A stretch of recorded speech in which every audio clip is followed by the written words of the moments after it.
Hogwarts, this professor is too much of a muggle. Hey, fanfic family. So glad to see you here again to continue this incredible adventure. As always, kindly remember, this story is 100% fiction. So don't go looking for dimensional portals in your closet.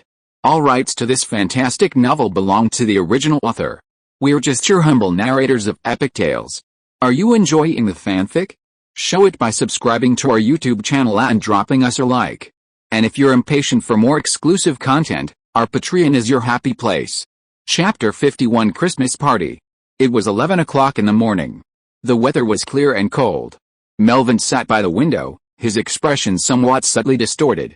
He held a beautifully bound and illustrated storybook in his hands, The Toadstool Tales, a gift from Dumbledore. These short stories were not original, but rather collected by the editor, many of them from wizarding taverns in the late 17th century, when the statute of secrecy had just been introduced and wizards generally hated muggles. These tales were reeking of alcohol and prejudice. The first story was taken from the Hopping Pot chapter in the Tales of Beetle the Bard. The original story tells of a kind old wizard educating his apathetic son, using a hopping pot to teach him about the suffering of muggles. Ultimately, the young wizard comes to his senses and is willing to use his magic to help his muggle neighbors. But in this book, the once heartwarming and simple story has been dramatically rewritten and distorted. At the end, the hopping pot devours dozens of muggle villagers, and the young wizard takes over the village. The warty crucible slowly churned, a gurgling sound like a stomach churning from within. A sticky mass of muggle matter, melted by stomach acid, erupted from the mouth of the pot. The head of the blacksmith, holding a rake, protruded from the mass, his jaw dislocated and hanging from his chest. His limbs, a bloody mess, could barely be discerned. The priest's spine twisted like a pretzel, his hands still tightly gripping the broken cross. They groaned wetly. The few remaining villagers promised never to interfere with the wizards practicing magic again. Melvin closed the book and tried to cast a forgetfulness spell on himself. Even when he closed his eyes, the illustrations printed with developing potion could still appear in his mind. What kind of cult fairy tale? Doesn't the Ministry of Magic have a publication censorship system? Melvin rubbed his brow, stood up and left the office. The portraits on the corridor walls were also celebrating. The painting of the drunken friar showed a group of portraits gathered together, enjoying a feast. Sir Cadogan leaned against the wall to rest, feeling dazed. He didn't know how much he had drunk. The Christmas party in the auditorium hadn't started yet. Melvin went downstairs and turned right, intending to go to the courtyard to get some fresh air and clear his mind of those cult images. The open-air courtyard was already covered in white. Snow had fallen on the tops of the bushes and trees, and the stone benches were also covered with snow. Because the students had left school, the stone pavement through the courtyard was untrodden, and a thick layer of snow had accumulated, shimmering in the sunlight. Professor Flitwick stood by the corridor, sometimes looking at the snow, sometimes looking down at his feet. At his feet was Mrs. Norris. The administrator's cat wanted to bask in the sun but was afraid of the cold, so it lay on the top of his shoe, with its hind paws tucked in and its front paws tucked under its body. A piece of its tail was wrapped around the professor's ankle, and it was unclear whether it was absorbing heat or keeping the professor warm. Melvin walked over. "Merry Christmas, Professor Flitwick." "Merry Christmas, Melvin, I love your gift," Professor Flitwick said, looking up at him. Then, glancing down at the sleepy cat, Mrs. Norris half opened her eyes, then slowly closed them again. "Last Christmas you spent at Ilvermorny, right? This year you're at Hogwarts. How is it? Are you adjusting?" "Hogwarts is great, and it's even warmer here." Melvin felt nostalgic. It had already been a year. Back then, it was still more than half a year before the boy who lived received his acceptance letter. The horned water snake was hibernating, and it was thought it wouldn't wake until the following spring. But then, on Christmas Eve, it suddenly emerged from its dormant state, mumbling something about fate telling it to leave before spring arrived. I wonder if it foresaw this. The sky was a clear blue, and the sunlight felt a hint of warmth on my body, but the thick snow and ice were even harsher, the chill biting my exposed skin. Suddenly, a cold breeze blew, and the slight warmth vanished. "Whew," Melvin exhaled a puff of white mist. The cat crouching on the half-goblin professor's shoe shivered, its tail trembling even more intensely, its front paws digging into it. This cat wasn't basking in the sun for warmth, but simply craving the rare winter sunshine, even without the warmth. "It's a bit chilly. I'll go in first, okay, Professor Flitwick replied, still looking down at the silly cat. Melvin walked into the room. The great hall had been decorated yesterday. 12 tall fir trees were adorned with crystal ornaments and tiny icicles. Golden bubbles floated in the treetops, shimmering and glittering, and the leaves shimmered with a faint light, creating a dreamlike atmosphere. The walls were draped with streamers of holly and mistletoe, and hundreds of candles flickered in the air. There were only a dozen students left, 6 of whom were Gryffindors. Aside from a few Slytherins, everyone else gathered around the Gryffindor table, watching Harry and Ron play wizard's chess. Everyone around Harry was offering advice. Across from him, Ron, with a cheeky grin on his face, looked like a dreadful villain. The other professors who remained had already arrived and taken their seats. Dumbledore sat in the center of the main table, wearing a women's knitted warm hat with a flower pinned to the brim. He beckoned him over with a smile. As Melvin made his way to the main table, he greeted the professors he passed by. "Happy holidays, Professor McGonagall. The book you gave me is very inspiring. It's nice to smell tulips in winter." Professor Sprout, Hagrid, "Thank you for the fang. Happy holidays, Headmaster Dumbledore." Dumbledore recognized the difference between himself and the others, blinked, and paused. "Melvin, I really liked the candy you gave me." "It's my pleasure." Melvin politely ignored the headmaster's expectant look. Instead of discussing the cult storybook, he looked at the empty seats next to him and asked, "Where are the other professors?" "Sybil's drunk and resting in her room," Professor McGonagall explained calmly. "Professor Quirrell is still ill and is recuperating in the infirmary. However, Poppy is on vacation and there is no one in the infirmary, so Severus offered to help take care of him." "You are so conscientious." About 20 minutes later, Professor Flitwick followed Mrs. Norris into the hall, and the banquet officially began.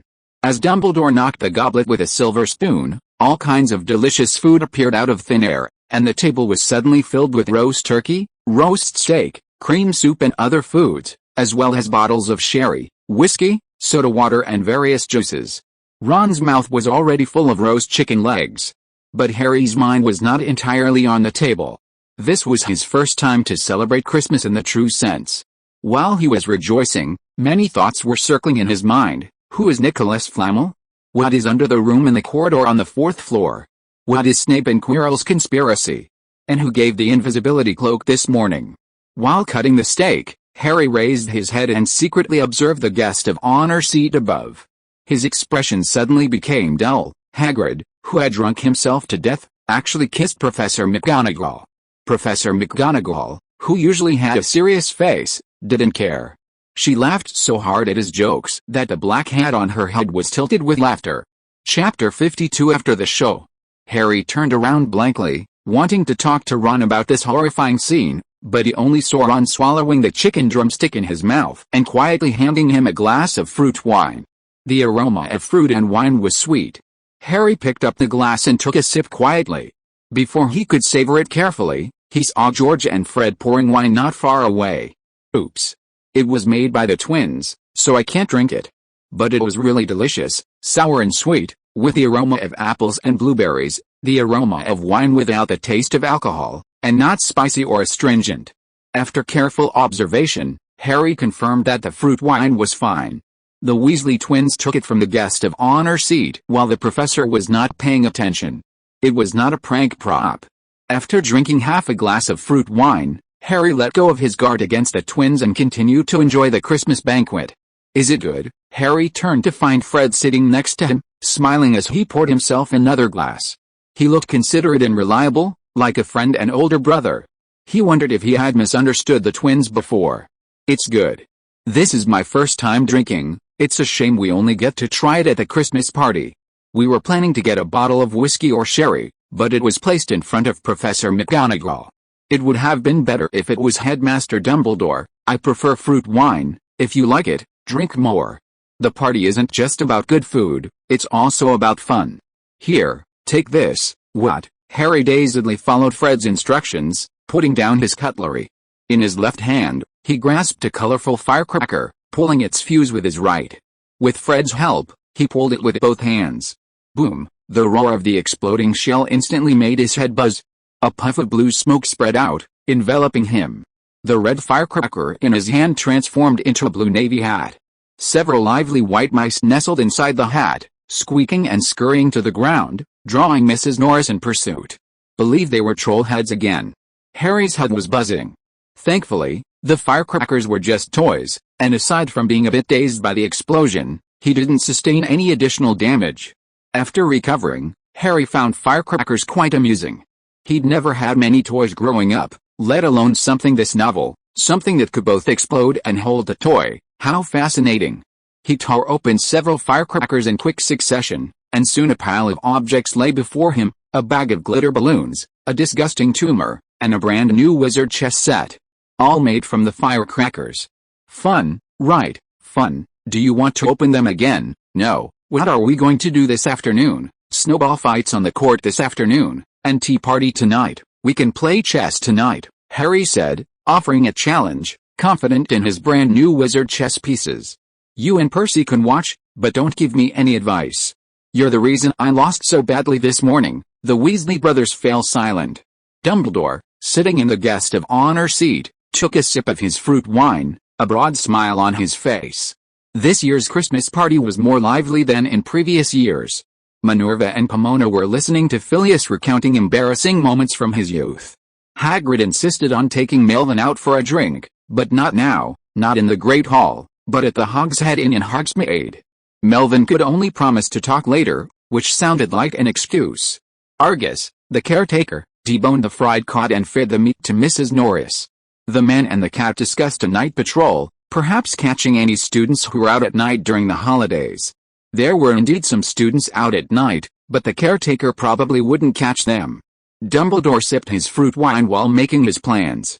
As the party drew to a close, the Weasley children and Harry left, carrying a pile of toys made from firecrackers.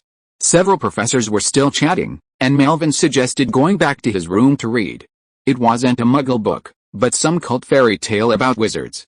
There are actually two versions of Toadstool Tales. The one given to Melvin is the second edition. The other edition's main purpose is to fill the innocent minds of our little angels with healthy and happy thoughts, allowing them to sleep sweetly without nightmares and protecting the purity of flowers. In fact, the latter's syrupy writing style is even more disgusting. I'll find a chance to give the other copy away next year. Dumbledore drank a few more glasses of fruit wine, walked back to his office, and stood by the window for a while, gradually sobering up from his drunken state. The doors and windows were tightly closed. A warm fire burned in the fireplace, and the cold north wind outside was blocked by the glass.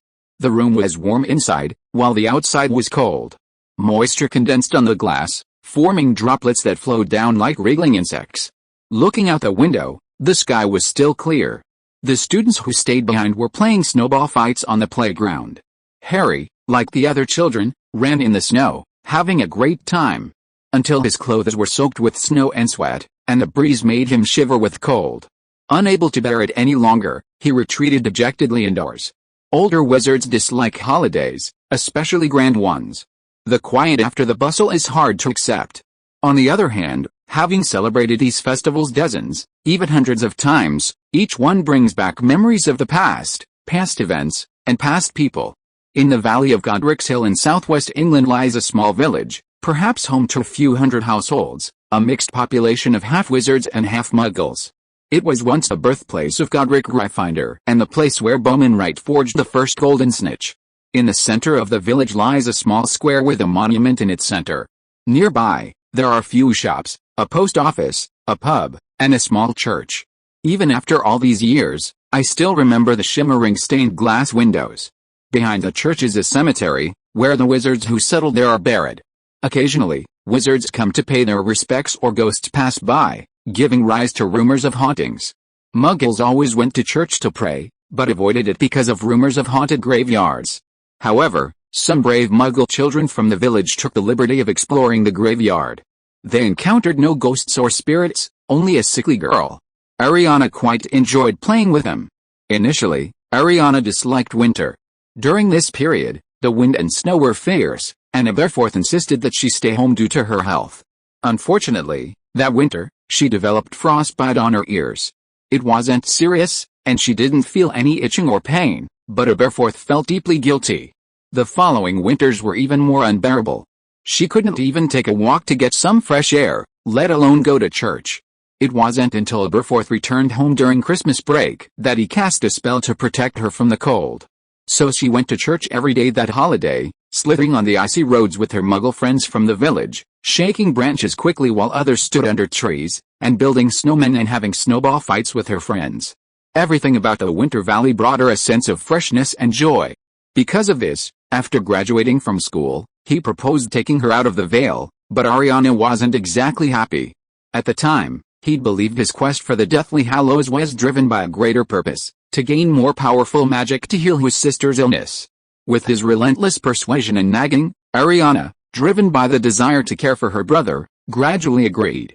This was as he'd expected. Her brother was, of course, more important than her friends in the Vale. He remembered the day before returning to school after Christmas break that year. Ariana refused to go out.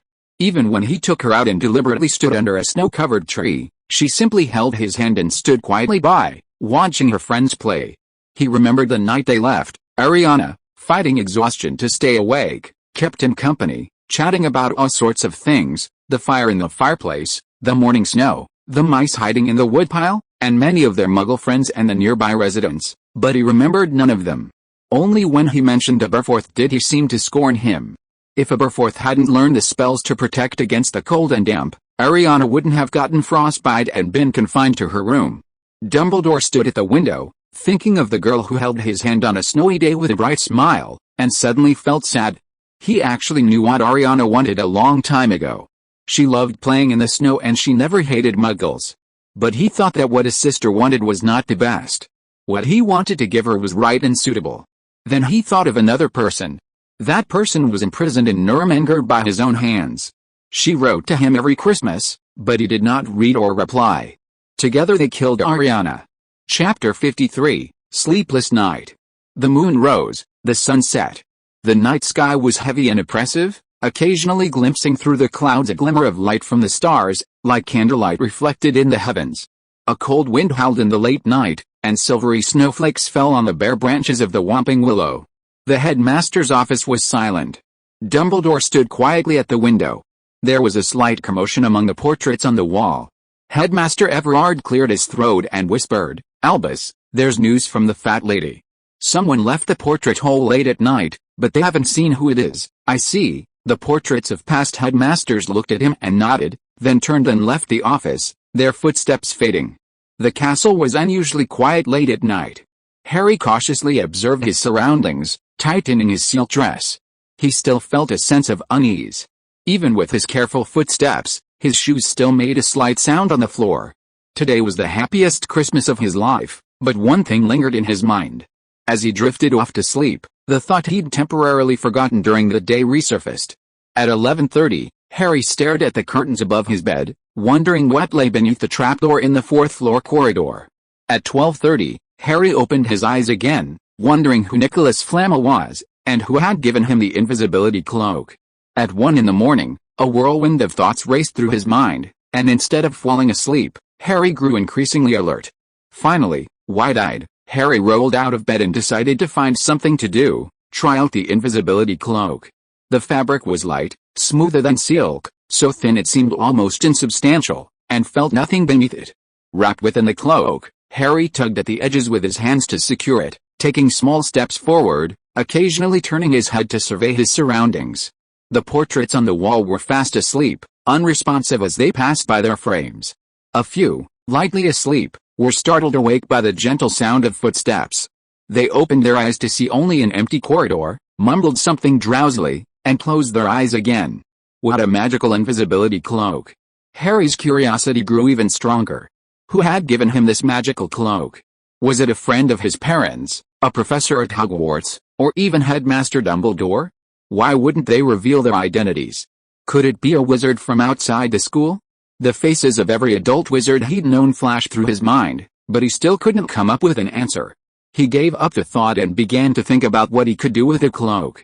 The room in the fourth-floor corridor, the idea suddenly crossed Harry's mind, but he quickly dismissed it. The invisibility cloak was indeed magical, but it couldn't stop the sharp teeth of a three-headed dog. Fluffy was a large canine with a keen sense of smell and a massive size. Even without seeing, he could smell his location. A few casual pounces and bites would be more than he could withstand. After careful consideration, Harry decided to visit the restricted section of the library. They had recently searched for information on Nicolas Flamel, looking through numerous books on famous wizards of the past century, including great wizards of the 20th century, a directory of famous contemporary magicians, major discoveries in modern magic, and a study of the development of modern wizardry. Unfortunately, nothing came of it. Hermione suspected Nicolas Flamel's information might be in the restricted section. Harry wrapped his invisibility cloak tightly around himself and headed towards the library. Madame Pants was away on holiday, and the library was closed for the holidays. Fortunately, the door was unlocked, and a push revealed a darkened bookshelf. Harry's heart raced. He found an oil lamp at the front desk, lit it, and walked inside. He stepped over the rope separating the restricted section and reached the bookshelf, examining the titles in the dim light. However, the faded, gilded titles were increasingly obscure, making it impossible to discern the content by their titles. Some books didn't even have titles. As if sensing the hidden gaze behind the cloak, faint whispers began to emanate from some of the books, and some of the covers seemed to bleed. Harry wasn't sure if it was his imagination, but he felt a wave of nervousness. Any other student would have turned and run by now, but he was no ordinary student. He was a Gryffindor, the student who had defeated you-know-who, the student with courage. After careful consideration, Harry finally chose a thick volume with a silver-black cover, pulled it from the bookshelf, and placed it on his lap. But before he could turn the page, the volume opened of its own accord. Ah! A piercing, shrill scream suddenly erupted. The shriek was so high-pitched and deafening that it echoed in the silent library, and even closing the book wouldn't stop it. Startled, Harry dropped the book, donned the cloak, and ran, stumbling so hard that the kerosene lamp fell over. Behind the bookshelf, Dumbledore watched him, cloaked in invisibility, as he hurried out of the library, narrowly avoiding the caretaker who had come to investigate. But Mrs. Norris, the caretaker's assistant, sniffed and directed Filch to pursue them, setting off a thrilling chase. Dumbledore watched them go, then stepped out of the shadows, lifted the kerosene lamp from the floor, and picked up the books. The screaming and wailing books instantly quieted in his hands and were quietly placed back on the shelves. Down the corridor, the caretaker and the cat were in hot pursuit, and the students ahead fled in panic, finally taking shelter in an abandoned classroom. Harry hid behind a door, holding his breath, his ear pressed against it, listening for the caretaker and cat's footsteps as they retreated. Turning back, he saw an ornate mirror in the center of the room. He approached the mirror, examining it carefully, and quickly discovered its secrets. The mirror was filled with more than a dozen people, but the two in the center commanded his full attention. One was a beautiful witch with crimson hair and green eyes. She stood in the mirror, looking at Harry outside with a smile that mingled with tears. The other was a tall, thin wizard with the same black hair and glasses. "Mummy, Daddy," Harry called softly, his bright green eyes fixed on the reflection, as if struck by lightning. Pressing his hands firmly against the mirror, Harry lost himself in the beauty of the image. It wasn't until the distant voices of Filch and Snape reverberated that he snapped back to reality and bid a wistful farewell. Dumbledore watched him silently as he donned his invisibility cloak and left the abandoned classroom. He emerged from the shadows of a corner. But instead of leaving the room immediately, he stood before the mirror, pausing for a moment, gazing deeply at the reflection within. As the castle fell silent once more at night and the moon vanished behind the clouds, Dumbledore returned to his bedroom, dragging his sleepy body back into a chaotic, fragmented dream. Knock, knock. A knock on the door startled the headmaster's portrait on the wall of his office, grumbling in frustration at being disturbed. A phoenix had poked out from the sorting hat on the shelf, emitting a crude, hoarse wow sound, like the grumbling of a raven. Dumbledore walked out of the inner room in his pajamas, glanced at the morning light outside the window, went to open the door, and saw Melvin, who was dressed neatly. He was stunned for a moment. "What's the matter?" the young professor smiled. "Principal, I'm out working." Chapter 54, Working Principal. As the headmaster of Hogwarts, Dumbledore hesitated for a moment before agreeing. Although he stayed at the school year-round, he had been a frequent visitor to the Three Broomsticks and had often received mead from Madame Rosmerta over the years. However, Dumbledore's agreement was only verbal. He didn't want to work part-time. He wanted to take advantage of the nice weather to return to his room and catch up on some sleep. He had stayed up too late last night, so he'd go to the abandoned classroom tonight and maybe run into Harry. During breakfast in the Great Hall, The headmaster hinted at having the vice-headmaster attend in his place while he remained at the school to handle matters for the Board of Governors. Professor McGonagall wasn't surprised at all, slowly devouring her omelette and expressing her delight at the headmaster's willingness to handle the heavy paperwork, even though it was his primary responsibility. The headmaster inquired further, learning that the paperwork involved auditing the finances for the first half of the school year and preparing and submitting the budget for the second. He paused again, then decided to let the vice-headmaster remain at the school while he personally visited the 3 broomsticks to thank them for their contributions to the school's Quidditch scene. Professor McGonagall looked calm and continued to enjoy her breakfast. Snape had to take care of Quirrell, who had a cold, Professor Sprout had to look after the greenhouse, and Professor McGonagall had to handle the principal's job. After careful discussion, Hogwarts finally decided to send Professors Melvin and Flitwick, led by the principal himself, to help the villagers build houses. After leaving the castle, the Hogwarts delegation each put on a layer of windproof and frostproof magic. Melvin was covered with a modified bubblehead charm, and a warm breeze lingered around Professor Flitwick, which seemed to be a derivative of the cleansing charm. No magic could be seen on Dumbledore's face. His silver beard and hair were messed up by the wind, and snowflakes would stick to his beard, but he was not afraid of the cold at all. Your application of the bubblehead charm is very clever. It also has some shield charm elements. It's more than just for keeping out the cold, right? Professor Flitwick is truly an expert in the field of spells. I've encountered some difficulties while refining it. The bubblehead charm is only an intermediate spell. It seems its structure can't withstand the shield charm. Forcing the magic power will cause the bubble membrane to burst. There are 2 reasons for this. First, there's a conflict in the underlying principles of the spells. The shield charm is a rigid closure, repelling all spells. The bubblehead charm is a selective closure, repelling while also accepting. This requires precise control of magical power, and there's no good solution for now. Is that so? Dumbledore listened quietly, speaking only when they encountered difficulties. The shield charm can be put aside for now. After testing it for fire and water resistance, add it to the bubblehead charm. The headmaster is truly experienced. The 3 of them chatted about magic, walking side by side, when they suddenly spotted a familiar figure standing at the edge of the Forbidden Forest. The figure's protection from the cold was crude and simple, wrapped in a long moleskin coat, rabbit for gloves, and huge beaver for boots. He stood by the road, looking taller than a beech tree. "Hagrid," Melvin called out. The 3 people around him turned to look. The half-blood giant, standing by the roadside, enjoying the cool breeze, looked over in the direction of the voice. His eyes first fell on Dumbledore, then on Melvin, who had called him. He trotted over with a hint of surprise. "Dumbledore, and Professors Lewynter and Flitwick, are you going out for business?" the half-blood giant said in a low, yet honest voice. "Madame Rosmerta is expanding the tavern today, and I told her I'd go and help." The 3 broomsticks, Hagrid's eyes lit up. "Then can I come with you? I can help move things. Let's go. We can even have lunch at noon. Let's go, let's go." With the addition of the half-blood giant, the topic was no longer limited to the field of spells. Hagrid said whatever he thought of, and began to talk about how the centaurs also celebrated Christmas, and then talked about the magical creatures in the Forbidden Forest. Speaking of magical creatures, the dragon had to be mentioned. Speaking of dragons, I think of Ron's brother Charlie. Arthur and Molly went to Romania to visit him this year. The Weasley children stayed in school, and they had Harry to play with during the holidays. Actually, I wanted to talk to Harry too, but he always asked me about the Philosopher's Stone and Fluffy, and I can't keep secrets. Hagrid was very melancholy. "Sir, you really shouldn't let me know these things. I believe you can make the right choice." Dumbledore saw his worried frown and smiled. "I don't trust myself." During this conversation, Melvin and Flitwick walked silently beside them, listening to their conversation. Occasionally, their eyes met, a knowing glance. They also believed Hagrid would make the right choice. The streets of Hogsmeade were still decorated with Christmas streamers.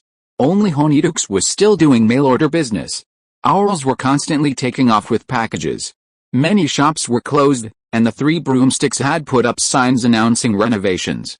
"Madame Rosmerta, we're here to help." "Oh, Dumbledore, you're here." "I thought Professor Lewynter was joking." The tavern landlady warmly invited them in. The construction inside wasn't messy. Tables and chairs were stacked, the alcohol on the counter had been put away, and the vacant space was filled with building materials. They were already working on demolishing the ceiling. Wizards' methods of expanding houses were more efficient than Muggle ones. There was no tedious dismantling or construction, just prepare the materials and let the magic do the rest. Other delicate and menial tasks were handled by the house elves. 4 or 5 house elves were busy in the tavern, all dressed in cloths that weren't worn out. They were in good shape and spirited, working collaboratively. Madame Rosmerta invited the Hogwarts delegation to sit at the counter, poured them steaming glasses of butterbeer, and then began reminiscing with Dumbledore about Hogsmeade age past, decades and decades ago, the revelry at the end of the First Wizarding War, and the Goblins' rebellion there. In the corner, a professional was casting a traceless extension spell. After determining the direction and distance, he swiped his wand along the skirting, and the space suddenly split. Originally only a few feet from the corner, the space seemed to have been created out of thin air. If someone carefully counted the floorboards, they would find the same number of pieces. This was called traceless extension. Melvin stood nearby, watching, his eyes aglow. Wright didn't turn around, just glanced at him out of the corner of his eye. This time it's legal. A written application was submitted to the Law Enforcement Department in advance, and the expansion of the space has been reported. Monk Stanley is a family of craftsmen with a very good reputation in the wizarding world. They have participated in many well-known projects, including the construction of the Ministry of Magic building, the expansion of St. Mungo's Hospital, and they also help build venues for every Quidditch World Cup. It can be said that these are Wright's main business. The repair shop is just a hobby. Melvin didn't find it strange that Rosmerta asked him for help. There were many things worth pondering about the traceless extension charm he cast. Melvin put his hands in his pockets, feeling very inspired. If you are listening to this novel on a channel other than Fanfic World, it means it was downloaded and re-uploaded without effort. We warmly invite you to visit our channel, Fanfic World. There you will find the original version of this story and many other novels of various genres. We look forward to seeing you dive into a world of incredible novels. Chapter 55, Extra Money. After the second floor was built, many tables and chairs in the tavern needed to be moved upstairs. Professor Flitwick used the levitation charm to move the furniture, while the house elves moved oak barrels. A new solid wood bar also needed to be put up. Hagrid saw others moving things and felt he was there to help. He was eager to join in, but he glanced down at the pink umbrella tucked into his waist, a look of hesitation on his face. After careful consideration, Hagrid finally decided to use his own strength. He said hello to Madame Rosmerta and excitedly ran over to move the heaviest bar. Dumbledore sat nearby and watched. The heavy hardwood bar, which could only be moved with a levitation charm, was handled by the half-blood giant himself. He reached under the cabinets and grasped it, lowering his waist and lifting his shoulders. He let out a muffled groan as he took a deep breath. It actually lifted. One end of the long bar rested against his belly, the other lifted straight up. All the weight rested on his hands and belly, and it trembled twice before cracking. Several house elves rushed to his aid. They'd already been upset that Hagrid had taken their job, but now that he'd damaged the cabinet, they couldn't blame the tavern patrons. They could only blame themselves, weeping at the cabinet and wishing they could bang their heads against it. In the end, it was Professor Flitwick, who had some free time, who fixed it. The house elves were no longer willing to allow the half-giant to work. Whenever Hagrid approached, they glared at him, making him uneasy. Hagrid stood there, bewildered, forcing an awkward smile. Melvin couldn't help but tease him, and Rosmerta and Professor Flitwick laughed heartily. Dumbledore, standing nearby, also smiled. Then the half-giant ran over to watch Wright cast the stretch charm, staring at him as he chanted and arranged the space, his eyes wide. Unlike the elves, but just as striking, it made Wright uneasy, even casting spells with a certain awkwardness. Hagrid's desire to apply the stretch charm to his own cabin was written all over his face. Melvin and Flitwick saw it, Dumbledore saw it, and Wright saw it too. He sighed with frustration and casually offered to talk about some beginner spellcasting techniques. Hagrid was deeply grateful, patting his shoulder with a palm leaf-like hand and offering to buy him a drink. He had only partially mastered the stretch charm. By then, the third floor was complete. Hagrid, hearing that Madame Rosmerta was giving it to Melvin, dragged him up to see it, nearly collapsing the newly assembled wooden stairs. "What are you going to do with this floor? You'll find out later." Hagrid's massive face wrinkled slightly. This way of speaking was very similar to Dumbledore's, the kind he disliked. The renovations progressed swiftly, and in about 3 hours, the main work was nearly complete. As lunchtime approached, the house elves, who had been busy all day, immediately crowded into the back kitchen. A group of wizards gathered around a round table for a meal of tavern classics: beer-battered cod with chips, shepherd's pie made with minced lamb and vegetables, and Scotch eggs, poached eggs wrapped in sausage and minced meat and fried. The wine and drinks menu was plentiful, and Hagrid drank one glass after another, grinning from ear to ear. Melvin and Professor Flitwick enjoyed some craft beer, just for show. Dumbledore, beaming, opted for a whiskey instead of the sweet eggnog or mead. At the table, Ross Murdoch consulted on the decor and layout, with Melvin answering primarily, occasionally throwing in some Muggle concepts. The landlady listened intently, as did a repair shop owner. The detailed work of the afternoon proved to be even more time-consuming. After finishing everything, they bid farewell to the landlady. "Let's have dinner in the tavern before we go back," Ross Murdoch warmly urged. "We're going to the pub, but the one at the end of the village, the Hog's Head." Hagrid put his arm around Wright's shoulders, ignoring the landlady's thoughts and gruffly saying, "I'm buying them a drink." Melvin and the others responded with helpless smiles. It was 6 in the evening, and darkness had fallen. The lights of the Hog's Head came on. The tattered, old wooden sign depicted a severed pig's head, blood stains on its neck, its eyes quirky, as if mocking passers-by. Standing on this cozy street in Hogsmeade, it felt strangely out of place compared to the other candy shops and pink-colored couples' tea houses. It was Boxing Day, the night after Christmas. Normal wizards were still at home with family and friends, and the streets were deserted. Without customers, there was no business. Most other shops were closed, but the Hog's Head stood ajar, revealing a handful of patrons inside. Many of the guests, however, concealed their faces. Some wizards wore cloaks and hoods, others wore half-masks or bandages. A few witches were wrapped in thick black scarves. Some wizards had unnatural expressions, looking as if they were wearing someone else's face. They sat in groups of 3 or 4, speaking in hushed voices. The mingled whispers of many people created an eerie silence, not a bustling scene. Hagrid took no notice. He reached out and patted Wright, making him stumble. Then, he patted Melvin on the shoulder and looked at Dumbledore and Flitwick. "Come on, you must try the fire whiskey." "It's my treat," Professor Flitwick declined. "I've already drunk enough yesterday and today." Dumbledore shook his head, his expression a little complicated. "You go ahead. If I go in, the boss will probably kick me out." The others, assuming he was joking, ignored him and stopped trying to persuade him. Wright was no stranger to the Hog's Head. He chuckled twice, and seeing Melvin about to shake his head, he quickly reached out and tugged at his sleeve. "Then let's have a drink, the 3 of us." Hagrid's treat. "I thank you on Melvin's behalf." Melvin turned to look at him. The Hog's Head was small, even smaller than the 3 broomsticks before the expansion. The main room was cramped. Apart from a row of seats next to the bar, there were only a few small round tables, capable of accommodating at most 20 or 30 patrons at a time. As he entered the bar, a strong mutton smell eyed him, and Melvin frowned slightly, feeling a little uncomfortable. Wright seemed to sense his distaste through his mask and chuckled, "You'll get used to it in a few minutes. It's not all bad, actually. If you smell carefully, can you still smell a faint aroma of alcohol?" Melvin took a deep breath and indeed detected something else, but it wasn't alcohol, but the odor of moldy wood. Melvin's face was half hidden by his mask, expressionless and unreadable. To match the other patrons at the Hog's Head, he and Wright both wore masks. Hagrid didn't, though. It made no difference whether he wore one or not, except to conceal his nearly 10-foot height. In the dim lighting, a mask was practically unnecessary. Like the Leaky Cauldron, the Hog's Head housed a bar on the ground floor and an inn on the second. Its target clientele was clearly not the average wizard. If a questionnaire were conducted, Melvin believed there was a significant overlap between this pub and Knockturn Alley.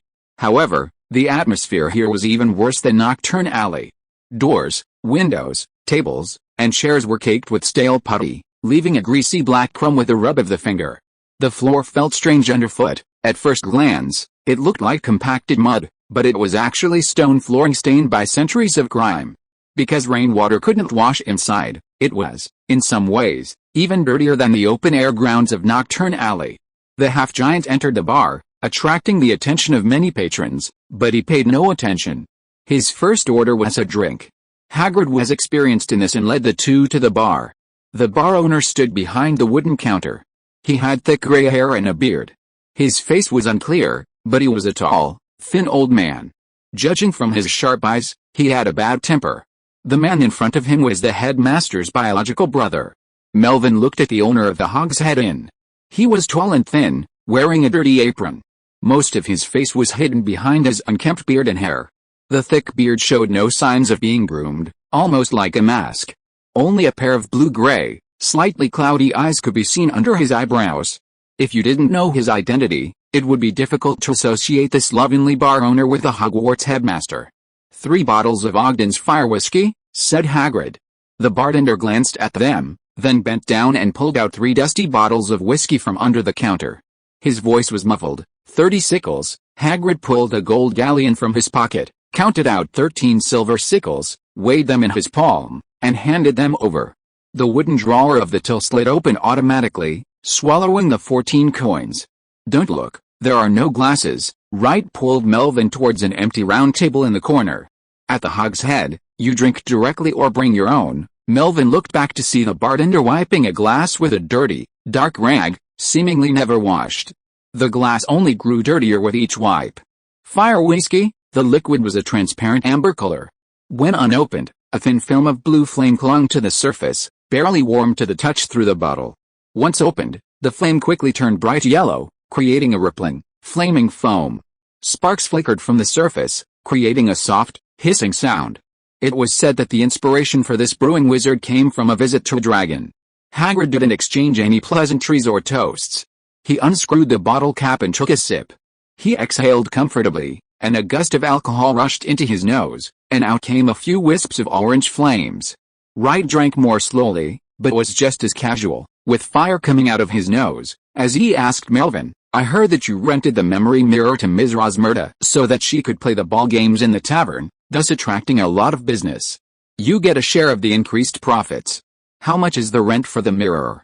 Do you make a lot? The mirror is free. And the proceeds from the ball games are used to replace the brooms for the team. I only make a commission. How much do you make exactly? 400 galleons. Melvin looked at him suspiciously, suspecting that the repair shop owner also wanted to do this business, but he didn't care. After all, the memory mirror was invented by him. Why are you asking this? Does anyone else want to buy the mirror? You can just sell it directly. No, you came up with this idea, and you provided the funds for my research and development. I can't keep the mirror for myself. Is the Monk Stanley family so professional? Thank you for the compliment. Then why are you asking about rent and profits? This matter is more complicated. Wright took a sip of whiskey, waiting for the flames in his nose to subside. He was about to explain in detail when he saw the unopened bottle in front of him and asked, Why don't you drink it? Yeah, give it a try. Hagrid chimed in immediately, sounding a little tipsy. He stood up and headed towards the back of the bar. You guys enjoy your drinks. I'm going to the bathroom. I've had a bit too much to drink today. Wright gestured for Melvin to go ahead and take care of him. The half-blood giant swayed away from the round table, and several eyes in the pub followed him as he retreated. Melvin paused. After all, he was a professor, and even on holiday, he couldn't tarnish the image of Hogwarts by being out in public. He reached into his pocket, rummaged around, and pulled out a goblet.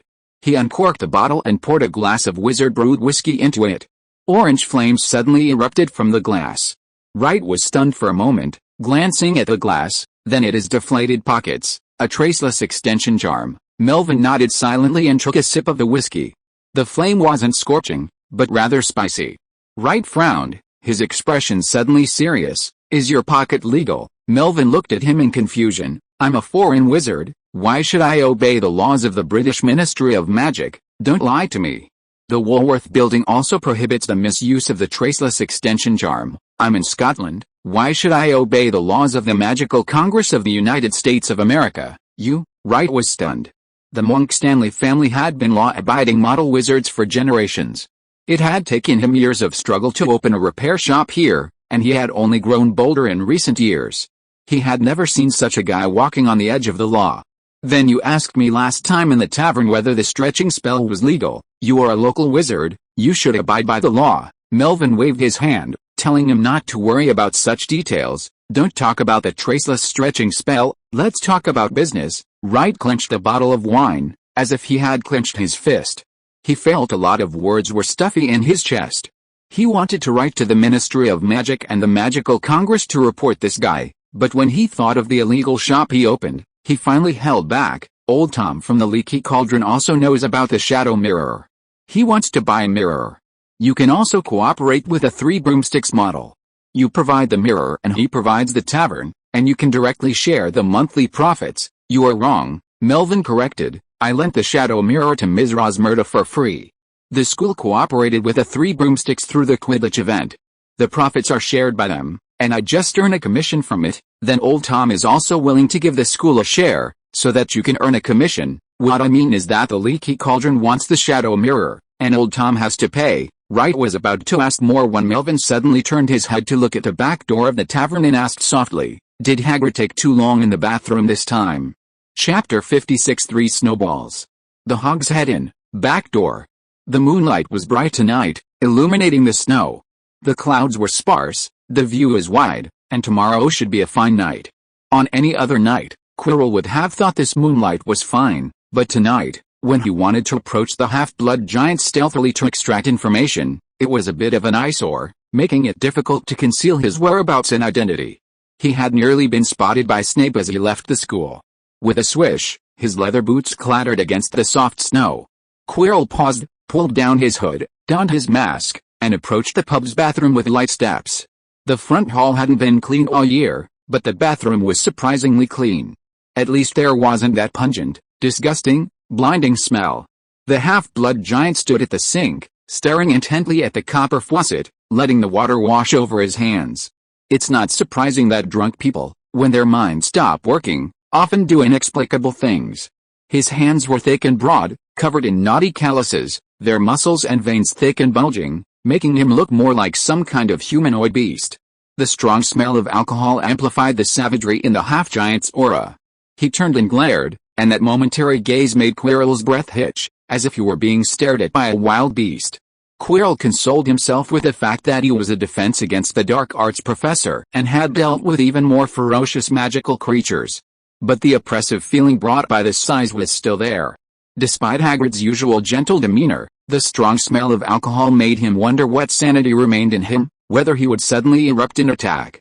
Quirrell hesitated slightly. Originally, the best person to extract information from him was Kettleburn, and he had done the same for the past few months, trying his best to approach him, chatting about trivial magical creatures, until recently, when he casually mentioned the 3-headed dog. But the crippled old man had an exceptionally keen sense of smell, and somehow sensed something was wrong, and began to distance himself and become defensive. After careful consideration, Quirrell shifted his target to the gamekeeper. He had been in constant contact with the magical creatures of the Forbidden Forest and had revealed his knowledge of dangerous animals during conversation. He wasn't very intelligent. Most importantly, he had discovered that Hagrid's 3-headed dog was the one who bred it. A drunk Rubius Hagrid would be the easiest person to let down his guard and extract information from. As Quirrell was thinking this, he suddenly saw Hagrid approaching from a distance. He felt a chill in his heart and pretended to be a normal drinker, greeting him. "The fire whiskey is too strong, isn't it?" "Yes," Hagrid mumbled, a little unclearly. The two of them walked into the alley behind the tavern, taking in the cool evening breeze. "I heard that the inspiration for inventing this wine came from dragons." "That's right. I like the feeling of flames coming out of my nose." Hagrid immediately became interested, pulling the strange drinker he met outside the bathroom door and muttering, "Australian egg white eyes, they are the most beautiful fire dragons, covered with pearl-like scales, and their dragon fire is a very beautiful and bright red flame, but I prefer Norwegian ridgebacks. They have lovely scales and sharp fangs. Compared to dragons, I prefer hounds." Quirrell began to bring up the real topic. "Yes, hounds are cute too. I have one. Unfortunately, I haven't raised a dragon yet. It would be great if I could hatch and raise a dragon. My friend's child is raising dragons in Romania." Quirrell tried to bring the subject back. "Let's talk about hounds. Some dogs are cute. They are loyal and close to humans. Some vicious dogs are annoying, like my Fang. It's so cute. If I had a dragon, Fang would definitely take good care of it. Then it would be a dragon-herding dog." Hagrid smacked his lips, savoring the term he created, leaning against the wall and grinning. Dragon-herding dog. Quirrell was a little annoyed. If he didn't know that the stupid guy was not very smart, he would have suspected that Hagrid was deliberately teasing him. What dragon? What hound? He wanted to talk about the three-headed dog. He suppressed his emotions and forced himself to continue guiding. I think ordinary hounds definitely can't be dragon herders, at least their size is not up to standard.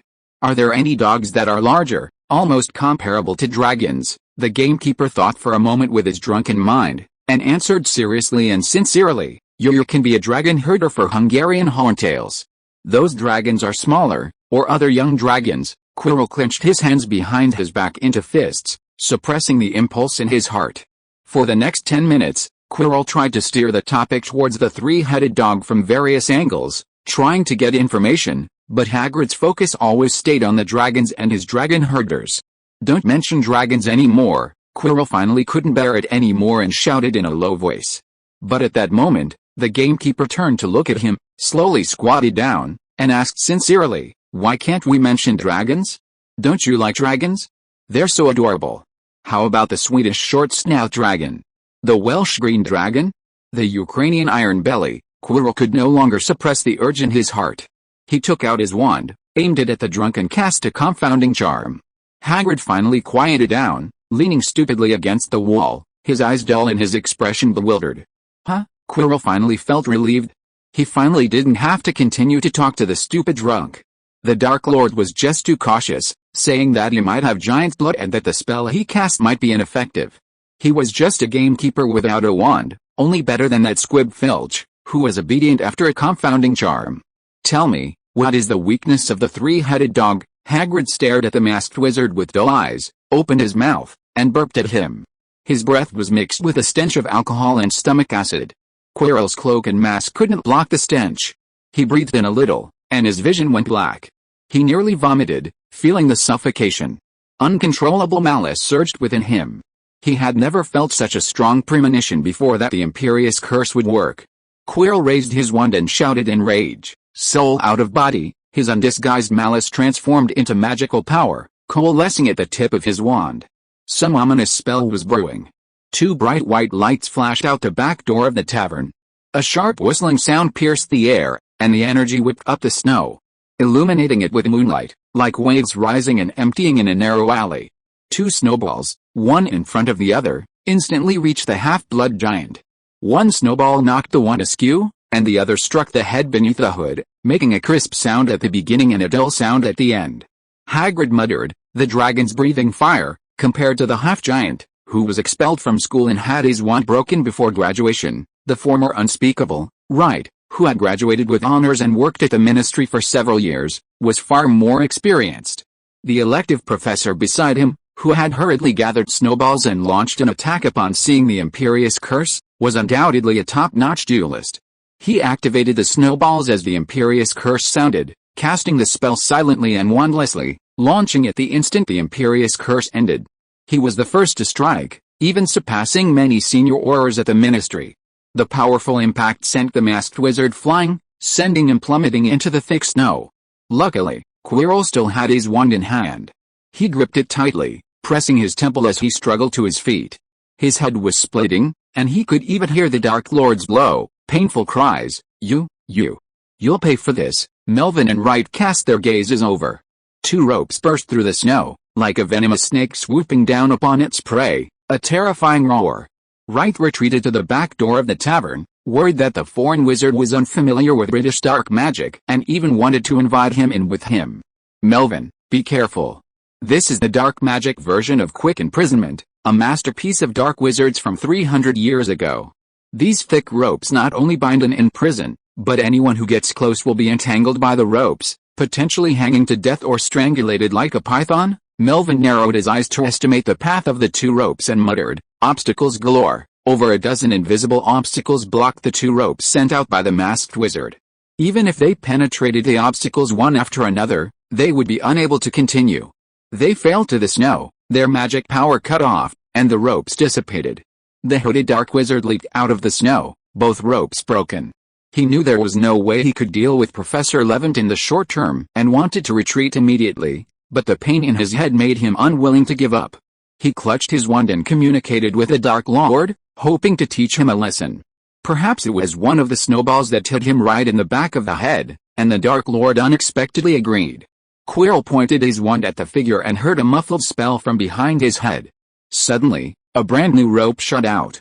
The rope swung taut and leaped from the air towards the back door of the tavern, drawing an arc. The 3 strands of brown hemp rope were braided together, and the surface looked like neat and fine snake scales, with a dark glow, cutting through the cold air.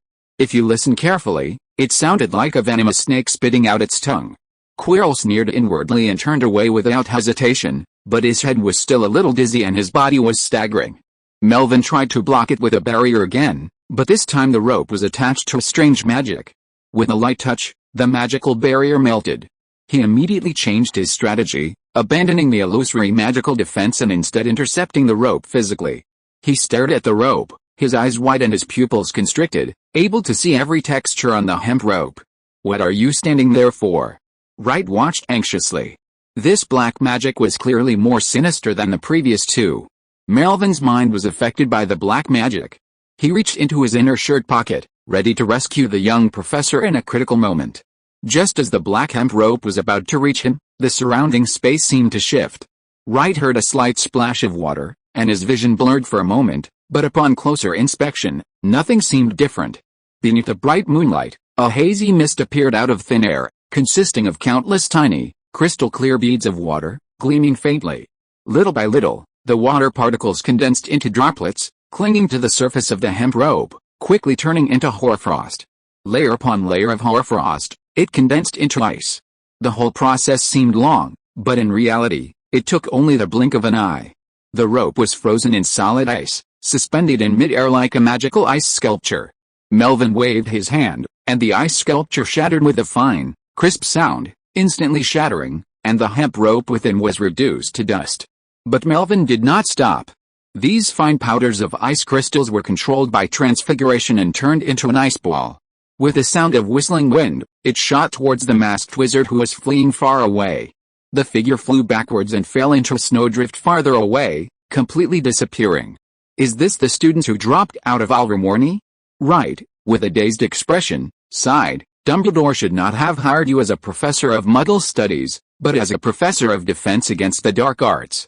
With such dueling ability, you can at least win the championship in the same age group in the dueling competition." Melvin was too lazy to pay attention to him. He went forward to check on Hagrid and found that he was just drunk and asleep. He waved to Wright behind him. "I'll take Hagrid back first. As for the Shadow Mirror, tell old Tom that we will meet at the Leaky Cauldron at 7 o'clock tomorrow night. Got it?" Melvin left Hogsmeade and walked slowly towards the school, a transparent bubble floating around him. Snowflakes drifted down, only to be gently deflected an inch from landing, as if pushed away by a gentle force. Because he was accompanied by the drunken Hagrid, Melvin didn't appear it, choosing instead to walk, gathering his thoughts. The snow woven and surged like a long, silvery snake. The half-blood giant was lifted up, suspended above the snow, moonlight streaming down him like a cobra's collar. Looking back at the previous battle, the first 2 ropes clearly reflected Quirrell's true skill. While the dark arts seemed ferocious, his technique and magical power needed improvement. Even the malice in his heart seemed impure due to his cowardice, and in reality, it was just that. The jet black rope at the back was clearly different. The magic attached to it was eerie and sinister, particularly thorny, clearly the work of Voldemort. Magic was a product of both the wizard's soul and body. Voldemort was merely a disembodied spirit, like a dead tree without roots, only consuming Quirrell's life force to generate magic. Already etched with the aura of death? His situation was only worse. If Quirrell had intended to resurrect Voldemort, he should have been thinking about preserving his own life now. The Forbidden Forest was densely wooded, and the snow was deep. The path through the forest was completely barren. The cabin was dark, and they could only follow the footprints the half-blood giant had left that morning. Woof woof, before they even entered the garden the gamekeeper had cleared. Fang, the hound, came out to greet them. The black and grey Neapolitan Mastiff stood out against the snow. It ran over excitedly, tail wagging, but failed to wake Hagrid. Instead, it caught the scent of alcohol on him and turned away, lingering at Melvin's feet, howling. Melvin carried Hagrid to the wooden bed in the room, covered him with a plush blanket made of some unidentified animal, and turned to leave. Fang crawled over, tugging at his shoe with one paw. He looked up at him, his eyes dark and bright, and a pitiful whimpering sound emanating from his throat. His other paw pointed at the dog bowl in the corner. It was empty. Chapter 57 Late Night Conversation. Melvin sat by the fire, watching the hound devouring its food bowl, and he fell silent. Hurrah, plop, plop, yeah, with his head buried in his bowl, was concentrating on his dinner, a broth Melvin had made from a few ingredients in the cabin. He took a strip of bacon hanging on the wall and shredded it. He also took a few rock cakes frozen solid as iron from the cupboard and broke them into small pieces with a splitting charm. He added water and boiled them in the pot, creating a rich, salty, and fragrant broth. It had meat, salt, carbohydrates, and it was piping hot. Woo-ay. Hulu. Fang devoured a small pot of meat pie soup, licking the rim of the dog bowl clean. Melvin wanted to add another bowl, but there was still some left. Fang refused to eat, lying on the ground with his belly exposed, groaning. Let's save it for tomorrow's rations. Melvin cast a simple cleaning spell to disperse the smell, made sure the cabin was well ventilated, and added 2 more sticks of wood to the stove before slowly getting up and leaving. Seeing him leave, Fang, regardless of his bloated belly, quickly got up and, with a howl, led the way until he was out of the forbidden forest before returning home. The trip took several hours, and it was already lights out time in the castle. Melvin looked up at the faint light streaming through the windows. Only a few windows were still lit, such as Professor McGonagall's office, the Defense Against the Dark Arts office, the abandoned classroom next to the library on the 2nd floor, the Gryffindor common room, and the headmaster's office, where a figure was still faintly visible. 10 minutes later. Headmaster's office. A cup of hot cocoa, topped with 4 sugar cubes, steamed on the desk, and a phoenix pecked at its perch. Behind the desk sat the current headmaster, and on the wall hung portraits of past headmasters, all silently listening as the young professor recounted the evening's events. Hogwarts had been around for nearly 1,000 years, and had seen all manner of evil and cruel dark wizards.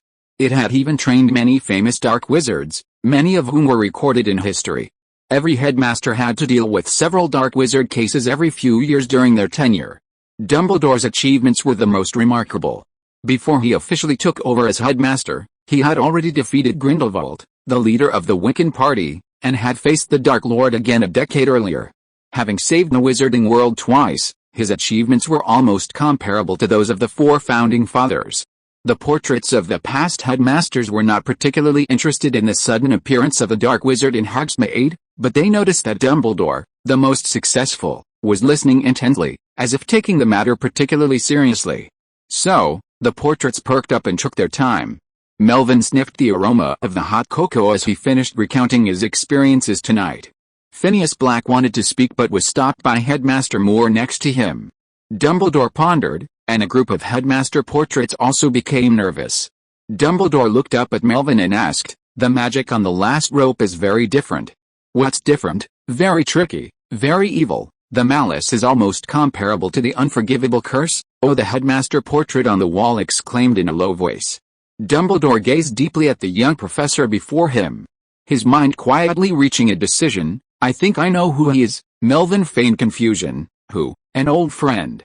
Remember the dark wizard I mentioned last time?" Dumbledore paused, a sigh in his voice. "Those events happened so long ago. I need to sort through the chaotic memories. It all started 54 years ago. Back then, I was the Transfiguration professor at Hogwarts. My duties were similar to Minerva's today, visiting Muggle students before the start of each year to guide them into school. One of these students was quite special. He had no family and lived in the Wood Orphanage in London.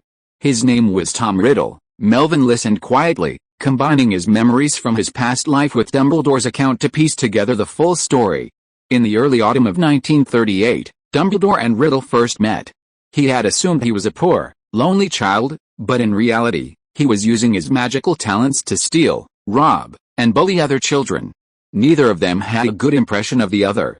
Riddle's behavior after the start of the school year further heightened Dumbledore's wariness. After Hagrid's involvement in the Chamber of Secrets, he began to monitor Riddle's behavior closely. To counter the Transfiguration professor's concerns, Riddle acted like a good student, earning excellent grades and uniting his classmates. After becoming a prefect, he also served as student president, and he frequently left Riddle's name in the trophy room. This brought Hogwarts a few years of peace.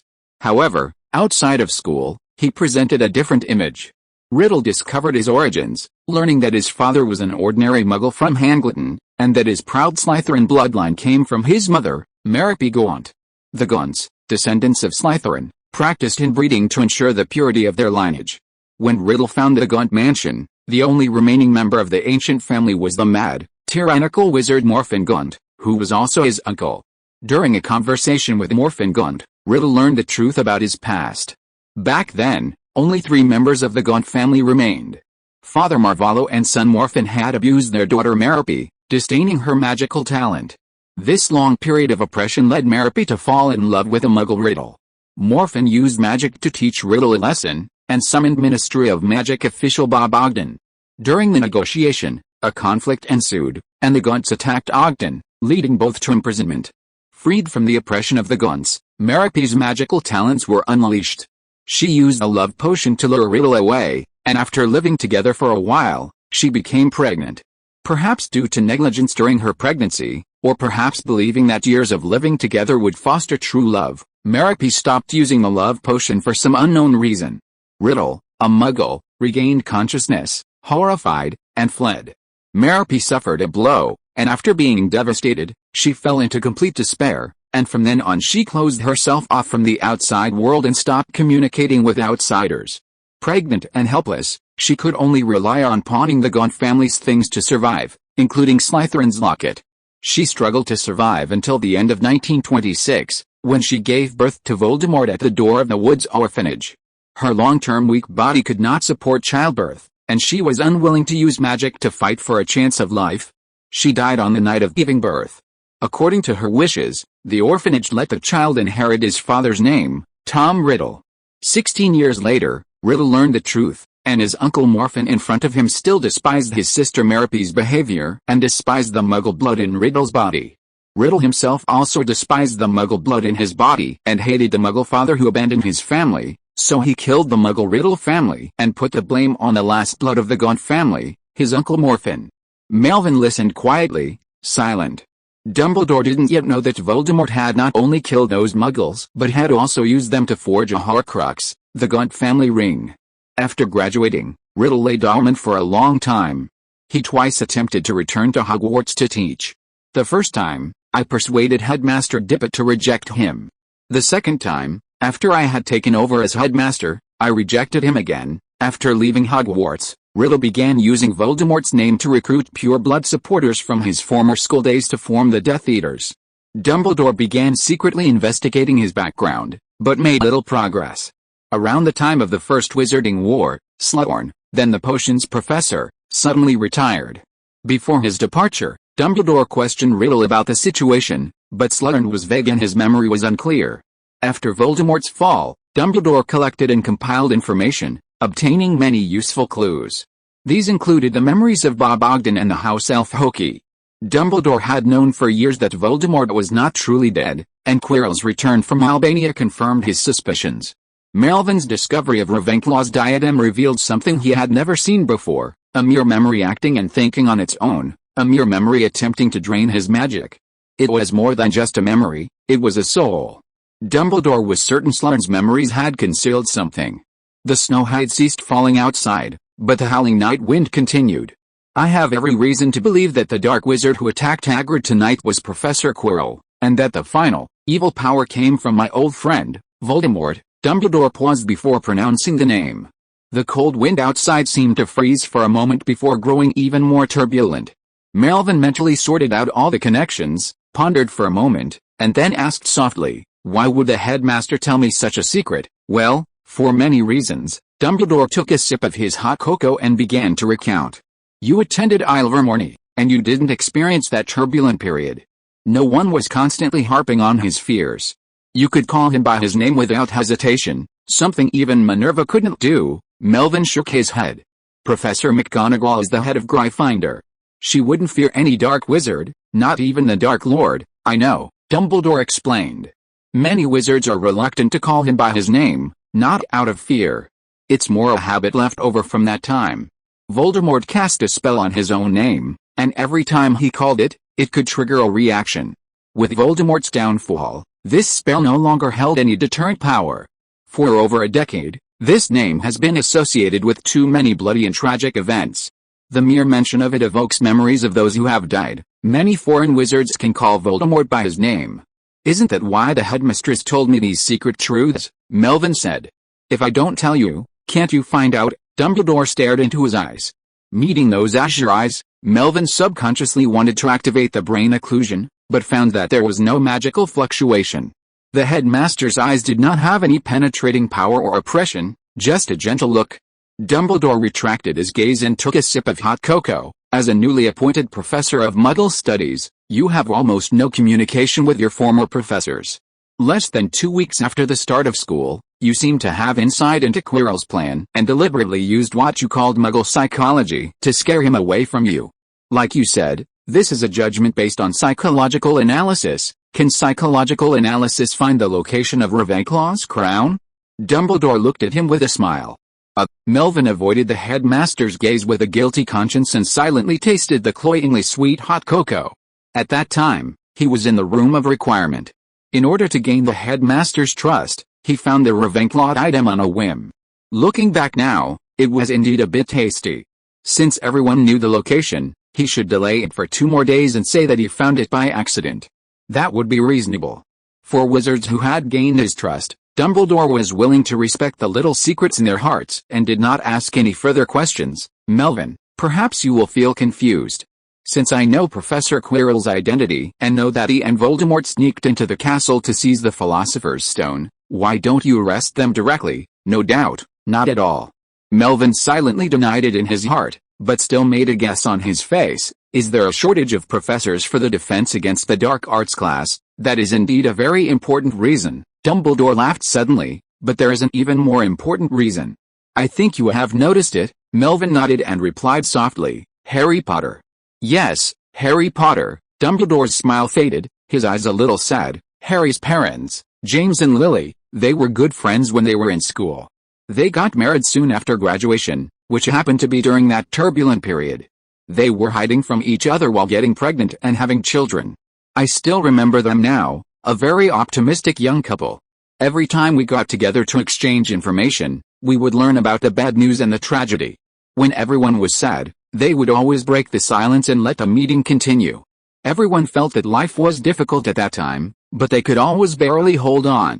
Until 1981, 10 years ago, when Harry was 1 year old, their hiding place was revealed, and Voldemort found the young couple and brutally killed them.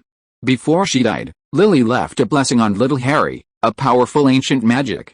It was this magic that bounced back the killing curse shot at Harry and destroyed Voldemort's body. From then on, the fate of Harry and Voldemort were closely intertwined. For reasons that cannot be revealed at the moment, I am certain that Voldemort will return. It is foreseeable that the resurrected Voldemort will find Harry. Harry does not have much time left. He must quickly familiarize himself with the Dark Lord, or at least gain experience. Chapter 58, The Magic Court Line. 11 years had passed since the incident. Dumbledore had experienced countless deaths and separations over the past century, and while he could handle the sadness and nostalgia calmly, he was still moved by the thought of the young mother who had blessed her child with her life. Dumbledore finished recounting the events of the past and paused to sip his hot drink, allowing Melvin and himself to collect their thoughts. He also secretly observed the young professor sitting across from him, wondering how he would brush off Melvin's questions if they touched on Voldemort's Horcruxes or that ancient magic. He wondered if he would use a Scottish joke or a New York wizard joke. Unfortunately, Melvin didn't raise any questions. He simply sipped his tea, calmly absorbing his thoughts, like Dumbledore. I'm 111 years old. I'm not sure how much longer I have left, let alone how many times Voldemort can be resurrected. We narrowly defeated him last time, at a heavy price. This time, with much effort, we might be able to defeat him. What about the future? Dumbledore asked softly. The old headmaster's expression was so calm it didn't seem like he was discussing his own lifespan, but Melvin could detect a subtle tinge of worry in his voice. It wasn't about himself, but about Voldemort's thorny Horcruxes. As president of the International Confederation of Wizards, chief of the Wizengamot, his achievements rivaled those of the founder, but even a legendary wizard was still a wizard. Dumbledore wasn't omniscient, and while he didn't care about his own life or death, he firmly believed that Voldemort's resurrection would be thwarted. But he still worried about not being able to completely destroy Voldemort, and about Voldemort lurking in a ghostly state, resurrecting a decade or even decades from now. The future needs young wizards like you to create it. Dumbledore glanced at the ring on his finger, then retracted his gaze and looked solemnly at the young wizard sitting opposite him. I need your help, Melvin. That sounds very troublesome. Dumbledore heard that he had agreed and smiled kindly. He returned to the matter of Voldemort. According to my original plan, Professor Quirrell will take action at the end of this school year and give Harry an introductory class on the Dark Lord. Professor Quirrell is conscientious, Melvin agreed. Professor Quirrell is dedicated to his work and devotes all his energy to the great cause of education. In order to cultivate outstanding students, he is willing to burn himself to ashes. Dumbledore also approved of the professor he had hired, but he had a slight complaint about the course schedule. Voldemort is inhabiting Quirrell, constantly draining his life force. Quirrell's claim of being gravely ill on Christmas Eve wasn't entirely a lie. That body has already begun to decay, and with the use of magic tonight, the situation will only worsen. Death has found this master and servant. Before, they could lie dormant and bide their time, but after tonight, their patience may decay along with their flesh. Harry and the others need to expedite the process. Melvin shook his head and warned, not necessarily. Dumbledore glanced at him with a puzzled look. Melvin, drawing on a distant memory deep in his soul, reminded him, Voldemort and Quirrell are lurking in hiding, fearing the chief wizard of the Wizengamot in the castle. As long as you, headmaster, are still at school, they can only continue to bide their time. They use herbs to delay the onslaught of death, but now that the situation has worsened, they should switch to more potent potions. There were only a few potions in the entire wizarding world that could delay the onslaught of death, and one of them happened to be located in the school's forbidden forest. Dumbledore frowned slightly, then quickly realized what was happening. He murmured, unicorn blood. Hagrid woke with a slight headache, still groggy. He didn't know if it was the alcohol or the long sleep. He staggered to a sitting position, grabbed the bedside canteen, and drank half a pitcher of cold water. He felt completely awake, and the headache subsided considerably. He threw back the blankets and climbed out of bed to see Fang sprawled beside him. A pot of broth was still half full on the table. Hagrid was stunned for a moment. You did this? Then, realizing he'd been lost, he covered his head and began to recall the events of the previous night. He'd left the 3 broomsticks and invited them to the Hog's Hut for a drink. Dumbledore and Flitwick declined, so Melvin and the Tinkerer accompanied him into the bar and ordered 3 bottles of fire whiskey. They sat down and began to chat about the tavern's mirror. He went to the bathroom, and his memory was blurry. 1 bottle of wine got me drunk. Hagrid couldn't accept it. He pounded his head and tried to recall, but all he could remember were the names of various dragons and an image of a dragon spewing flames. What kind of dragon is that silver-white flame? The more he thought about it, the more puzzled he became, and the more puzzled he became, the more headache he felt. Hagrid racked his brains, but he could only deduce that Professor Lewin had brought him back. He didn't know the rest. Woof woof, Fang twirled around his feet, tugging at his trouser leg as he moved toward the table, reminding him that there was still a half-full pot of broth. Hagrid rubbed its head with a smile. You're right, breakfast first. 10 minutes later, Fang, the hound, watched the half-blood giant slurp his broth and sighed contentedly. Then he looked at the plate of boiled meat in front of him and remained silent for a long time. That was clearly his dog meal. Hagrid ate his fill and burped, his stomach warm. He had thought Professor Lewin was a pure-blood wizard, but he was actually quite kind, and his broth was so delicious. He'd buy him a drink someday. On the 3rd night after Christmas, a small argument broke out on the Gryffindor boys' dormitory. Want to play chess? No. How about going to see Hagrid? No. Go ahead, Harry, I know you're still thinking about that mirror. I have to warn you, don't go there tonight. Why? I don't know. I have a bad feeling. Magic mirrors that see desires and dreams and make people obsessed are never good things in stories. They might be items of dark magic. Besides, you've had lucky escapes so many times. Filch, Snape, and Mrs. Norris will be patrolling at night. What if you get caught? You sound like Hermione. I'm not kidding, Harry, really don't go. Harry didn't listen to his roommate's advice. He hadn't seen his parents since he could remember, and he had never felt the love and care of his parents in the previous 10 years. Now he finally had the chance to see his parents' faces. Even if Merlin came, there was no way he could stop him. And even Ron's unfounded speculations were out of the question. As night fell, Harry put on his invisibility cloak, left the dormitory, walked through the common room, and climbed out of the portrait hole. "You naughty boy, who the hell are you?" the fat lady demanded angrily. After being disturbed for 3 consecutive days, he still had to be scolded even though the headmaster had warned him. Harry remained silent, silently apologizing in his heart. The torches in the corridor had gone out. Darkness and the invisibility cloak provided a double guarantee. Harry was not as panicked as he had been the night before. He walked briskly downstairs, avoiding the patrolling Filch and Mrs. Norris, and soon arrived at the abandoned classroom and stood in front of the mirror of erased Mom and Dad. Harry stared at the mirror in fascination, stroking it as he sat on the floor. He wanted to stay here all night. No one could stop him from being with his family, not even Merlin. "You're here again, Harry," Headmaster Dumbledore. I didn't see you. The invisibility cloak shouldn't be impeding your vision." "Perhaps your myopia has worsened," Dumbledore said with a smile, sitting down next to him.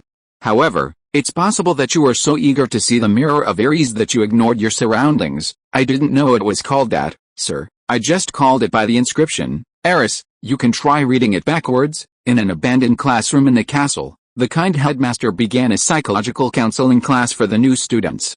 500 miles away in London, Melvin walked across Charing Cross Road, pushed open the revolving door of an old pub, and stepped inside. The pub was bustling at its peak. The dim kerosene lamps barely illuminated the entire room, adding a hazy and mysterious atmosphere to the bar. An old witch dressed in strange clothes sat in the corner, emitting a hoarse, shrill laugh. Gringotts goblins were drunk and crazy at the long table.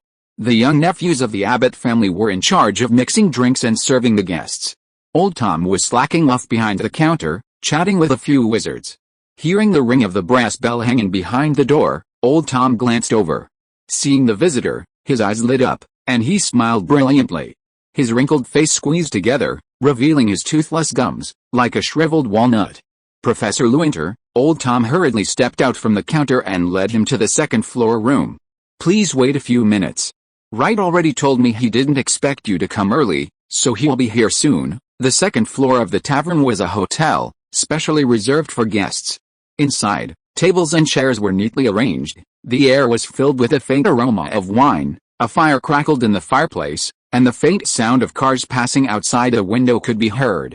"Old Tom, we haven't seen each other for just a few months. We didn't just meet today, so there's no need to be so polite," Melvin said helplessly. "I'm still used to the way you were during the summer vacation. A little polite, but not much." "Well, aren't you thinking about discussing business tonight?" Old Tom chuckled twice, revealing his toothless gums. "Let me tell you, there was a period of time in the past 2 months when there were a lot of customers entering the store every night. I thought they were caravans from Knockturn Alley, coming here to have a drink and relax after business. But when I settled the accounts in the evening, I found that the business had not changed at all. I asked someone about the situation, and found out that they were all here to borrow the fireplace in the bar. They went from Diagon Alley to Hogsmeade just to watch the game of the Three Broomsticks." "Did the news spread so fast?" "Yes, at first only the relatives and friends of the Hogsmeade villagers went there to join in the fun, and then everyone knew that the Three Broomsticks could be used to watch the Hogwarts Quidditch House tournament. My regular customers, Quarterly and Dig, and others went to watch it, and came back telling me about how the boy who lived was the Seeker, Gryffindor versus Slytherin. The game was thrilling, and in the end Harry Potter won by grabbing the golden snitch." Old Tom seemed to have been dissatisfied with this for a long time, and kept muttering, "It's abominable. So you want to buy a shadow mirror too?" "That's right." Old Tom nodded heavily. Melvin chuckled softly. "I didn't expect you'd be so thoughtful. I always see you slacking off behind the counter, neglecting to clean, and always putting off making cocktails. I thought you didn't care about the pub's business." Old Tom blinked and looked up at him. "I don't care. Then why did you buy a mirror?" "Because I want to watch Harry Potter's match," Old Tom said matter-of-factly. "The Leaky Cauldron is the entrance to Diagon Alley, with a public fireplace right there. Patrons still come for a drink every day. It's inconvenient for the pub to close, and I can't leave. To be able to watch the match, I had no choice but to buy a mirror." Melvin looked thoughtful. The influence of Quidditch was even greater than he'd anticipated. Combined with the star players and the Harry Potter brand, it spread faster than he'd anticipated. If this was the case in London's Diagon Alley, what about other wizarding communities? Would tavern owners elsewhere also want to buy mirrors? How long would it take to establish a cinema system within the wizarding world? The tavern owner, unaware of the young professor's distraction, continued to mutter his frustrations. He'd been running the Leaky Cauldron for so many years, others traveling while he was confined to London. He'd always plastered posters for the Quidditch World Cup, held every 4 years, but he'd never seen it in person. And those damned fellows like Digger, they brag in front of me after watching the matches. Old Tom gritted his teeth almost broken. Every time I make a drink, I want to spit in theirs. The door creaked open. Wright and Borgin, holding a tray of butterbeer, froze at the door. They'd hurried in from outside, ordering a couple dozen beers specifically to cater to the tavern's needs. As they opened the door, they heard the tavern owner mentioning spitting in his drinks, unsure whether to go in. Wright began to reflect on whether he'd seen the World Cup in previous years and boasted about it in his shop, or whether he'd asked Old Tom to personally mix his drinks. Borgin began to wonder if, as a Knockturn Alley merchant, he'd ever offended the tavern owners of Diagon Alley. Old Tom, caught red-handed by the drunkards, looked slightly uneasy. He coughed twice and began scratching his head. Though he had little hair, he felt an itch in his head. Perhaps the imperious curse was causing his nonsense. Melvin didn't get involved in their argument. He ushered the two men into the room, offered them a glass of butterbeer, and asked, "No one told me Mr. Borgin would be joining us tonight. Do you have any good news?" "Indeed, it's good news," Borgin laughed unctuously. Many wizards have seen the mirror on the three broomsticks and understand its value. But they weren't as well informed as Old Tom. They couldn't tell it was the work of the monks and Stanleys, nor could they find Wright's repair shop. They could only go to Borgin and Burke's in Knockturn Alley. How many people want to buy it? Melvin was delighted. He had found a clue to the magic court. Chapter 59 Win-Win Cooperation. The news of Harry Potter joining the team spread quickly. Leveraging the boy who lived's fame, word of the three broomsticks and the memory mirror spread quickly, too. Almost half of Britain's wizards have heard of it, Borgin's slightly unctuous voice echoed through the room. But not all tavern owners are discerning. Ordinary drinkers and fans are just joining in the fun. Wright and I counted on the way here, and there are about 19 interested buyers for the memory mirror. One of them is old Will from West Overton. Borgin and Burke's in Knockturn Alley is renowned. Anyone seeking novelties like the memory mirror, unavailable through regular channels, turns to Borgin. A few knowledgeable wizards, aware of the Monks Tully family's reputation, have also approached the repair shop a few blocks away. Wright added a few more names after Borgin finished speaking. Godric's Ada, Alfie of Dingworth, One-Eyed Jack of Upper Flagley. The British wizarding world is so small, and established wizarding families are almost always related. Even the pure and ever-victorious Malfoys share blood ties with the Wheeleyes, the shame of purebloods. Monk Stanley and Borgin each have their own acquaintances, each with their own biases when presenting client lists. For ordinary customers, they simply mention their names and where they're from. For close acquaintances, they offer detailed profiles to win the favor of their supplier, Lewynter. Melvin listened quietly to the two middlemen's client introductions, silently sizing up their backgrounds and singling out a few special, high-quality clients. Godric's Witch Ada runs the Golden Snitch Tavern, where they brew their own beer, a favorite of the surrounding villagers. These were the average customers. Old Will from West Overton used to be an Auror. He went crazy with Mad Eye during the last Wizarding War, and had one of his arms blown off by a Death Eater. He always felt itchy and painful on rainy days, and could only rely on whiskey to relieve the pain. After retirement, he simply opened a pub specializing in spirits. At first, only his fellow Aurors took care of the business, but later many wizards came to drink there. Many of the drinkers' relatives had suffered murders by Death Eaters and were grateful to Harry Potter. There were also some Quidditch fans. When they heard that the three broomsticks were showing a Hogwarts game, Old Will took the drinkers to Hogsmeade after closing the shop for a week. Ross Murda almost thought he was there to steal the brewing recipe. This person has an Auror background and is a high-quality customer. Alfie from Dingworth is a fast-talking man. He used to be a commentator for the Quidditch World Cup. During the 1986 final, he scolded the West German national team on the commentary platform for accepting bribes and fixing matches in the last round of the group stage. After the game, the tournament committee asked them to make a public apology in the newspaper. Alfie has a hot temper. He said he would apologize on the surface, but ended up scolding several officials from the sports department and the tournament committee in front of reporters. Alfie finally resigned on his own initiative and returned to his hometown to open a Quidditch club. Usually, it's retired players and referees who spend their time together. Last week, he went to watch a game at the Three Broomsticks. When paying for the drinks, he directly handed over several thousand galleons to Ms. Rosmerta, saying that he wanted to buy the shadow mirror. In the end, Malcolm mistook him for a drunk and kicked him out. This person has a professional background and is also a high-quality customer. One-Eyed Jack from Upper Flagley used to be a photographer of Quidditch matches. It was the Quidditch World Cup in 1986. In order to take the most exciting photos, he was too close to the field and was hit in the eye by a bludger. After retirement, he started a magazine specializing in reporting Quidditch news and publishing articles on Quidditch.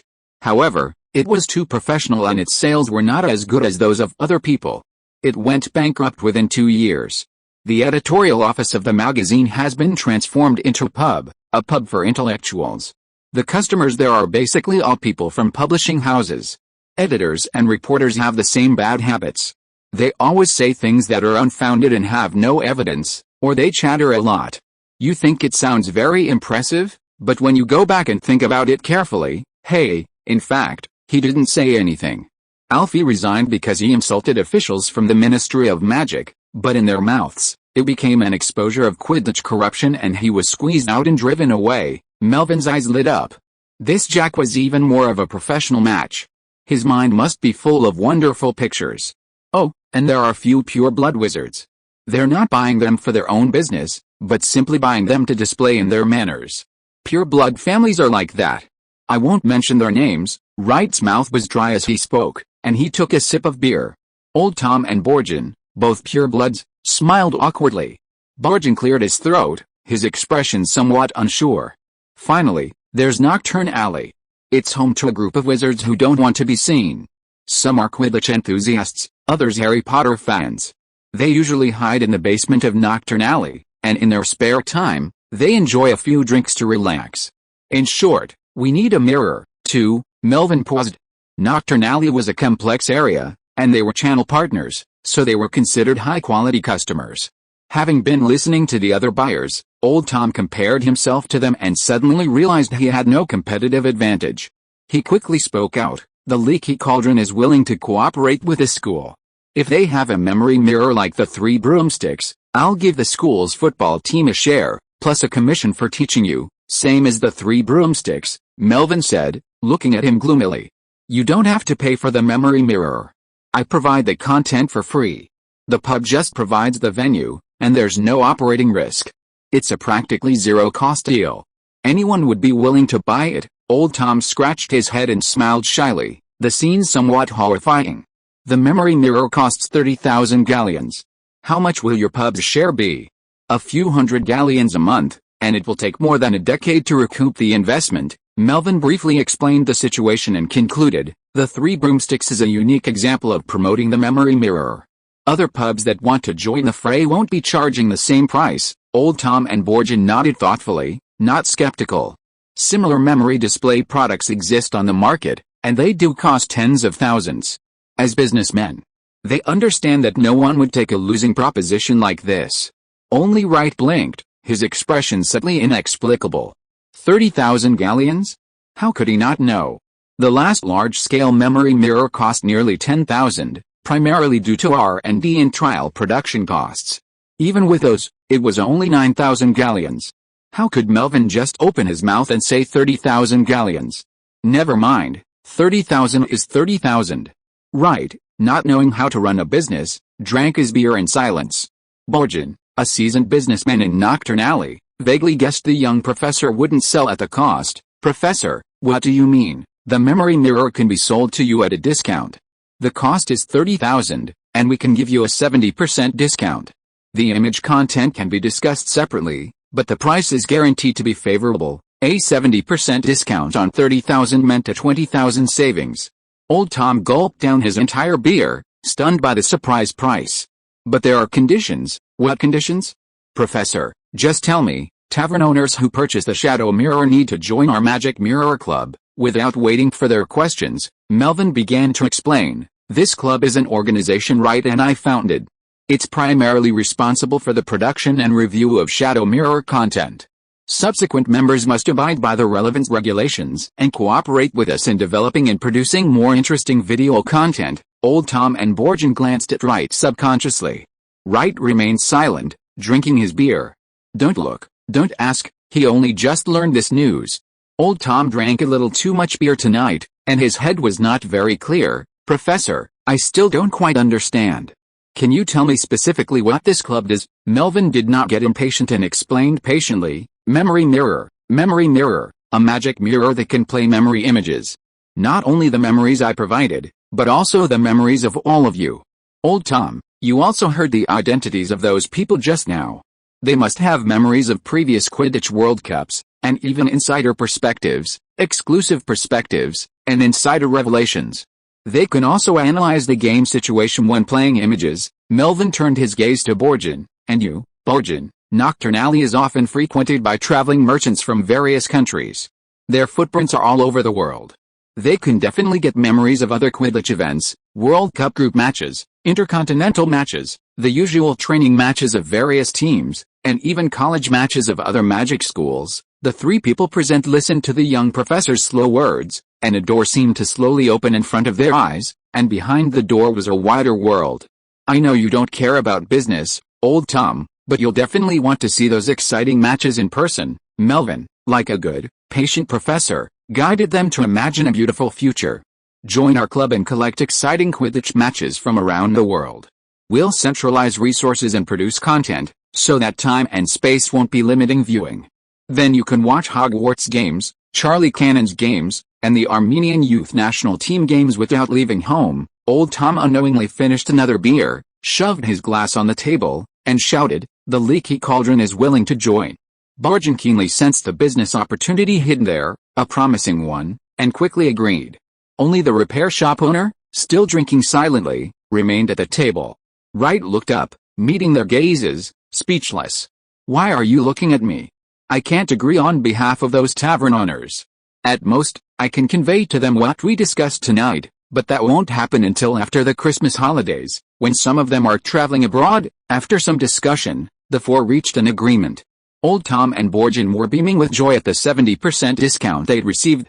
Although Wright had to go back to deliver the news, he'd already earned 2 handsome commissions, with the potential to earn even more in the future. Only young Professor Lewynter, sacrificing self-interest for the benefit of the wizarding world, was truly admirable. Everyone had a bright future. That's all, then. Interested clients can schedule an appointment with me this weekend. Melvin set down his glass and stood up. That's all for today. I'm going back to school. Professor, I'll take you back, Old Tom said, rising and following. Wright and Borgin watched the two men walk away, then turned their gaze away to say something when they realized Melvin's beer was still untouched, even though they'd already finished half a glass. Remembering what they'd heard upon entering the room, they exchanged a glance and fell silent. The Christmas holidays were slowly drawing to a close. The wizards and witches returned home from their vacations, preparing for a new year of work and study. Wizarding communities across Britain were thriving again, and taverns were reopening. As night fell, 2 figures emerged from the alleyways of Hogsmeade. Malcolm and Tucklet walked side by side, exchanging pleasantries and sharing holiday memories. Passers-by sat in silence, their eyes glancing at the two, their hearts filled with wonder. But soon, a familiar argument erupted on the street again. Whether a seeker can catch the snitch has nothing to do with finger length. Harry Potter's victory is proof of that. Lamont lost, and he lost. It's his poor skills. Don't blame his teammates. Don't blame his parents. How can that be the same? One was a house tournament, the other the World Cup. What's the difference? His fingers are shorter than Lamont's, and he still won. How can that be the same? He's Harry Potter, so what? He beat that guy in his crib. Passers-by sighed as the two began to shove each other. It was the familiar sounds and movements again. The neighbors had returned before Christmas. Listening to the two men's bickering, the residents arrived at the Three Broomsticks, where they suddenly noticed the pub had a brand new sign. A year-old poster was taped to the window, depicting Lamont, a high-spirited figure on a broomstick. Below it was the headline, "Scotland vs. Canada, the final battle of 1998 p.m. Located at Charing Cross Road in London's Westminster district, the Leaky Cauldron looked somewhat deserted from the outside, but upon entering, a throbbing roar of sound filled the air. Frenzied fans huddled in front of the silver mirror, each goal drawing deafening cheers from the crowd. Old Tom squeezed into the front row to watch the game, cheering along with the patrons, while several of the Abbott nephews and nieces were busy carrying their flagons. Auror Kingsley Shacklebolt stood quietly at the edge of the counter, a position where he wouldn't be noticed, yet still able to keep an eye on the action.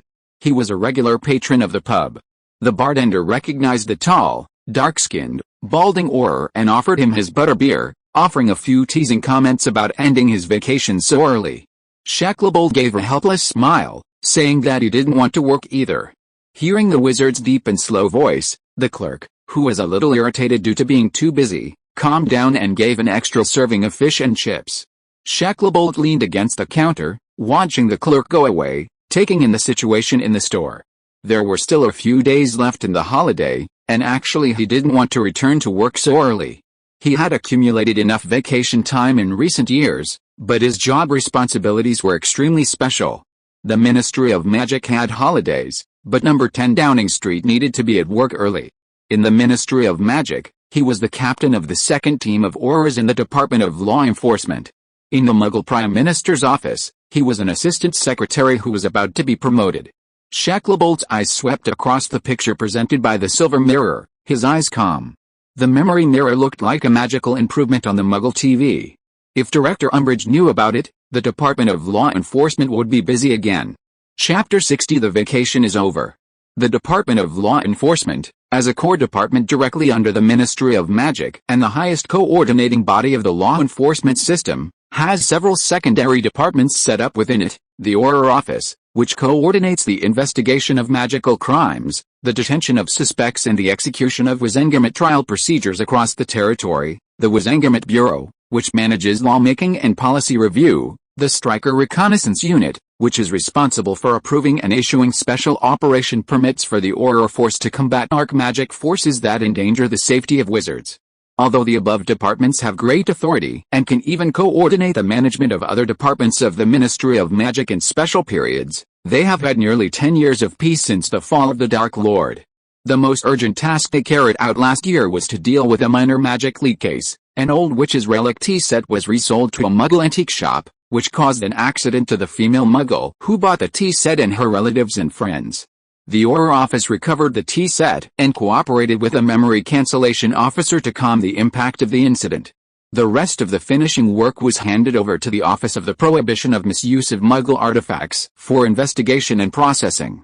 Originally a minor violation of the Statute of Secrecy, Director Umbridge of the Improper Use of Magic Office, not content with claiming credit for the work of Weasley and the others, attempted to reclassify the case as a major breach of the statute, a serious threat to the survival of wizards in Britain. Fortunately, the Wizengamot members didn't fall for her deception and upheld the original verdict, allowing them to enjoy a peaceful Christmas holiday. Kingsley Shacklebolt took a sip of his beer and sighed softly. If Umbridge knew about the memory mirror, there would probably be another uproar. This Auror wasn't the only one who shared similar thoughts. Also sitting in the corner was Rita Skeeter, a renowned journalist and special contributor to the Daily Prophet. The witch sat alone at a round table in the back. Her hair was meticulously styled, her blonde hair styled into awkward, stiff waves that accentuated her broad-jawed face. A pair of jeweled glasses perched on her nose, and her bright red-nailed fingers held a glass of gin and tonic, sipping it slowly. As one of the best journalists and writers in the country, and perhaps even the world, she knew all the senior officials in the Ministry of Magic. Dolores Umbridge, who rose to head of office before the age of 30 and became the de facto figure in the Department of Law Enforcement, was a particular target of her observation. Her constant presence in pink cardigans and frilly skirts, her fondness for pink girlish accessories, and her love of overweight cats with bows were all superficial and irrelevant observations. More importantly, the head of office was secretly domineering and self-righteous, keen on controlling subordinates and flattering superiors, skillfully manipulating events to her liking. This was similar to her own, though her methods were more elegant and subtle, while the head of office was a clumsy and vulgar manipulator of power, often incurring the dislike of her colleagues. Skeeter had already investigated. Umbridge, who had always touted her pure-blooded Selwyn family from Wiltshire, was actually born to a frivolous and slovenly Muggle mother, a father who worked as a ministry janitor, and a squib brother. Ms. Umbridge was a dedicated worker, but her abilities were limited. She rose through the ranks by and sincerely currying favor with her superiors, taking credit for other colleagues' achievements, and smearing minor blunders as serious crimes. Skeeter had already prepared a comprehensive biography for her, waiting for Umbridge's downfall or retirement. If she were to become a minister, even better, her biography would be even more popular, and her fame as a renowned journalist would spread throughout the British wizarding world, rivaling even the adventurer Lockhart. "Perhaps we can give her another credit," Skeeter said, raising his heavily painted eyebrows. A crocodile leather handbag lay on the round table before him. A green shorthand quill swiftly scrawled across the parchment, leaving behind a string of fluent sentences. "This shadow mirror appears to be a completely magical artifact, but any wizard with even a passing knowledge of Muggle studies can discern that it is an imitation of Muggle television.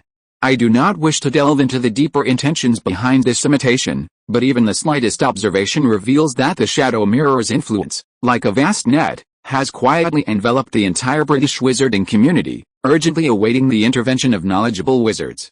The next day, back to work. Deep underground in Whitehall, London.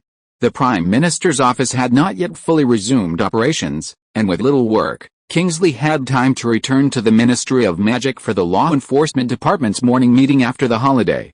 A glowing green fire continuously rose from the fireplace outside the round hall, and the crisp crackling of air as wizards paraded into the room. Staff from all departments had largely returned to work, the chaotic footsteps of hundreds of witches and wizards, their expressions etched with a sullen, post-holiday mood. Golden elevators carried staff to various departments. Aside from the interrogation rooms and the Department of Mysteries on the ground floor, the other floors gradually became bustling with activity. Second floor, Department of Law Enforcement. Many wizards found the female voice aloof, but Kingsley found it perfectly fitting, more in keeping with the spirit of the wizarding government. He exited the elevator and walked straight through the corridor. At the end, he turned right and pushed open two heavy oak doors. The Auror office was there. Despite being called an office, it was actually an open area divided by wooden panels. Regular Aurors worked in cubicles. Further ahead was the meeting room. The Department of Law Enforcement held a morning meeting at the end of each holiday. Representatives from each office within the department attended to report on the cases handled by the staff on duty. These were mostly cases of drunken wizards who had either themselves or their relatives landed in St. Mungo's Hospital through magic. There had been no disruptions in 10 years. Entering the meeting room, Kingsley glanced around. Even before the meeting began, most of the staff present were present, save for Umbridge and Madame Bones, the head of the Department of Law Enforcement. After quietly greeting his colleagues, he chose not to sit next to his immediate superior, Rufus Scrimgeour, but with a trainee Auror who was recording the meeting. At the end of the round table sat a playful and lively witch with bright pink hair and black, sparkling eyes, who scrutinized the captain with a rather unkind look. Nymphadora Tonks grinned. "Captain, you're here?" "Yeah." Kingsley glanced at her notebook, which showed a pink man blowing gum bubbles. The boss chuckled softly. "How was the Auror training course?" Tonks sighed, her expression melancholy. "It was terrible. I failed the stealth test twice in a row. Mad Eye said he could find me with one eye closed. Which eye to close? Isn't it fair to keep the magic eye? That's what I asked." Tonks agreed deeply. "Then he assigned me to be an assistant to that pink toad during the rotation. Mad Eye said that as long as I stay in Umbridge's office for 3 months, Merlin will let me pass the stealth test." Kingsley laughed. "I agree with him.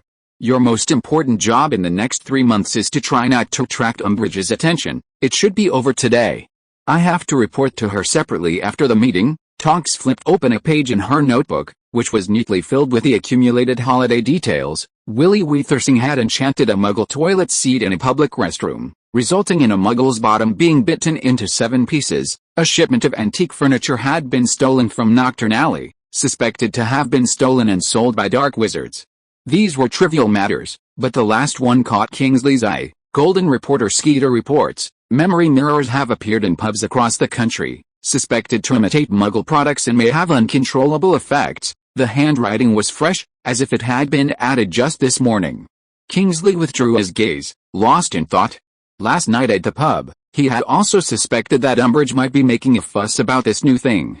He had asked old Tom about it during a casual chat and learned that it was a new invention created by a Hogwarts professor. Considering Dumbledore's connections, he decided to help the professor first and then contact the headmaster later. The Auror captain and the trainee Auror began chatting. Tonks, Umbridge was promoted not long ago. Do you think she has completely taken over the office of the prohibition of the improper use of magic? Well, although I hate this person, to be honest, she is doing a good job. No, Tonks, if she takes over the office completely, things will not be so good. With Umbridge's desperate character to gain credit, her meddling in specific matters will only make the law enforcement department a mess. Remember the minor incident of the leak of the magic tea set last time? It was she who spread the rumor that made wizards everywhere talk about the impending danger to the wizarding world. Kingsley's voice was calm and steady. Do you want to see her continue like this? Of course not, Captain. What do I need to do? Don't report to her things that cannot be determined for the time being, and don't let her see those unfounded news. What if she asks? What if she wants to see it herself? Remember your stealth training? If you don't want to be discovered, you need to attract your target's attention by making your surroundings more conspicuous. You need to keep Umbridge busy. Fill her schedule and keep her occupied, reviewing documents and conducting patrols. She loves to talk about her achievements. So let her spend her time dealing with ministers, pure-blood families, and reporters, receiving the senior Auror captain's advice. Trainee assistant Tonks was deeply moved and hurriedly scribbled down the key points on parchment. Is this Muggle political wisdom? Learned. Hogwarts also returned to school today. Hermione was packing her belongings in her dorm. She changed into new pajamas and unpacked her spring and summer wizard robes from her suitcase, hanging them on hangers and stuffing them into her closet. Only some candy and a few tubes of medical toothpaste remained in her suitcase. They were Christmas gifts for her roommate and some for her professors. Her parents said she'd made friends at her new school and needed to thank those who helped her. The 12-year-old witch sighed silently. It was convenient for her roommate. She could drop them off when she got back in the evening. How could I send it to Professors McGonagall and Lewynter? And what normal student would give toothpaste as a gift? Sigh. With mixed feelings, Hermione left her dorm and headed downstairs to the Great Hall for the back-to-school dinner. The elaborately decorated Christmas tree had been moved to the courtyard, surrounding the frozen central fountain. A few holly branches and ribbons still adorned the dome and corridors, and the school suddenly seemed to come alive. After a relatively long Christmas break, the students were eagerly anticipating the start of school, excitedly discussing their vacation experiences. My distant aunt came to visit us this year, and I didn't expect even a French wizard like her to know Harry's name. Do you know why? Why? Because the three broomsticks were showing footage of their matches, and the leaky cauldron, it was all over the front page of the newspaper. My dad and grandpa went to see it every night, and my grandma even beat them up for it. Sitting in the guest of honor seat, Melvin flipped through the Daily Prophet with great interest. Special reporter Rita Skeeter's article was inevitably a bit extreme, intended to stir up emotions, but some passages did hit key points. This illegal animagus hadn't studied communications systematically, but her professional experience had honed her instincts, almost intuitively. Maybe she could help with publicity or something in the future. He was just considering collaborating with a reporter when several senior students, all Quidditch players, approached him, led by Cedric, with a grin on their faces. Professor Lewynter, we're here to thank you. Oh? Thank me for what? Melvin closed the newspaper. Thanks to your mirror, Professor, many team managers have seen our game recordings and sent us tryouts, Cedric explained briefly. Roger from Ravenclaw, Captain Wood from Gryffindor, and Flint from Slytherin. Flint, the Slytherin captain, was a burly figure with buck teeth and a rather unfriendly demeanor. Even now, trying to force a smile at the professor, he still looked a bit intimidating. Although they lost a match against Gryffindor, his rough and tactical style caught the attention of Argentina, who said it was a perfect fit for their stranglehold tactics and invited him to try out for the youth national team. We're all very grateful, Professor. It's your own skill that counts. Melvin smiled as he reviewed the situation, urging them to study hard and consider a professional career after graduation. He also obtained the contact information of several teams. After watching the students return to the longhouse table, he glanced to either side. Hagrid was whispering to Professor Kettleburn. The other three headmasters were chatting and laughing about the team's broom change. Professor Snape sat alone to the side, and Professor Quirrell was still absent. Melvin looked up at the magic dome. It was dark and windy tonight, not a good day. Dumbledore, sensing his concern, turned to him and said, "Don't worry. I've spoken with the Centaur elders and the Unicorn leader. The Centaurs patrol the Forbidden Forest every night. The unicorns are safe. What about Quirrell? We'll just have Harry and the others speed up their investigation. Dumbledore paused, then looked him in the eye sincerely. We need a professor to secretly help guide their investigation. Who do you think would be suitable? Melvin, unable to understand his gaze, turned away, just in time to see the three freshmen at the Gryffindor table huddled together. The young witch frowned, as if complaining about the two boys' excessive playfulness and their failure to uncover any clues over the holiday.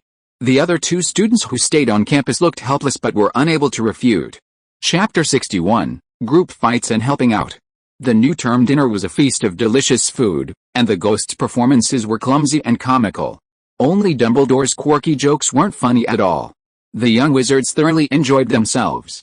After eating and drinking, they returned to the common room together.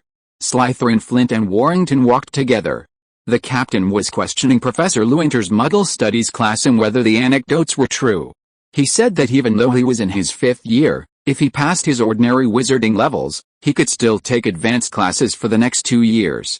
Warrington was speechless. Flint's grades were near the bottom of his class, and he actually admired the captain's foresight. George and Fred were pestering Captain Wood, wondering which team was so blind as to invite a mediocre goalkeeper instead of the twin batsmen. Harry and Ron watched them playfully from the side, wondering if they had a chance of getting a team offer.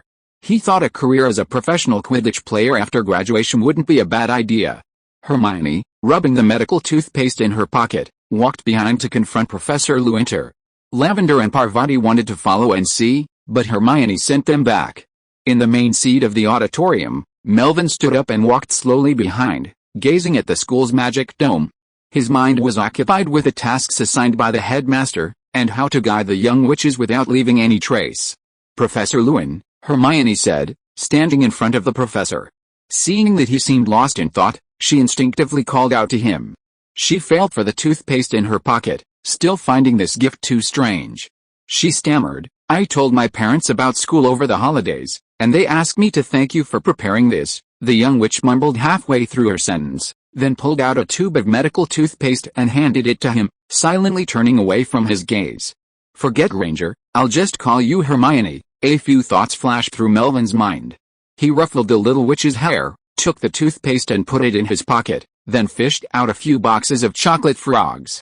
Thank your parents for me. These are my return gifts. The little witch's head swayed slightly as she looked at the pile of chocolate frogs, a bewildered expression on her face. She lowered her head to her coat pocket and fell silent. Hermione dazedly accepted the candy the professor offered her. Only after they were gone did she realize she had forgotten to ask Professor Nicolas Flamel about him. She returned to the common room with the boxes of chocolate frogs. With some time left before lights out, Hermione found her two friends at the round table by the window. Did you notice? Professor Quirrell's absent again, Harry said, sorting through the information he had gathered. He didn't leave school during the holidays, but he's been absent from almost every party. I wonder if I'll see him in Defense Against the Dark Arts tomorrow. I wonder if I'll see him. Ron, sated, slumped on the sofa, his blood concentrating in his stomach, his mind blank. He paid no attention to what Harry said, simply repeating the lesson. There's gotta be something hidden in this. Hermione sat down at the round table, placing the chocolate frog on the table. It would be great if we could find out who Nicolas Flamel is. It would be great if we could find Nicolas Flamel. Ron paused mid-reading, his unfocused eyes snapping to focus on a pile of unopened chocolate frogs. He feigned indifference as he looked away, but his peripheral vision remained glued to the boxes. Professor Lewynter gave them to them, Hermione explained briefly, dividing a few boxes between the two of them and leaving a few for their roommates. She then went back to Nicolas Flamel. I feel like I've heard that name somewhere before. It sounds familiar, Ron continued, his tone more upbeat this time. Harry, on the other hand, surveyed the candy pile normally. I've searched through all the famous wizards of modern and contemporary times, but I can't find that name. He could be just an ordinary wizard. How can I find him? Probably an ordinary wizard. Ron, distracted, focused on the chocolate frog, slowly pulled out the picture, praying devoutly that it was the rare Agriva card he didn't have. Instead, he was disappointed to see it was the common Dumbledore card. Just as he was about to give it to Harry, he glanced at the description below and exclaimed in a low voice, I know where I've seen this before, Albus Dumbledore, current headmaster of Hogwarts.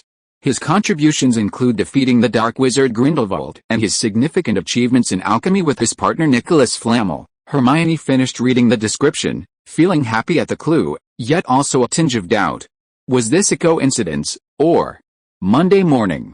7th year Muggle Studies class was in the morning. The classroom was devoid of any magical aids, a rather ordinary scene. Candles hanging from the ceiling illuminated the classroom, while an orange flame burned quietly in the fireplace, creating a warm, slightly stuffy atmosphere. The glass windows were shrouded in mist, leaving a thin crack for ventilation. The advanced class had a small number of students, all of whom were familiar with one another. The novel curriculum of the previous months had brought them closer. With half an hour left before class, nearly everyone was present, chatting and chanting about recent events. A neighbor had sent himself to the hospital, a sea monster in the Caribbean, a fire dragon in Romania, a tryout invitation from a sports team, and mirrors appearing in wizarding taverns across the country. As 7th-year students, destined for adulthood upon graduation, a few perceptive students had already sensed a clear distinction between the school and the outside world. Even though the headmaster was hailed as the greatest wizard of his generation, positive news about him was rarely heard outside the school. The 4 deans, all at the top of their respective fields, appeared only in a few professional journals, not to mention the professors of other elective courses. It seemed as if some subtle force was limiting Hogwarts' external influence. The students felt a strange sense of novelty at the time of their vacation, hearing about Professor Lewynter, and how it had a real impact on their friends and family. Melvin walked into the classroom, carrying materials. He was wearing a crisp black trench coat, similar in style to a robe. The students gradually quieted down.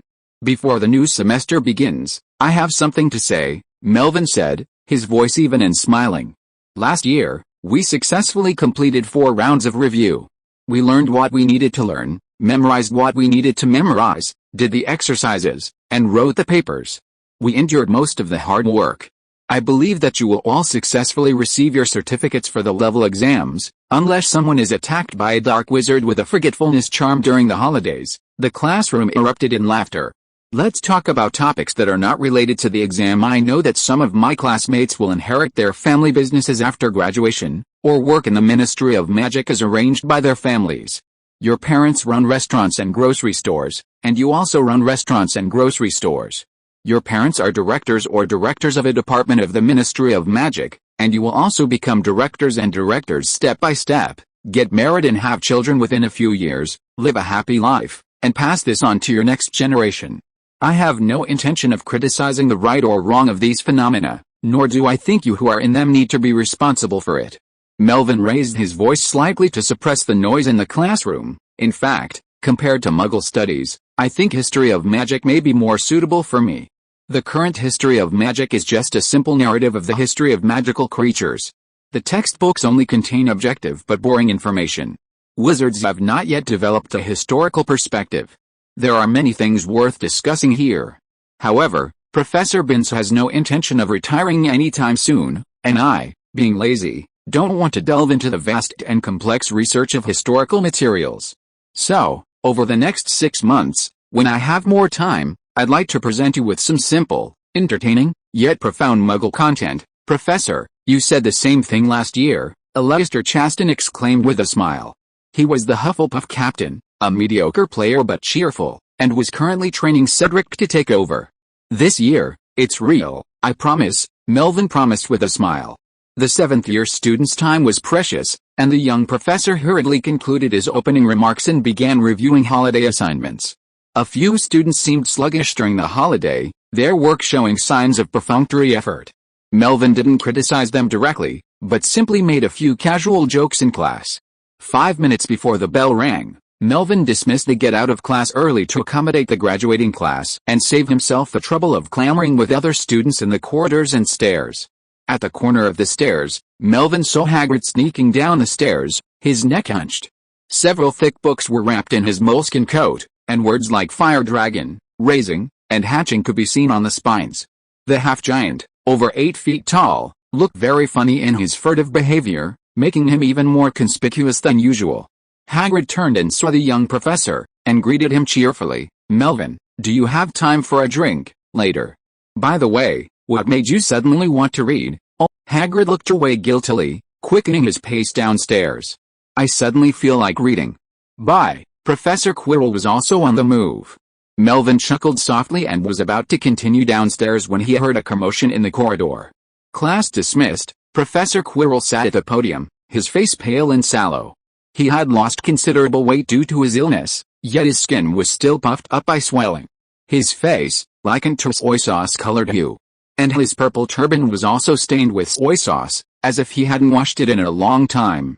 Hearing the bell, he hurriedly announced the end of get out of class and left the classroom, ignoring the spell he was still reciting. Many students had suspected the professor's absence, but surprisingly, defense against the dark arts class went on as usual, though Professor Quirrell's stench was even stronger. It was winter, and the classroom was poorly ventilated to maintain heat. By the end of the entire class, the entire room was filled with an indescribable stench, like the stench of rotting mutton, masked by a multitude of strong herbs and spices, making it impossible to open your eyes. At the signal to dismiss, the first years fled the classroom, relieved. They were going to the courtyard to get some fresh air before the next potions class. Only Neville Longbottom lagged behind, slowly packing his things. He had discovered that if he slowed down and repeated things several times, he would be less likely to forget. Whether it was textbook knowledge or a list of commands, if he slowed down, he could memorize them all. Neville still used his old wand. It always felt sluggish when he cast spells, but it was enough. He tucked the old wand into the lining pocket of his robes, tucked the list of commands between his textbook and his notebook into his school bag, and put the crumpled candy wrapper into his coat pocket. He stood up and found himself alone in the classroom. Neville glanced out the window and saw it was a beautiful day. The morning sun hung in a clear sky, gleaming in the clouds and snow. Through the window, it cast patches of light on the walnut desks, illuminating the entire classroom. His mood suddenly brightened, a rare winter day. Neville picked up his bag and headed out. As he left the classroom, he almost bumped into two men even heavier than him. Fortunately, he was slow and stopped in time. Looking up, he saw Goyle and Crabbe, Slytherins. Next to them stood a platinum-haired boy, neatly dressed and somewhat regal. It was Malfoy. Their expressions were unfriendly. Draco Malfoy raised his chin, his eyes haughty. "Look who's that? A squib from the Longbottom family. You've been in the classroom for so long. You like the stench of the classroom, right?" Neville pretended not to hear anything and walked away from them. Seeing him like this, Draco became even angrier. It was him who caused him to fall from the sky during the flying class last semester. His flying experience was more profound than Potter's.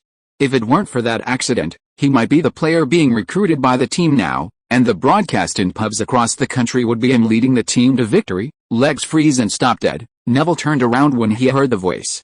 The angry classmate raised his wand, with the tip of the wand pointed at his chest, and a small red light burst out. Neville had heard this little curse before, and watched it sink into his chest.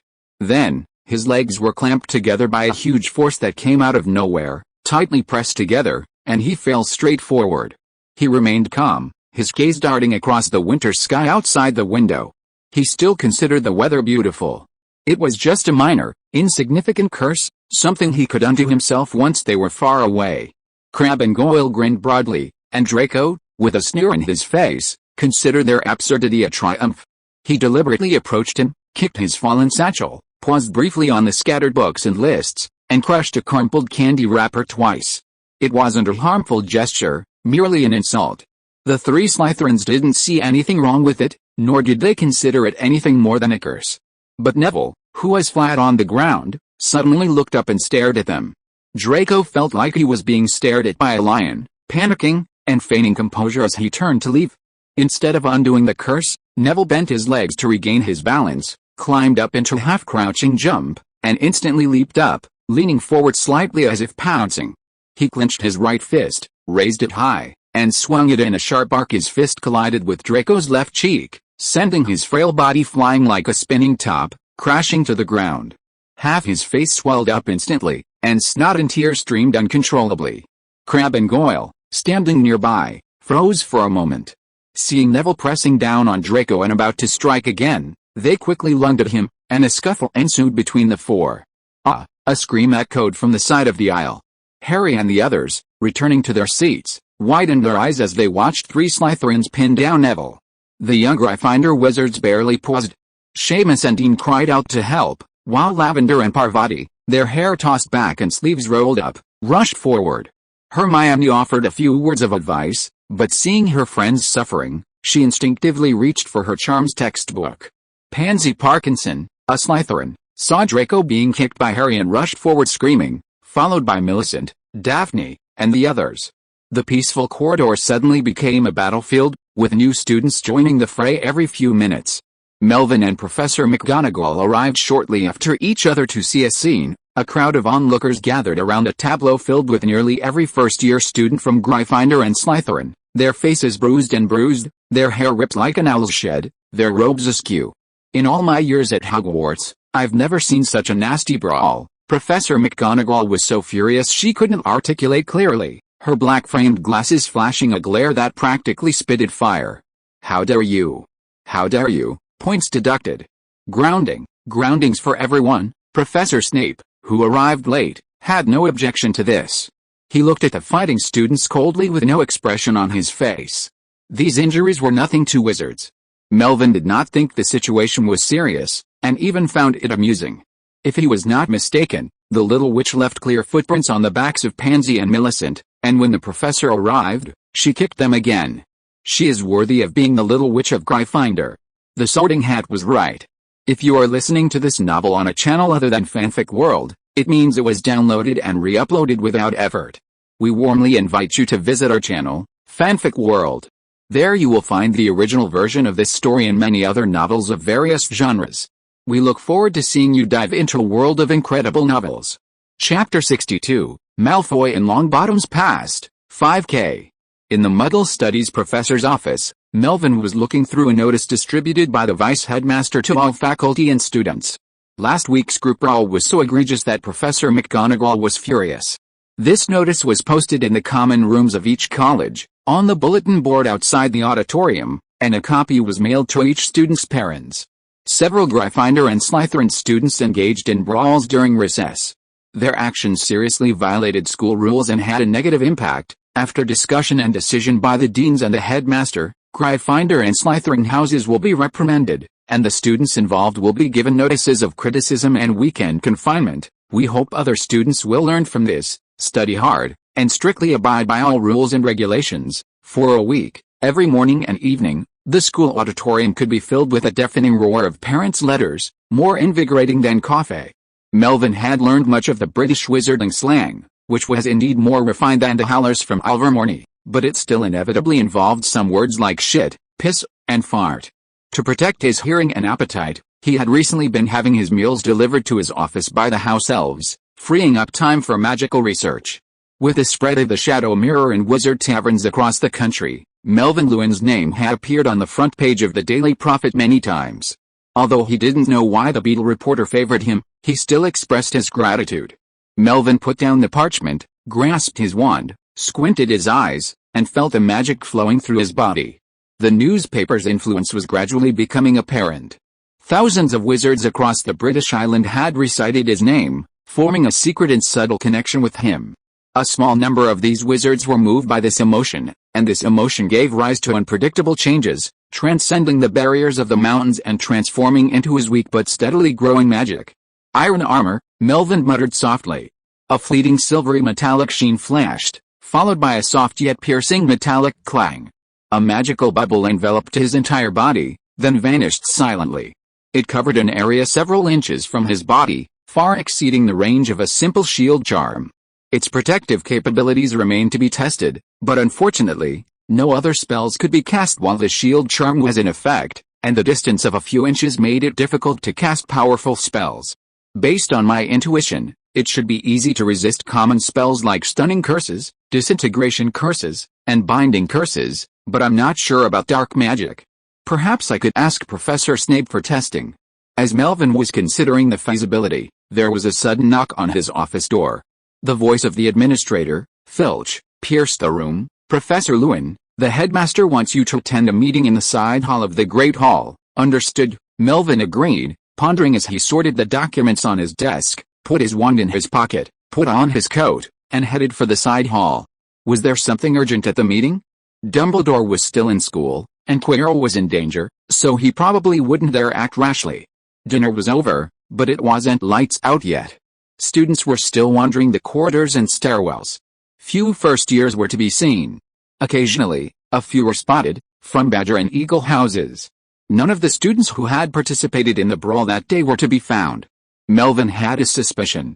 Arriving in the Great Hall, he finally saw the students. They sat quietly around two long tables, their heads lowered like quails. At the sound of footsteps, some looked up. Melvin saw Hermione and the main perpetrators of that day. The bruises and swelling on their faces had completely subsided, their clothes neatly arranged, and they were all lively and active again. The two groups exchanged glances, each with a fierce expression. Draco and Neville stared at each other intently, presumably seeking another opportunity for a showdown. Entering the side hall, not all professors were present. Only the four heads of house and Quirrell were present. The main professor, listless, with a sallow complexion, a swollen body, and red eyes, looked as if he'd been crying. He was resting in a corner. Dumbledore stood in the center of the room, whispering to Professor McGonagall and Snape beside him, his expression unclear. He could sense the flickering light and shadow in the room, and everyone's eyes were on Melvin. Melvin frowned slightly, expressing his confusion at the right moment. "Melvin, I'm sorry to call you in so late," Dumbledore said in a steady voice. "There are too many students receiving detention. After assigning them to clean the prize display room, clean the greenhouse compost, and clean the bathrooms, there are still a few major offenders left. After discussing with several headmasters, we decided to punish them with a tour of the Forbidden Forest. The detention quota was full, an achievement worthy of being recorded in school history." Professor McGonagall's expression was solemn, still angry about a vicious fight. After hearing the last item, Melvin glanced calmly at Quirrell in the corner, his thoughts churning. "The first few tasks will be overseen by Mr. Filch, Professor Flitwick, and Professor Sprout. The Forbidden Forest, including Hagrid, will require 2 more professors. Originally, Professors McGonagall and Snape were in charge, but Professor Snape said he had a potion that was crucial tonight and couldn't be away for long. I also contacted Professor Quirrell, who said he needed treatment for an illness." Dumbledore paused. "I'll have to trouble you, Professor Lewin." Melvin caught a glimpse of Quirrell in the corner, his body stiffening. His right hand clutched his turban tightly, his swollen fingers white from the strain, and he looked extremely angry. Melvin's expression was odd. Could it be that the headmaster had predicted his health was on the verge of collapse and was planning a hunting trip to the Forbidden Forest tonight? During the Christmas holidays, Quirrell had used a dragon egg and alcohol to extract information about Hagrid. Since then, he has been hiding in the school infirmary to recuperate. After school started, he rarely left the house, rarely appearing in class. Melvin suspected he'd been holding on for a while, realizing his vitality was rapidly depleting. Only when he reached a point of no return did he remember the unicorn. Unfortunately, the headmaster, along with several tribes in the Forbidden Forest, had already taken protective measures, preventing Quirrell from finding a suitable opportunity. Calculating the time, this body's vitality was nearing exhaustion. If hunting the unicorn failed, Quirrell couldn't delay any longer. He had to seize the Philosopher's Stone before his body completely withered. Dragging a weakened body to take this risk would pose less of a threat to Harry and the others. The headmaster's calculations were truly meticulous. "I understand," Melvin agreed with a nod. Quirrell, leaning against the wall, clutched his drooping turban tightly, veins bulging from his clenched fists. At the edge of the Forbidden Forest, the Scottish Highlands endured a long winter, the snow still frozen. Neither clouds nor stars were visible in the sky. The bright moonlight illuminated the snow, a vast expanse of white. Silence reigned. The gamekeeper walked ahead, carrying an oil lamp. The half-blood giant carried a crossbow and quiver, his pink umbrella tucked into his waist. He wore beaver fur boots, and his steady footsteps pounded the soft snow, their footsteps particularly noticeable in the nighttime forest.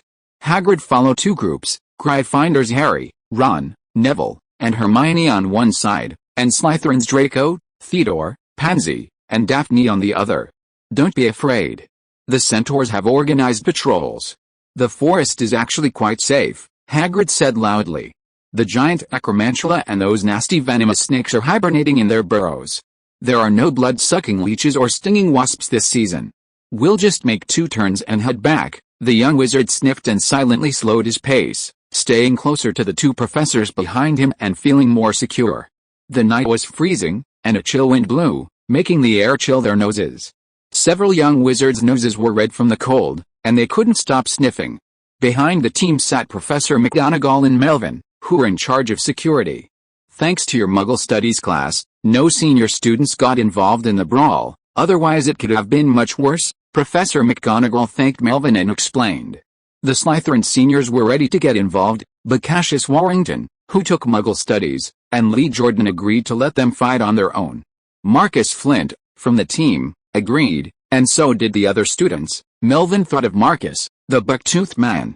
He hadn't taken Muggle Studies, but he had thanked him at the beginning of the semester, explaining that it was because Ying Jing had received a tryout invitation from the Argentine youth team. This is beyond my expectation. There has always been a conflict between Gryffindor and Slytherin. Similar conflicts occur in almost every class, and occasionally there are fights. It is very unpleasant, and few students can reach an agreement, Professor McGonagall sighed. I used to think this was caused by the family background of the two colleges. There are many purebloods in Slytherin, and they have been instilled with the idea of superiority by their parents since childhood. On the other hand, Gryffindor is prone to misunderstanding the true meaning of courage and engaging in irrational behavior. School is just a stage in life. They can only learn these more important things after graduation. Melvin grabbed Jaya at the edge of his trouser leg and kicked him. This guy always wanted to bite his heel. I think it's because the school doesn't prioritize this aspect of education, or perhaps we professors haven't guided them correctly. Melvin didn't think it was all Hogwarts' fault. Hogwarts is the only wizarding school in the area. Maintaining its independence, unaffected by outside influences, while also avoiding imposing the ideologies of teachers and principals on students, is a sound and reliable choice. Back in the days of Principal Black, pure-blood ideology was the mainstream, and the school didn't favor either side. Now, with a burgeoning trend of equality between Muggles and purebloods, the school remains unbiased. Is that so? Professor McGonagall repeated in a low voice, gazing at the young professor beside her. She wondered where Professor Lewynter, so young, could have such profound ideas. Was the education level at Ilvermorny so high? Walking along the path deeper into the dense forest, they soon reached a fork in the road. Hagrid turned to look at the students and professors behind him. This is the fork in the road. Everyone, go your separate ways. There's a centaur patrol in the woods. They know Professor McGonagall and me. Professor Lewin, take Fang with you. If there's an emergency, send a signal to this guy. We'll meet here after our patrol. Professor McGonagall and Melvin, respecting the advice of the professionals, each selected their students to form their own groups. 10 minutes later, moonlight streamed through the treetops. Walking on the soft snow, Hermione, Neville, and Draco were all a bit dazed. They had hoped to stay with their acquaintances from their own house, but Professor Lewin hadn't realized they had been chosen by him. Melvin teased Fang, breaking the silence. Neville, haven't you replaced your old wand yet? This is my father's wand. Oh, so, this kind of thing was the most troublesome. Melvin paused. According to classical dueling etiquette, the losing wizard's wand will be broken. You wouldn't want to lose a match one day because your wand isn't handy, and end up with a broken wand, would you? Neville's face paled, apparently taking the advice. Hermione studied Melvin, wondering if the chocolate frog that day was a coincidence. Tentatively, she asked, Professor, have you heard of Nicolas Flamel? Not only have I heard of him, I've seen him myself. He was the one who recruited me to the school alongside Dumbledore. The answer was too frank, leaving no room for doubt. Was she really overthinking it? The young witch frowned, sinking into self-doubt. Beside him, Draco's heart sank.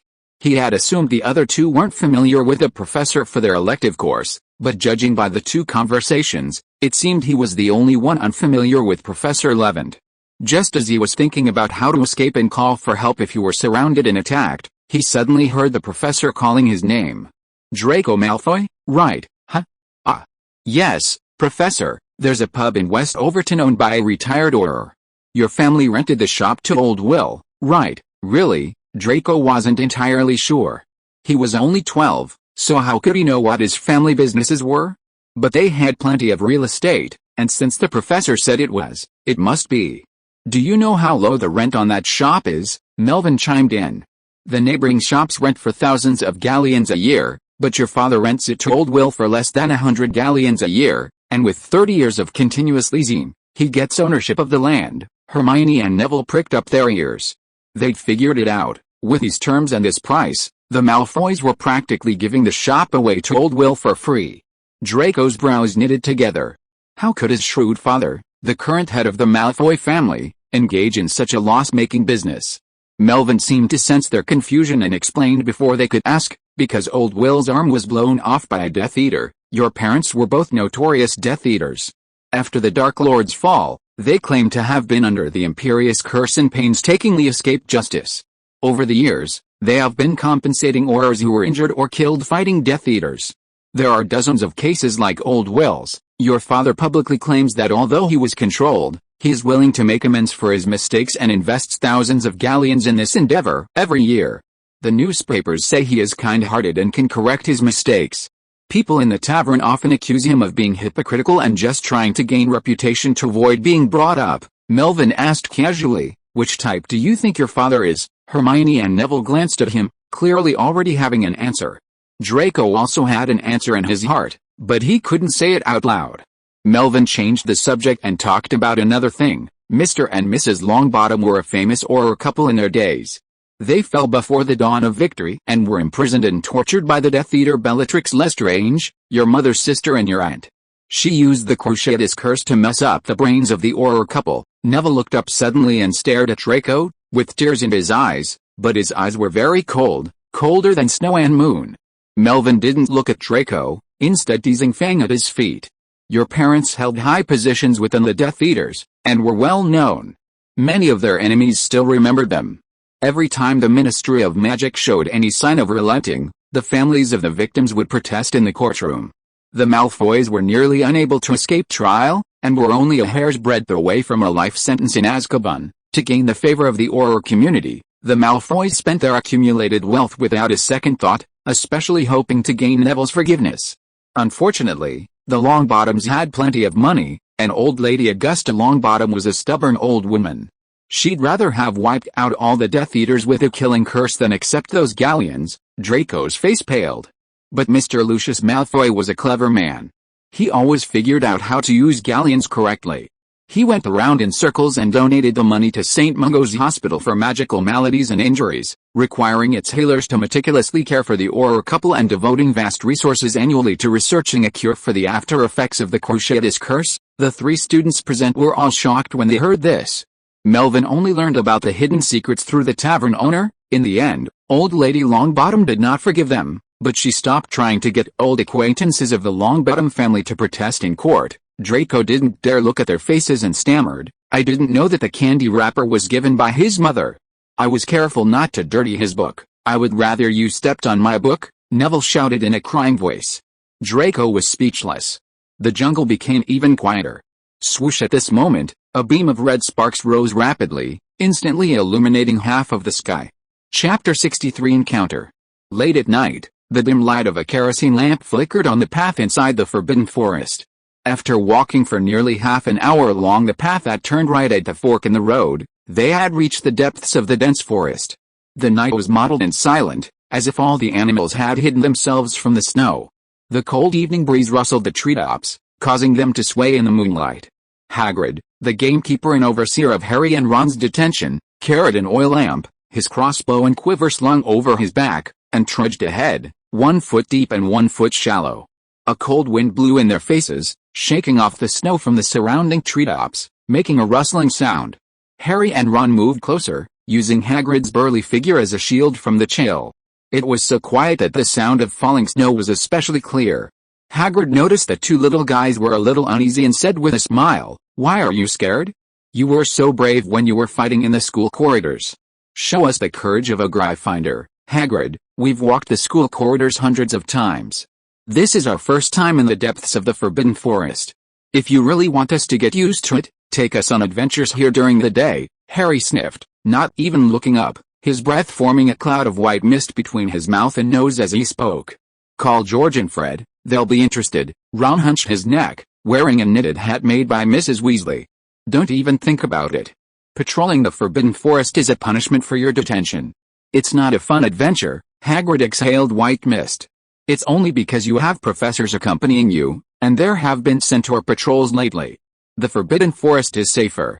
Otherwise, even if it was Dumbledore's suggestion, I wouldn't agree to let you patrol the Forbidden Forest at night." Harry and Ron exchanged a glance, realizing that the Forbidden Forest patrol was the headmaster's idea. The sharp wind died down, and the Forbidden Forest fell silent again. Hagrid led the way, concentrating on clearing the way. Harry and Ron followed behind, their gaze fixed on the moss-covered tree stumps on either side and the dark undergrowth. A faint rustling sound slowly reached their ears again. Harry and Ron leaned close to the half-giant's moleskin coat and waited for a moment, but there was no wind. This time, it wasn't the sound of snow shaking off the treetops. Hagrid, too, noticed something was amiss. The three of them stopped and listened carefully. The rustling, the swishing, not the sound of falling snow, but more like the scraping of robes or cloaks through the undergrowth, the sound of light footsteps on the snow. Hagrid, Harry, and Ron were acutely aware that someone else was moving through the Forbidden Forest. The other two paths that Professor McGonagall and Professor Lewynter had taken couldn't possibly be nearby, and the sound of a centaur crunching through the snow wasn't like that. Hagrid immediately protected the two of them behind him, squinting his eyes and carefully looking around. He didn't see what it was, but the voice circled twice and slowly disappeared in front of him. "Strangers have come to the woods, strangers who don't belong here," Hagrid whispered. "Who?" Harry and Ron looked up at him. "I don't know, but I suspect this is why the centaurs suddenly imposed martial law." Hagrid shook his head. "Never mind all that. We have to be careful on the road ahead. Let's speed up and return as soon as possible." Although they said to speed up, they walked more cautiously. Hagrid switched the oil lamp to his left hand so that his right hand could draw the bow and shoot arrows at any time. Harry and Ron held their wands tightly, paying attention to every subtle sound around them. For the next 10 minutes, the voice appeared repeatedly, as if guiding and urging them forward. The three of them were always shrouded in a haze. As they walked deeper along the rugged path, the road became narrower and more difficult to walk. Harry began to have a headache. He didn't know if it was a symptom of the cold air or something else. Passing through a patch of snow-covered brush, the voice hadn't been heard for a long time. "Perhaps some animal, startled by our footsteps, is haunting us," Hagrid whispered, his voice pausing as he passed through an ancient oak tree with tangled branches. A clearing suddenly appeared ahead, the moonlight clear and the view wide open. The three of them stared at the clearing ahead. Hagrid, his expression still frozen, silently lowered the oil lamp and stepped forward, standing in front of Harry and Ron. Ron, trembling, peered through Hagrid's arm. Two figures stood facing each other, their shadows stretching long across the snow, one on two legs and the other on all fours. To the left was a mysterious wizard in a cloak and hood, and to the right was a snow-white unicorn. Its body was a muscular equine, its powerful muscles and prominent bones revealing a unique beauty. Its mane and tail glowed a holy silver, as if shimmering moonlight. Its dark eyes were lively, and its single horn was sharp and straight. Normally, seeing a unicorn, something you only see in books, would have made Ron jump for joy. But now, he couldn't feel any joy. He even felt a lump in his throat, a choking sensation. The mysterious cloaked wizard in front of them turned sideways, his head slightly raised. His hood cast a shadow over his face, obscuring his features, but his dark, vicious eyes, filled with uncontrollable malice, shone with the cruelty of a snake stalking its prey when they fell on Harry. Harry met that gaze, and a sharp pain shot through his head, like a red-hot iron branding the scar on his forehead. His vision blurred, and it felt as if the bushes beside him were shaking. Ugh! Harry staggered twice, clutching Hagrid's robes to regain his balance. Before Ron could react, he saw Harry, as if under a curse. With a startled flick of his wand, a brilliant burst of red sparks exploded in the sky. The mysterious wizard swung his wand, pointing it at the three of them. "Get away!" The roar of the half-giant echoed from the clearing deep in the Forbidden Forest. Amidst the roar, the two students were pushed, stumbling behind a stout oak tree. The unicorn, who had been confronting them, buckled to its knees, the snow beneath its hind hooves instantly exploding as it slammed into the mysterious wizard, its horn gleaming with a cold, hard light. Hagrid, whose staff was pointed at him, also moved instantly, knotting his bowstring and drawing it in one smooth motion. With a whistling sound, 3 sharp arrows pierced the mysterious wizard's throat and shoulders head-on. The half-giant, a master hunter, blocked all his escape routes. The bowstring was made of a fire dragon's Achilles tendon. A stone shaft substituted for a lack of strong enough wood. The cold iron arrows, obtained from an Albanian traveling merchant to the Hogshead Inn, were tempered with a decoction of the living hell. Hunting unicorns is an extremely brutal act, slaughtering pure, fragile life in exchange for a lingering existence. Only the most wicked of dark wizards would commit such acts. 3 arrows flew out, but Hagrid didn't stop, immediately reaching for his quiver to attack again. A wizard hunting a unicorn late at night couldn't be a good person. Knowing the nature of magical beasts, Hagrid held back nothing. A gamekeeper's duty was to protect this forest. None of the arrows struck the figure. When they were a few feet away, he flicked his wand slightly, and the arrows suddenly froze in midair, as if under an invisible force field. The unicorn, charging for impact, stopped before him, its hood was lifted off the ground, its body suspended in midair, struggling haphazardly, like a lamb to the slaughter. Whistling arrows streaked through the air, and Hagrid, ignoring the blood gushing from his jaws, quickly emptied his quiver. Each arrow had enough piercing power to pierce the fur of a wild boar or a black bear. The figure waved his wand, and the frozen iron arrows around him began to move, slowly shifting their direction. The captured arrows aimed at the half-giant and flew out. The moonlight illuminated all the arrowheads, and Hagrid's face, too. The corners of his eyes twitched. He hated wizards who resorted to underhanded tactics like this. If it were just ordinary spells, he might have been able to withstand a few. The half-giant cowered, his hands shielding his chest and head. Just as Harry and Ron screamed, a whirlwind suddenly appeared in the clearing, swallowing the incoming arrows in a sudden surge of snow. Hagrid, protect the children. Professor McGonagall, who had just arrived from a distance, had a stern expression on her face, her wand pointed at the dark wizard in the center of the clearing. Pansy and Daphne, Slytherins, took cover behind another thick tree.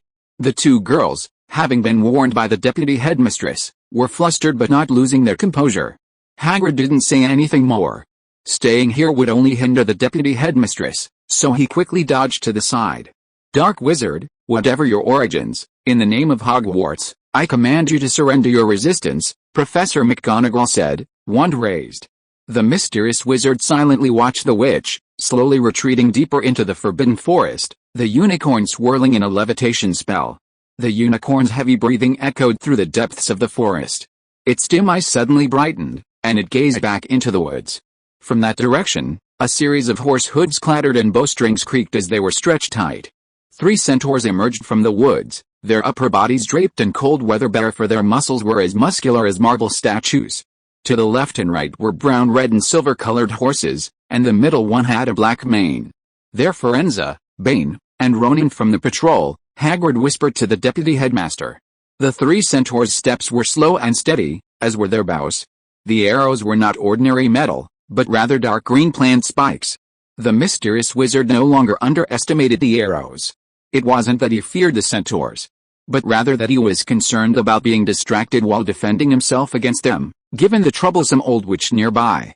Both Voldemort and Quirrell had been taught by Professor McGonagall. Dumbledore had taught transfiguration, and Professor McGonagall was his assistant. Voldemort, unwilling to interact with Dumbledore, always sought the advice of this assistant witch.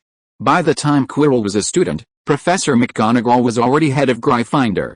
His introduction to transfiguration, and its application in dueling, spanned several decades. Quirrell had participated in dueling competitions in his early years, but hadn't even made it past the knockout rounds. He had heard rumors that Flitwick, the multi-time dueling champion, was actually on par with Professor McGonagall, though she simply wasn't interested in the title of dueling master. The unpredictable senior professor and the 3 annoying centaurs had their 4 directions blocked. With tacit understanding, the 4 men gradually closed in, closing the circle. If they didn't leave now, they would be unable to escape. Quirrell waved his wand rapidly, unleashing a barrage of curses. Each time, the snow on the ground swirled into a wave, swallowing the curse. Melvin, hidden behind a beech log 20 feet away, half leaned out to watch, his hands on Hermione's and Draco's heads. Neville quietly hid himself, silent. This was the masterful professor's ingenious use of transfiguration. With a single thought, the snow particles, guided by the transfiguration spell, transformed into solid form, resisting all spells. Most curses in the wizarding world would be difficult to counter with strictly corresponding counterspells or shield charms. Most attacks are often a high-frequency exchange of different offensive spells. You excel at stunning spells, I excel at repulse spells. Both defense and offense are a race to see who can cast spells faster and more frequently, and the lagging wizard will naturally be vulnerable. This kind of combat is rigid and inflexible, like a street fight between muggles. Only untrained wizards duel in this manner. Experienced duelists counter their opponent's powerful attacks with light, energy-saving spells, waiting for their opponent to exhaust their strength. However, this method can be countered. Some wizards are particularly skilled in certain spells, and their spells are continuous. Simple, light spells can only delay them for a moment, leaving them vulnerable. The consequences of attempting to counter Voldemort's killing curse with a repulse spell are predictable. The same applies to certain saviors' disarming charm. Professor McGonagall's response is textbook, as any spell can be resisted by a physical entity, and transfiguration allows the snow to absorb all curses, making it light and effortless, without any loopholes. Quirrell, in the center of the clearing, also realized that he was being toyed with. He turned the tip of his wand, pointing it at the unicorn floating in the air, and shouted angrily, "Stop! If you come any closer, I will kill it now." Professor McGonagall pursed her lips tightly together, her expression serious, and stopped, her wand still pointed at the dark wizard. The three centaurs paused. Ronan, with his red mane, shivered his horse's hooves, stirring the snow beneath his feet. Firenze, with his silver mane, remained vigilant. Bane, in the middle, wore an angry expression and shouted coldly, "You come to the Forbidden Forest to hunt unicorns? Do you think we'll let you go?" Even as he demanded, Bane had already unstrung his bowstring, and arrows whistled through the air. The sound was less formidable than the half-giant's arrows, but the Transfiguration Professor to the side also moved, casting several stunning spells to block any possible escape routes from the residents. The snow on the ground surged closer like waves. Quirrell, furious, grew even more furious. Heedless of the impending attack, he swung his wand fiercely at the unicorn's neck. Those arrows and spells wouldn't kill him, but this body was already rotting to the point of decay. If he couldn't drink unicorn blood tonight, even if he could escape, he would only be doomed. Even if he fell into coma, the Dark Lord could still control his body. With the magic power provided by the unicorn blood, these annoying beasts and that old witch would all die here tonight. Thinking of this, Quirrell's eyes became more fierce, and magic power poured into his wand, and the tip of the wand flashed with a cold light. Despair was revealed in the unicorn's eyes. Melvin, who was watching the battle, whispered to himself, "Iron armor." Chapter 64 Unicorn's Blessing. The unicorn's eyes widened, its pupils fixed on the tip of the wand. The wand was incredibly light and swift. The closer it came, the brighter the cold blue light grew, its sharp magic piercing its eyes. The tip of the wand plunged down fiercely. This auspicious beast of purity had sensed the scent of death. Squeak, squeak, a sharp, piercing metallic sound pierced the still night. A transparent bubble appeared out of thin air, a fleeting silvery glow, like a metallic sheen or the reflection of bright moonlight, coating the unicorn's body. The dark wizard's wand, slicing flesh and bone, hovered a few inches from the carotid artery, unable to penetrate further. The magic concentrated at the tip of the wand shattered. The cutting spell, capable of easily piercing a fire dragon's scales and a steel shield, was blocked by the extraordinary magical power. The levitation spell cast upon the unicorn also rapidly dissipated. A sense of despair enveloped Quirrell, trapped in the siege. His form froze for a moment, his eyes, hidden within the shadows of his hood, a faint crimson glowing. His entire body seemed to have shed some invisible, heavy burden, becoming light and agile. His black cloak fluttered, and the figure ducked beneath the unicorn's belly, dodging the stunning spell from the side and rear, while simultaneously manipulating the fading power of the levitation spell to propel the unicorn toward the centaurs.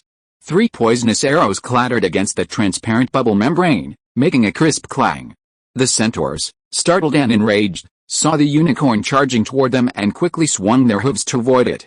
The moment the unicorn crashed into the centaurs, creating a gap, the mysterious wizard leaped to avoid the impending surge of snow and rained down simple, swift spells, including repulsor and stunning spells, on Professor McGonagall, who was pursuing him from behind. Not counting on these elementary spells to work, the dark wizard cast a levitation charm on his cloak, dragging himself forward and charging towards the opening created by the unicorn's body. His black cloak fluttered, drifting away as lightly as snowflakes. The centaurs and the watching half-giants quickly drew their bows and launched arrows in pursuit. The continuous fire stung their groins, but they refused to give up, gritting their teeth and emptying their quivers. But the dark wizard had already escaped the encirclement, and the attacks could only chase him back into the brush and snow. Melvin sheathed his wand, rubbed the little witch's head, and slowly walked towards the clearing, his gaze fixed on the series of footprints he had left in the snow, his gaze far away. First, he had used Voldemort's magic at the Hogshead during the Christmas holidays. Then, facing the siege, he had completely surrendered his body to Voldemort's control. The aura of death from the ghosts flowed through him with a magic. Unless he could obtain the Philosopher's Stone and rebuild his body within the next 2 days, he would have to find a suitable burial site. While the 3 centaurs were still fuming about not being able to completely stop the Dark Wizard, Hagrid had already stumbled over to the unicorn, cradling its head in his arms and nervously checking its injuries. The unicorn, who always only interacted with innocent girls, raised its front hoof and pushed twice, but failed to push it away. It could only allow the half-blood giant to examine it. A look of resignation in its eyes. "You've twisted your hoof and torn your Achilles tendon. No wonder you didn't just run away." Hagrid breathed a sigh of relief. "I'll get you a splint when we get home. 2 weeks of rest and you'll be fine." A red-haired head popped out from behind an oak tree not far away and shouted, "Something's happening over here. Harry's in trouble." Harry leaned against the tree trunk, hissing and breathing in cold air, one hand clutching his head tightly. His face was pale, devoid of any color, and he looked in pain. "Harry!" Hagrid immediately abandoned the unicorn and rushed over, frantically examining the injury, tears welling in his eyes. No dislocation, no fracture, no blood, nothing, just a little headache. "Better now." Harry took small sips of air, slowly recovering. "Did he get the Cruciatus curse?" Neville muttered softly. Daphne and Pansy nearby gasped in surprise. Hermione repeated the spell several times in her mind, memorizing it. She'd heard it several times tonight and would go back to the library to look it up. Draco felt strange. In his old self, he would probably have shouted that he would report to his father about what happened tonight, hold Dumbledore accountable for his negligence, and show the other students the power of the Malfoy family. But now, no idea came to him. Professor McGonagall called the students together. The centaurs named Firenze and Ronan gathered around Harry. Only Bane remained by the unicorn, crouching with his front hooves bent to examine it. After lying for a few minutes, the unicorn regained some strength and lifted its hooves, moving away from the stinking centaur. Melvin looked over at Harry, who was leaning against an oak tree, his sword in his hands. The assistant professor, so painstakingly trained by Dumbledore, was already in place. The Savior's Dark Lord initiation course would begin in the next 2 days. Amid the clatter of hooves on the snow, the unicorn slowly approached the young professor, staring at him for a long moment, its eyes timid. Then, slowly lowering its head, avoiding the horn on its forehead, it nudged against his sleeve. The centaur Bane, standing nearby, remained expressionless. The idea of the unicorn symbolizing purity, of only wanting innocent girls, was merely a rhetoric used by the elders to coax the young foals into the tribe. Melvin rubbed its head a few times and sensed something was amiss with the magic. The winter night in the forest was freezing, his exposed hands should have felt a biting chill, but he felt no chill at all. Instead, a gentle warmth flowed through the unicorn, a faint but palpable warmth. It was a kind of magic he had never seen before, unlike any wizard's magic. Bacon and carrots simmered bubblingly in a round cast iron pot, and a hot rock cake sat on an iron plate next to it. At the edge of the forbidden forest, in the yard of Hagrid's hut, a huge bonfire burned brightly. A group of teachers and students sat on wooden benches around it. The professors were discussing things, while the Gryffindor first years held bowls of hot soup in their hands, their ears perked up, their eyes sparkling. Staying in Hagrid's hut for midnight tea was something they had earned through their own merit. Harry even pretended to have a headache for it. Ron, Neville, and Hermione stayed there to keep their friends company.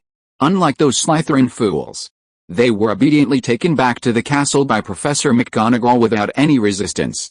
The young wizards drank their soup in silence. Hagrid and Fang were concentrating on chewing their rock cakes. All-night patrols of the Centaur tribe are out in force. Minerva has informed the Ministry of Magic, and Aurors will be joining the investigation tomorrow morning. Dumbledore also held up a bowl of hot bacon soup. The unicorns will move deeper into the Forbidden Forest. Intelligent creatures like the Ackermann have pledged their assistance, So they won't be in danger again. Melvin took a sip from his porcelain bowl, the salty, fragrant carrot soup warming his body. The headmaster had rushed to the Forbidden Forest upon receiving the news. Only the headmaster of the entire school was allowed to enter the Centaur camp to negotiate, not even the gamekeepers. The negotiation was so swift, taking less than 10 minutes, that Melvin suspected Dumbledore had actually been there the entire time, observing from the sidelines. Perhaps Professor Snape, who was busy brewing potions, was also there. Will the unicorns return? This question concerned Melvin. The magic of unicorns was truly profound, and he had yet to fully grasp its specific implications. Of course, Dumbledore nodded. Unicorns are nostalgic creatures. This is their chosen habitat centuries ago. Their migration is only temporary, they'll return when the danger is over. Harry pondered for a moment, then looked up. Headmaster, may I ask when the danger is over? They won't have to wait long. Harry had many more questions to ask, but he didn't know where to begin. After a long pause, he lowered his head again, letting the warm air rise and wet his cheeks. His head still ached slightly, but it didn't stop him from processing the night's events. Before encountering the mysterious wizard, they'd heard some strange noises. At first, he thought they were the mysterious wizard chasing the unicorn, but thinking more carefully, he realized that by the time they arrived at the clearing, the mysterious dark wizard had already been confronting the unicorn for some time. In between bouts of pain from his scar, Harry vaguely noticed the bushes nearby swaying.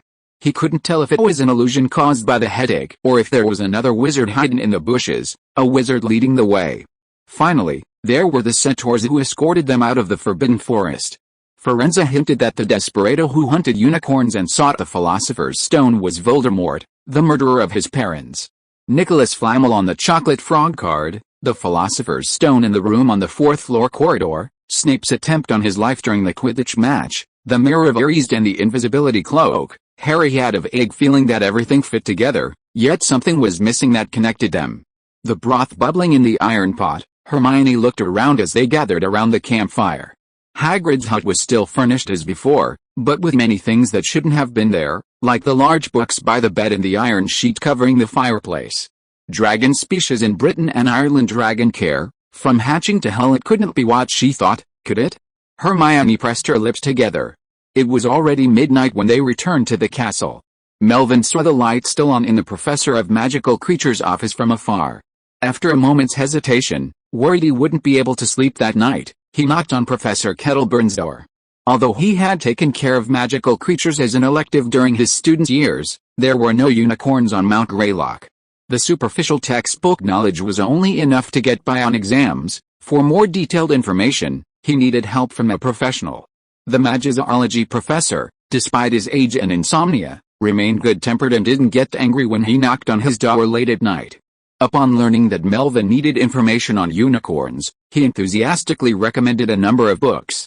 Even after providing a list, he pulled out his notes and urged Melvin to ask any questions he had. Melvin was deeply touched. Back in the Muggle Studies professor's office, Melvin eagerly flipped through Professor Kettleburn's notes. The first dozen or so pages were neatly written, while the middle dozen or so were more sloppy, as if someone else had taken notes, gradually becoming more neat. Melvin thought for a moment before realizing that the first part was written when Professor Kettleburn still had his right hand. He lost it midway through, and the handwriting in his left hand was crooked.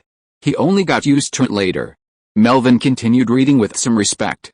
Unicorns are believed to be pure creatures born from the vast white waves of the sea. The magic in their bodies is very special, full of pure vitality, but also contains a difficult curse. Unicorn blood can prolong life, but it can also corrode the soul. The hair is mainly used to make several beauty potions, and the tail hair is an excellent one core, which is stable, powerful, absolutely loyal, and can resist many kinds of dark magic.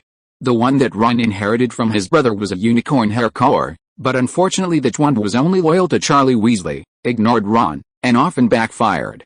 In Hogwarts potions class, students use unicorn horn powder to create a universal antidote. The unicorn horn here isn't a true horn, but rather the horn of a bison with one horn, commonly referred to as a unicorn horn. It's available at regular pharmacies for 21 galleons each. True unicorn horn possesses unique magical properties, capable of suppressing various dark arts, including Voldemort's and Dementors. In 1979, Knight's Commander was awarded the Order of Merlin, second class, and the Wizengamot enacted a new Magical Creatures Act. These laws prohibit the harm, poaching, and breeding of unicorns. Ordinary wizards, fearing the law and the curse, naturally avoid unicorns. However, the relentless efforts of wizard poachers result in at least 200 wizards being injured or disabled annually. Consequently, the Department for the Control of Magical Creatures still classifies unicorns as a 4x dangerous species, on par with howling banshees and Mothra rats, meaning they pose a moderate risk. It was already 2 in the morning when Melvin finished reading through his notes. He felt neither fatigue nor sleepiness. Reaching for his wand, he could feel the magic flowing through his body, his bones and flesh bathed in warmth, his mind refreshed. Melvin could clearly sense its influence. The magic gifted by the unicorn wasn't powerful, but its characteristics were remarkably distinct. This pure force continuously influenced the rhythm of his natural magic, causing subtle, inexplicable changes in his body. Kettleburn's notes contain no similar examples. Melvin analyzed that this change involved not only the unicorn but also the gift of the horned water snake. When the auspicious beast expressed gratitude to him, that emotion was also transformed into magic, distinct from the wizard's own. As the first wizard to discover this phenomenon, Melvin named it Unicorn's Blessing. Wow! Melvin closed his notes and began to study the magic. Magic is the product of the combined power of the soul and body, and is categorized by intensity and quality. Intensity is easy to understand. Aside from rare exceptions, adult wizards generally have stronger magic than minors, senior aurors have stronger magic than ordinary wizards, and duelists have stronger magic than ordinary aurors. The rate of growth and ultimate strength are both related to natural talent. The quality of magic is influenced by a wizard's past experiences and emotions. Distinct magic makes a wizard more suited to certain spells. For example, Voldemort's evil magic is particularly well suited to the Killing Curse, while Mr. Finnegan, a Gryffindor wizard, is particularly well suited to explosive spells. Melvin experimented with different types of magic, focusing on spells like the Patronus Charm, given the unicorn's symbolic purity. But he was wrong. Unicorn magic actually corresponds to the dark arts. Chapter 65 Rufus Scrimgeour. It was 2 o'clock in the morning. A ball of orange-red flame blazed in the air, its heat distorting the visual field. The bright flames cast a bluish-black shadow across the field of vision, a reflection of the retina's complementary color response to intense light. Fiendfire, etymologically meaning devil's fire from hell, is a subspell of transfiguration and a forbidden dark magic on the same level as the unforgivable curses. Its invention and origin are unknown. Its casting difficulty is similar to that of a typical summoning spell, allowing even a minor wizard to quickly master it. However, the terrifying power of Fiendfire is completely disproportionate to its simple casting difficulty. Once summoned, a continuous stream of flames flows from the tip of the wand. The explosive flames spread at an extremely fast rate, igniting everything they touch, quickly creating a sea of inferno. Due to the unique principles of dark magic, only magical power can slightly block the flames. Ordinary water and freezing spells only intensify the flames. Fiery flame is easy to release but extremely difficult to control. If the summoner fails to contain it, the incinerating magic will destroy everything nearby, including the caster. In some ways, releasing it is tantamount to suicide. Previously, Melvin could only barely contain it, but now he has complete control and agility. The explosive magic within it fully carries out his will. Ho ho! The blazing flames suddenly rose, transforming into a bat with spread wings. Its skeleton was a concentrated flame, its membranes a roiling blaze. From its disembodied bat mouth, it uttered a shrill hiss. The orange-red flames burned Melvin's cheeks. With a subtle thought, the flames quietly dissipated. Only the heated air in the room continued to surge, stirring unnatural convection winds that rustled the parchment on the desk. Melvin sat down behind his desk, eyes slightly closed, resting and thinking. There are thousands of offensive curses, but only a handful are classified as dark magic, as this type of magic requires the wizard to harbor negative emotions or intense malice when casting them. Anger, hatred, and contempt are the emotions of dark wizards, and torture, killing, and destruction are their aims. This is why dark magic can easily spiral out of control. It's unclear whether the soul or the magical power is more susceptible to dark magic. As a normal wizard delves deeper into the dark arts, their spirit and mindset gradually become distorted, their personality becoming increasingly extreme, and they gradually degenerate into a solitary, gloomy, and irritable dark wizard. Violent wizards are well suited to fiery flame, bloodthirsty wizards excel at the killing curse, and wizards who enjoy torturing and inflicting pain prefer the cruciatus curse.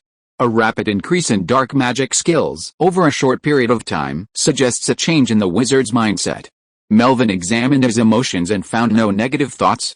The unicorn's magic acted like a barrier, shielding the negative emotions that corrode the soul, thereby achieving control over the dark arts. On the contrary, it's the magic that requires positive emotions. Melvin exhaled softly, waving his wand, Expecto Patronus. The tip of his wand emanated a brilliant silver light, and the scattered mists of light converged, forming strands like silk, swirling and rippling. Because it wasn't a required spell, and because it was difficult to practice, Melvin didn't fully master the Patronus charm. He stopped practicing once he could consistently summon silver mist to suppress dark creatures, not devoting the energy to condensing it into tangible form. This is the choice of many wizards. Layers of shimmering silver-white light rippled, filling the room with silver-white mist, still devoid of substance. Only a slender horn appeared within the mist. "It's wonderful to be young," Dumbledore said with emotion. "Remember, it was late last night when they left the Forbidden Forest cottage and returned to the castle." The young wizard could have gone to bed in his dormitories, but the professor still had to deal with follow-up matters. Minerva had been holding discussions with him until the early morning, and Melvin had certainly not gone to bed early when he asked Professor Kettleburn for information on unicorns. Melvin, who also went to bed late and got up early in the morning, looked energetic, with no signs of staying up late on his face. The elderly headmaster expressed his envy. In the guest seat in the auditorium, Melvin looked at Dumbledore carefully. "Headmaster, you are also very energetic, without even dark circles under your eyes." "I'm still not as good as you young people." Snape, who was not far away, had a blank expression on his face, with 2 dark circles under his eyes. The way he cut a fried egg with cutlery matched his expression, which seemed a bit cruel. Quirrell was still absent. At the Gryffindor table, 3 little heads were huddled together, whispering and discussing what happened last night. "Firenze told me that the Desperado was willing to pay a heavy price to attack the unicorn in order to prolong his life and wait for a chance to obtain the Philosopher's Stone," Harry said in a low voice. "And this Desperado is most likely Voldemort or one of his men. I think this person is lurking within the school." After a night of reflection, Hermione's thoughts became clearer. "I suspect it's Snape," Ron slurred, stuffing his bread into his mouth. "The Philosopher's Stone is still safe. Snape tried last Halloween, but he couldn't get past Luvina. And Dumbledore is in the school." Harry frowned, feeling something was amiss. Hermione sighed as well. Hagrid was hatching dragons, and no amount of persuasion would listen. Today is Saturday, and breakfast is served until 9:30. Before 9 o'clock, there was a commotion at the entrance to the Great Hall, and 7 or 8 people pushed through the door. "Director Scrimgeour, this way." Professor McGonagall walked ahead, her face looking a little tired. Last night was her biggest day. She comforted several Slytherin students, reported the emergency in the Forbidden Forest to the Ministry of Magic, and even spent the early morning communicating with the security personnel. This morning, she met with the Auror office, resulting in only 3 or 4 hours of sleep. Walking behind the vice-headmaster was a middle-aged wizard. He was tall and thin, with strands of gray streaked through his dark brown hair and thick eyebrows. He wore gold-rimmed glasses and a sharp gaze. He had a slight limp, but he still walked with a long, steady stride, his demeanor imposing like that of an aged lion. His attire was a bit odd, a loose wizard's robe draped over a vest and white shirt, his tie meticulously tied. Melvin had dealt with the Aurors at the Woolworth building many times and knew that this was a special Auror outfit, perhaps the attire of the law enforcement department. They often went out on field missions, and when they needed to interact with Muggles, they would remove their wizarding robes and adopt Muggle attire to conceal their identities. Following behind him were the Aurors who had come to contact him. Because of the Shadow Mirror incident, Melvin had also interacted with many retired British Aurors. Borgin and White had often mentioned this, so he had some understanding of the ministry officials. Rufus Scrimgeour was the head of the Auror office, a rare independent figure within the ministry, siding neither with Dumbledore nor with Minister Fudge. He had performed brilliantly during the last Wizarding War, maintaining an extremely tough stance. Dumbledore put down his cutlery, wiped the corners of his mouth, and walked down from the guest of honor seat to greet him. "What a surprise, Rufus, I didn't expect it to be you who led the team," Scrimgeour's dissatisfaction with Dumbledore stemmed from his overly powerful influence, which seriously undermined the independence of the Wizengamot and the Ministry of Magic, but he still had due respect for the legendary wizard. There's an emergency, the situation is urgent, Minister Fudge is visiting Ireland and cannot return. Dumbledore smiled gently, not caring whether Fudge was really out on a visit. He turned and looked at Melvin, who was sitting. Let me introduce, this is the new professor of Muggle Studies at Hogwarts, Melvin Lewynter. He paused. Melvin, this is Rufus Scrimgeour, you should have heard of his name. Scrimgeour looked at Melvin strangely, raised his eyebrows, and took the initiative to shake hands. Professor Lewynter, I have seen your name on the front page of newspapers more than once. I wish you good luck. Wish me good luck. Melvin was a little surprised. Is this how British wizards greet each other when they first meet? It's weird. Scrimgeour, a fellow Hogwarts graduate, got along well with the other professors, with the exception of Snape, the head Auror who had dedicated nearly his entire life to combating dark wizards. He had been on the front lines throughout the last Wizarding War, nearly dying several times, and held no sympathy for the former Death Eaters. Snape, unconcerned with Scrimgeour's expression, snorted twice before leaving the Great Hall. After a brief exchange, the headmaster and the head Auror met up, sharing a preliminary account of the previous night's events. They then headed towards the Forbidden Forest, discussing their search plan. Melvin watched them leave the Great Hall from afar, many thoughts racing through his mind. What did Scrimgeour's strange blessing mean? Shouldn't Dumbledore find an excuse to leave, giving Professor Quirrell the opportunity to launch his attack? Why recruit Aurors into the school? How can Professor Quirrell act like this? His frail body won't last much longer. Over the next half-day, Scrimgeour learned the full story from Hagrid. The Aurors cordoned off the edge of the Forbidden Forest, conducted an on-site investigation, and tried to follow the trail to capture the mysterious Dark Wizard. Of course, they found nothing. Chapter 66 The Principal's Arrangement. The second floor of the Ministry of Magic. The Auror office. In the open office area, a cubicle was half open, and a trainee Auror was busy at his desk.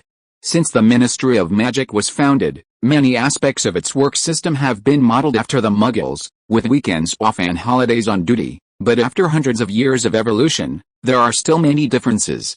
It is rare for a rotating assistant to accompany the minister and director on a visit and suddenly return to the ministry to prepare documents. The one busy at the moment is of course the trainee Auror Tonks. She failed her last stealth training and was assigned by Mad Eye to Umbridge's office as an assistant. She is still on her rotation, handling assistant matters while preparing for the next Auror assessment. Today, she was originally visiting Ireland to watch a song and dance performance by Leprechauns, but halfway through the performance, the director of the International Affairs Department suddenly got excited and wanted to demonstrate how the song and dance performance would be played in a mirror. Caught off guard, a sudden attack. That pink toad of Umbridge had already left several nail marks on her handbag, but she still wore a cheerful smile, whispering sweet praises about the novelty of the performance. Then, upon hearing that the shadow mirror was produced by a Hogwarts professor, a foreign professor at that, the professor of Muggle Studies, she practically crushed her pink bag.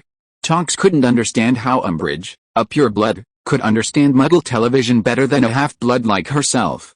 It was only Kingsley who pointed out the similarities between the shadow mirror and television that she realized. Anyway, things were going badly. As soon as the interview ended, Umbridge sent her back to draft the documents for filing a lawsuit against Professor Lewynter. Prohibit the use of magic in front of Muggles, prohibit revealing the existence of the magical world to Muggles, control of magical creatures and objects, secrecy of magical sites. Tonks muttered irritably to the International Statute of Wizarding Secrecy. Professor Lewynter hasn't violated any of the core regulations. Damn Umbridge, she's just trying to step on others to get promoted. Her father was a gentle and kind Muggle-born wizard, her mother a brave witch who dared to betray her pure-blood family.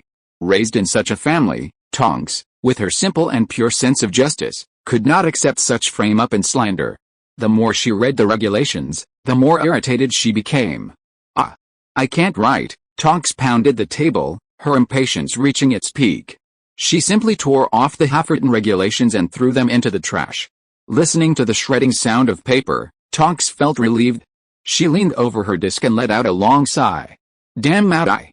He should have been the one writing this kind of false accusation. Let's see if he gets mad. With Moody's temper, he'd probably just storm into the office and smack her in the face with his cane, A deep, slow voice boomed from the doorway. "Kingsley, why are you back for the weekend?" "The Auror team's working overtime," Tonks muttered without looking up, not expecting an answer. "I'd love to smack the pink toad in the face with Mad-Eye's cane, too." Kingsley walked over to the desk and asked with a smile, "What's wrong?" "The shadow mirror incident has finally come to light," Tonks sighed, briefly recounting the incident in Ireland. Kingsley's eyes flashed with surprise, and he pondered for a moment. "When necessary, there are some things that the relevant office director should know." "What are you talking about?" Tonks looked up and stared at him. "I have been working so diligently in the past few weeks. Many people have praised me for doing a very good job as an assistant in the Office of the Prohibition of the Abuse of Magic. I report matters in detail and can distinguish between priorities. I intercepted all letters delivered to the office and arranged for her to follow the minister on visits, just waiting for her to pass the stealth test smoothly. You tell me now that she should know these things. It's only a matter of time." Kingsley was unhurried, his expression calm. "I believe Professor Lewynter and Headmaster Dumbledore are ready." "What does this have to do with Dumbledore?" "The Shadow Mirror involves the Quidditch school competition, and Hogwarts is also involved. The headmaster has an unshirkable responsibility." "Huh?" Tonks was a little confused. "Do you think the Inquisition can try Dumbledore?" "Probably not." "Really?" Kingsley said patiently. "Put the headmaster and the professor in the documents and prosecute them together. No matter what charges Umbridge makes up, the headmaster and the professor will be fine." After several months, Tonks once again felt the political wisdom of her superior and exclaimed, "What a lesson learned!" Knowing the outcome in advance, she felt less guilty about drafting the documents. Tonks consulted as she wrote, and the false accusation document progressed rapidly. "Captain, do you think I can pass my stealth test?" "That's something you better ask Mad-Eye." Kingsley paused, noticing his subordinate's dejected expression. Considering that she had helped him complete the task assigned by the headmaster, he offered his own advice. "If you can keep Headmaster Umbridge from taking her anger out on you over this, Mad-Eye should probably let you pass." Tonks frowned, lost in thought. Late in the evening, dinner time. Melvin arrived at the head table in the Great Hall and saw the headmaster discussing the case with the head Auror. The Aurors launched a carpet search. The mysterious wizard was experienced and left no other clues after escaping the encirclement except for a few traces at the crime scene. After a whole day of searching without any results, the chief Auror was a little annoyed. "Rufus, who do you think the dark wizard is? There are too few clues and no useful information to determine his identity." Scrimgeour frowned and replied, while his hands kept cutting steak. "There has been no news of foreign criminals entering the country recently, and the wizards in Knockturn Alley are also very well behaved. I suspect it is a dark wizard who sneaked in before the Christmas holidays." "Have you heard the centaur's speculation?" Dumbledore asked calmly. "Only desperados would use unicorns to prolong their lives. You know, Principal Dumbledore, the centaur tribe rejects the Ministry of Magic." "They only told me about the situation at the time," Scrimgeour said in a cold tone. "Those dark wizards are bad in their minds and souls. Who knows what they are thinking? No matter what kind of desperado they are, sooner or later we will send them to Azkaban to accompany the Dementors." Dumbledore whispered, "What if it's Voldemort?" At the name, Scrimgeour's expression froze instantly, his eyes a complex mixture of fear, anger, and hatred. Then a cold expression rose, and he asked in a deep voice, "How can you be sure it's him? What intelligence do you have?" Dumbledore put a piece of beef into his mouth and chewed slowly. "This is the centaur's theory, perhaps derived from astrology. Who can say for sure about such things? But it's not impossible. There have been rumors in recent years that he's hiding in Albania. What do you think, Rufus?" Scrimgeour remained silent. Recently, Minister Fudge and Umbridge's faction had begun to express their rejection of Dumbledore. He had originally intended to use this opportunity to eliminate Dumbledore's influence. If the Dark Lord showed signs of returning, it would be those idiots who should be eliminated. However, this might also be Dumbledore's way of gaining power. Chapter 67 The show begins.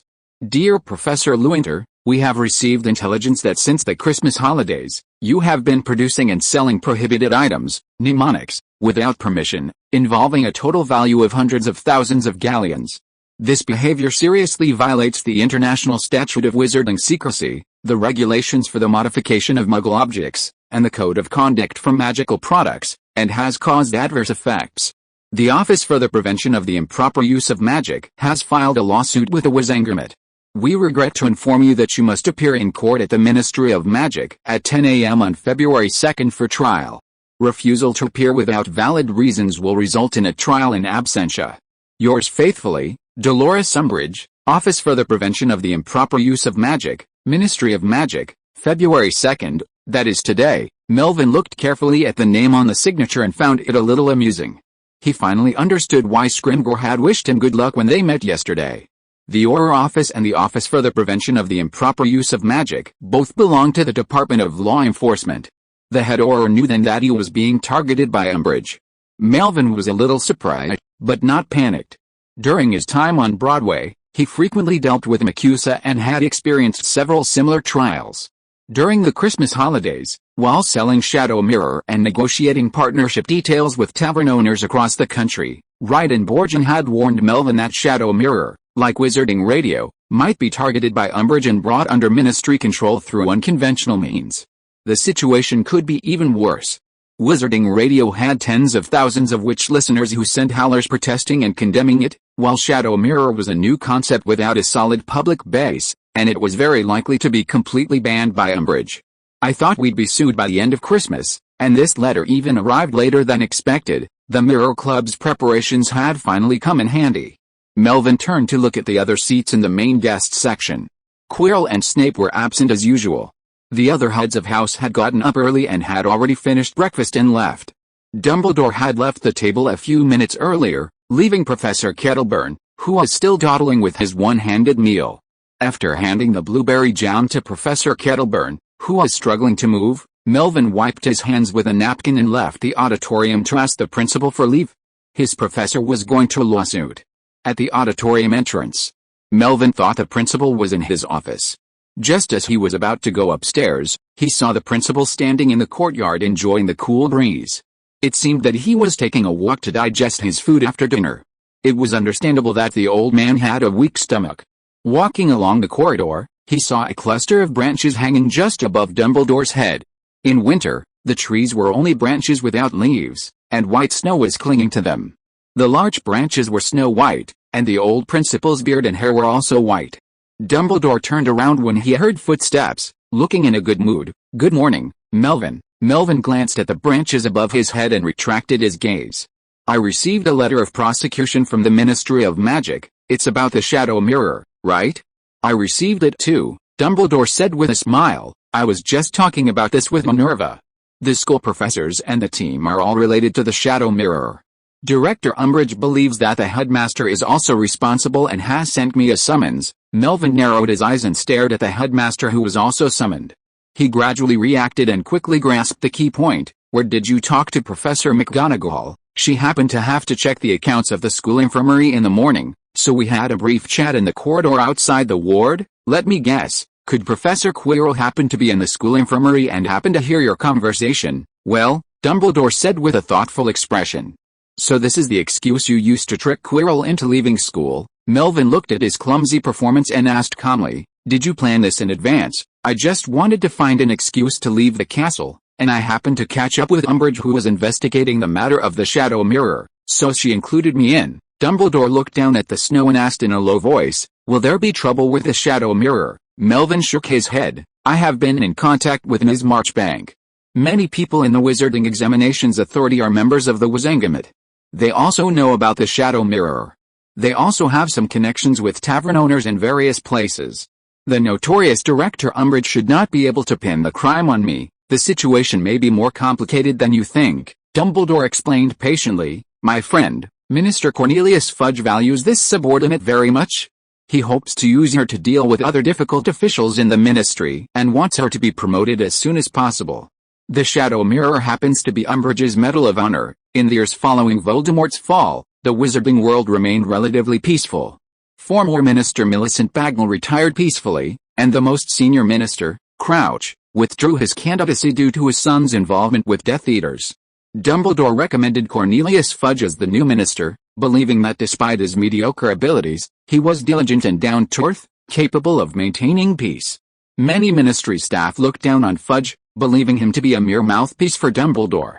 Middle and senior officials ignored Fudge's opinions, leading to a somewhat intransigent approach. For example, yesterday's head Auror, Scrimgeour, Ms. Bones, Director of the Department of Law Enforcement, and Mr. Crouch, Director of the Department of International Cooperation. Initially, Fudge had been able to face these rumors with a smile, brushing them off and always seeking Dumbledore's advice. Now, 2 years into his tenure, his position barely secure, his ambitions fueled by power, and Fudge, finding the voices of those officials too harsh, began promoting wizards from his own faction. Umbridge was one of his preferred candidates for senior undersecretary. With so many people at the ministry who are at odds with Umbridge, I'm even more confident, Melvin chuckled. Even if they were unwilling to help the new professor, they'll oppose Umbridge for the headmaster's sake. I'm afraid you'll be disappointed. Many high-ranking officials at the ministry, while disliking Cornelius, are happy to see my influence weakened. Is that why you met with Scrimgeour yesterday? I believe Scrimgeour to be an honest and reliable orator. He stands firmly against Voldemort and the Death Eaters. If he can prepare in advance, it will be of great help to us. Dumbledore paused, then changed the subject. Professor Quirrell is already in place. An assistant needs to remind Harry that they have remedial classes this weekend. Tisk, he's the professor of an elective course, yet he's always working overtime for no apparent reason. Melvin, feeling a little indignant, turned and walked towards the Great Hall, reaching out to push back a branch. Snow immediately fell, drenching the headmaster. Dumbledore looked at the snow on his shoulders, speechless. The weather warmed up slightly in February, and the frozen Black Lake had begun to melt. If you walked around the shore, you could occasionally hear the sound of ice breaking. There was still snow on the grounds and in the courtyard, but it had stopped snowing, and spring was coming. Hermione was walking alone on the way to the library, carrying a heavy satchel. There was another Gryffindor Quidditch match this month, and Harry and Ron were discussing Quidditch tactics all day long. They didn't pay any attention to the Philosopher's Stone, nor did they care about Hagrid hatching dragons. Only she was worried that Hagrid might be fired, so she took advantage of the weekend to come to the library to look up information about dragons. Those books were quite interesting. Hermione shook her head, shaking off inappropriate thoughts, and sighed distressedly. Oh my God. Hagrid will be expelled. Who will be expelled? A gentle voice sounded. Hermione looked up. Professor Lewin, you just said Hagrid would be expelled. Why, nothing. I thought Hagrid was drunk and in trouble again. Melvin rubbed her head and said casually. Last time, he dragged me out for a drink. When he was drunk, he insisted on telling me about the three-headed dog. He said he liked to chew on ox-knee bones, hated lice, and would fall asleep when he heard music. Hermione was stunned for a moment, and her head buzzed with memories. Fluffy would faint when he heard music, and Hagrid would talk about Fluffy's weaknesses when he was drunk. She clearly remembered that Hagrid won the dragon egg in the tavern, and the person who gave it to him was a mysterious wizard whose identity was unknown. Professor, I have something to tell you. She hurriedly tugged at the professor's sleeve. Wait until I get back. I have some matters to deal with Headmaster Dumbledore at the Ministry of Magic, Melvin said, stuffing a handful of candy into her hand, quickening his pace, and hurried away. Hermione stared blankly at the professor disappearing around the corner of the corridor. The sound of his footsteps gradually faded away. Her ears were still ringing with the professor's words. Her face was pale. Hagrid revealed Fluffy's weakness. How could it be such a coincidence that the headmaster was going out today? Chapter 68, Ms. Marchbanks, Too Lazy to Listen. 9th floor, Department of Mysteries. A cold female voice still echoed in the elevator as Melvin and the headmaster emerged. Beyond the elevator lay a straight, uncurved corridor, its walls rough and black. There were no doors or windows on either side, only a gloomy black wooden door at the end. Melvin looked across the corridor, examining the unremarkable black door. Wright had told him that it housed a top-secret Ministry of Magic research project. The work of the Unspeakables is top secret, but we believe their research will change the world, Dumbledore said softly. Melvin said non-committally. From the Egyptian and Mayan civilizations of classical magic to the modern MACUSA and Ministry of Magic in the United States, every era and every country's wizarding governing body has had similar departments, purporting to explore the true meaning of magic, the boundaries between life and death, and the nature of time and space. Some have been studying for a few hundred years, others for nearly 1,000 years, but no progress has been reported. Some research has had side effects. Hieroglyphic symbols have been lost, leaving only runes struggling to survive, and even more ancient magic has been almost completely lost. Leaving the elevator, Turn left into a gap. Below is a dim and cold stone staircase. Under the stairs is another corridor, which is very similar to the Hogwarts basement, with rough stone walls, torches on brackets, and thick and heavy wooden doors on both sides, inlaid with iron bolts and keyholes. The doors on both sides of the wall lead to various courtrooms, numbered from 1 to 10, and the later the number, the more serious the case. Melvin and the headmaster's trial today is in courtroom 4. Because it was still early, the jury had not yet arrived.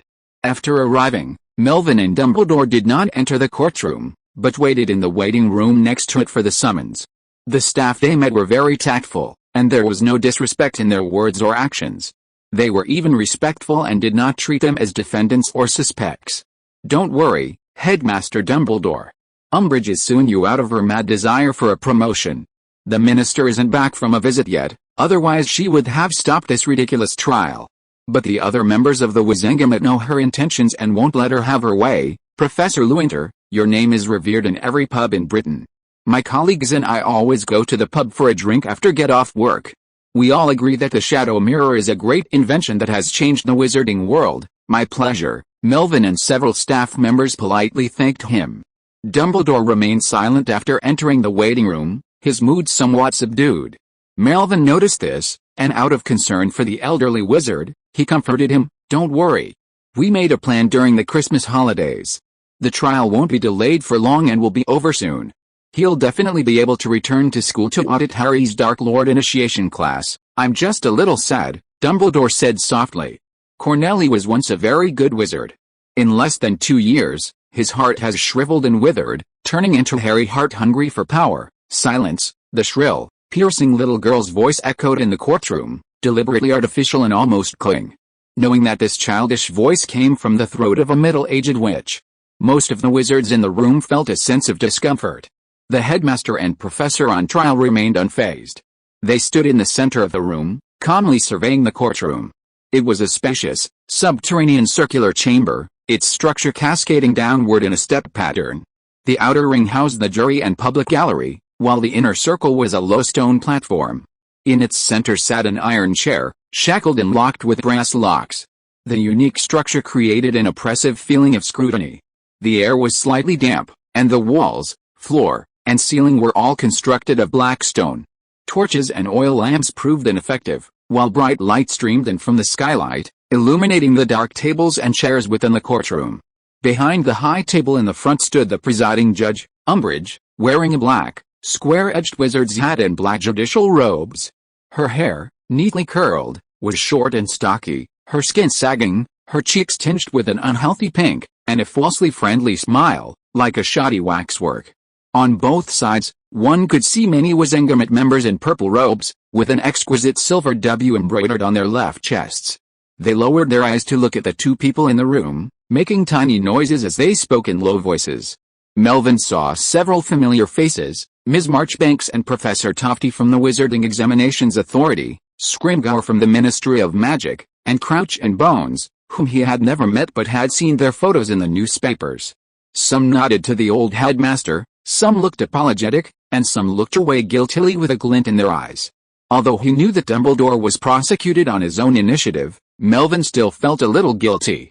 If he hadn't been implicated by the Shadow Mirror, as the chief wizard of the Wizengamot, he should have been sitting there instead of being scrutinized. The trial on February 2nd, Umbridge spoke in a shrill voice again, her eyes fixed on Dumbledore, with eyes slightly wide apart, like a toad. Presiding Judge, Dolores Jane Umbridge of the Misuse of Magic Office, Clerk, Nymphadora Tonks, who was in charge of recording the trial, winked at the old headmaster and then at the professor, expressing her apology. The trial of Melvin Ryan Lewin, Professor of Muggle Studies. Umbridge paused, her eyes sweeping over the name of the suspect who was about to be read out, her voice trembling with excitement, and the current headmaster of Hogwarts, Albus Percival. "Sorry to interrupt." Melvin's cough interrupted the speech, and before Umbridge could finish reading the headmaster's name and the name of the suspect, he came to the presiding judge's podium and stared at the presiding judge. His loud voice clearly reached the ears of the wizards present. "Ladies and gentlemen of the jury, I believe everyone here knows the origin of today's accusation. This case has no procedural legitimacy. According to Article 19, Paragraph 3 of the Regulations on the Legal and Disciplinary Procedures of the Ministry of Magic, the illegal sale of banned magical items by foreign wizards shall be reviewed by the Department of International Magical Cooperation, and the agency shall send a written notice to the wizard, and it shall not be escalated to the criminal trial level before the investigation and evidence collection are completed. And this case was initiated by Director Umbridge and directly skipped the preliminary hearing. If a director of a secondary department can, driven by personal sentiment, bypass due process and unscrupulously bring ordinary wizards, including the chief wizard of the Wizengamot, to trial, then what is the point of establishing the Wizengamot at the British Ministry of Magic? This was a plan Melvin and Wright had long agreed upon. Leveraging the identity of a foreign wizard, they would transfer the responsibility for hearing cases to the Department of International Affairs and Cooperation, eliminating the influence of Fudge and Umbridge. Barty Crouch, Director of International Affairs, had lost his position due to his Death Eater son, but he had a strong reputation in his field, and Wright was confident he would handle matters impartially. If the director lacked integrity, Melvin, who happened to know some secrets, could offer some minor assistance. Crouch, sitting in the jury box, was unaware that he was being targeted, his expression expressionless. The shadow mirror, a recent magical invention, wasn't considered illegal. If it weren't for its unique function that had drawn Umbridge's attention, Professor Lewynter and Monk Stanley should have been nominated for the Order of Merlin. The Wizengamot jury members murmured in discussion. Many wizards hadn't expected this foreign professor to be so direct in his challenge, and he was so well versed in ministry law. Ms. Marchbanks looked at the young professor, who, despite standing low and looking up, possessed an air of superiority over the presiding judge. The jury was divided into three factions, some aligned with Dumbledore, some, at the behest of Minister Fudge, supported Umbridge, and some drifted between the two. Umbridge gritted her teeth, trying to suppress her anger, forcing herself to hide any other expression. The muscles on both sides of her neck were tense, and her entire face seemed to be strangled. After a pause of several seconds, she forced out a coquettish voice, "Mr. Lewynter, I know you have a lot to say, and you can use that for your own defense. Now, please allow me to continue presiding over the trial. Perhaps you are not familiar with the normal procedures. After all, you graduated from Ilvermorny, a school with a hasty establishment and a short history. Oh, I forgot, you are an undergrad, and your major is also a vulgar Muggle Studies." Marchbanks, standing nearby, frowned, staring at the presiding witch with a serious expression. Melvin's question was very meaningful. Recently, several old men from the Wizarding Examinations Authority had read about the Muggle procedural justice. They also wanted to hear Melvin's views on the Wizengamot and the Ministry of Magic, but now Umbridge had reduced a discussion about the system to a crude personal attack. Such a witch was unfit to debate with a special advisor to the Wizarding Examinations Authority, and Marchbanks was too lazy to listen to her nagging. Marchbanks, over 200 years old and possessing no patience for annoying things, cleared her throat. This case is indeed not in accordance with the norms. In accordance with Article 5 of the Amendment to the Convention on Magical Judicial Procedure, I move that the voting process be immediately instituted. Umbridge's face darkened, and she shouted in a shrill, girlish voice, "You are in contempt of court and the presiding judge." Marchbanks didn't even glance at her. "Those who believe that the shadow mirror is an illegal item, please raise your hands." "I disagree," Umbridge shouted angrily, her shrill, girlish voice cracking, like the shrill cry of an old crow. The last time the Ministry of Magic tried to interfere with the teaching changes at Hogwarts, it was this old man who directly called the Wizengamot for a vote.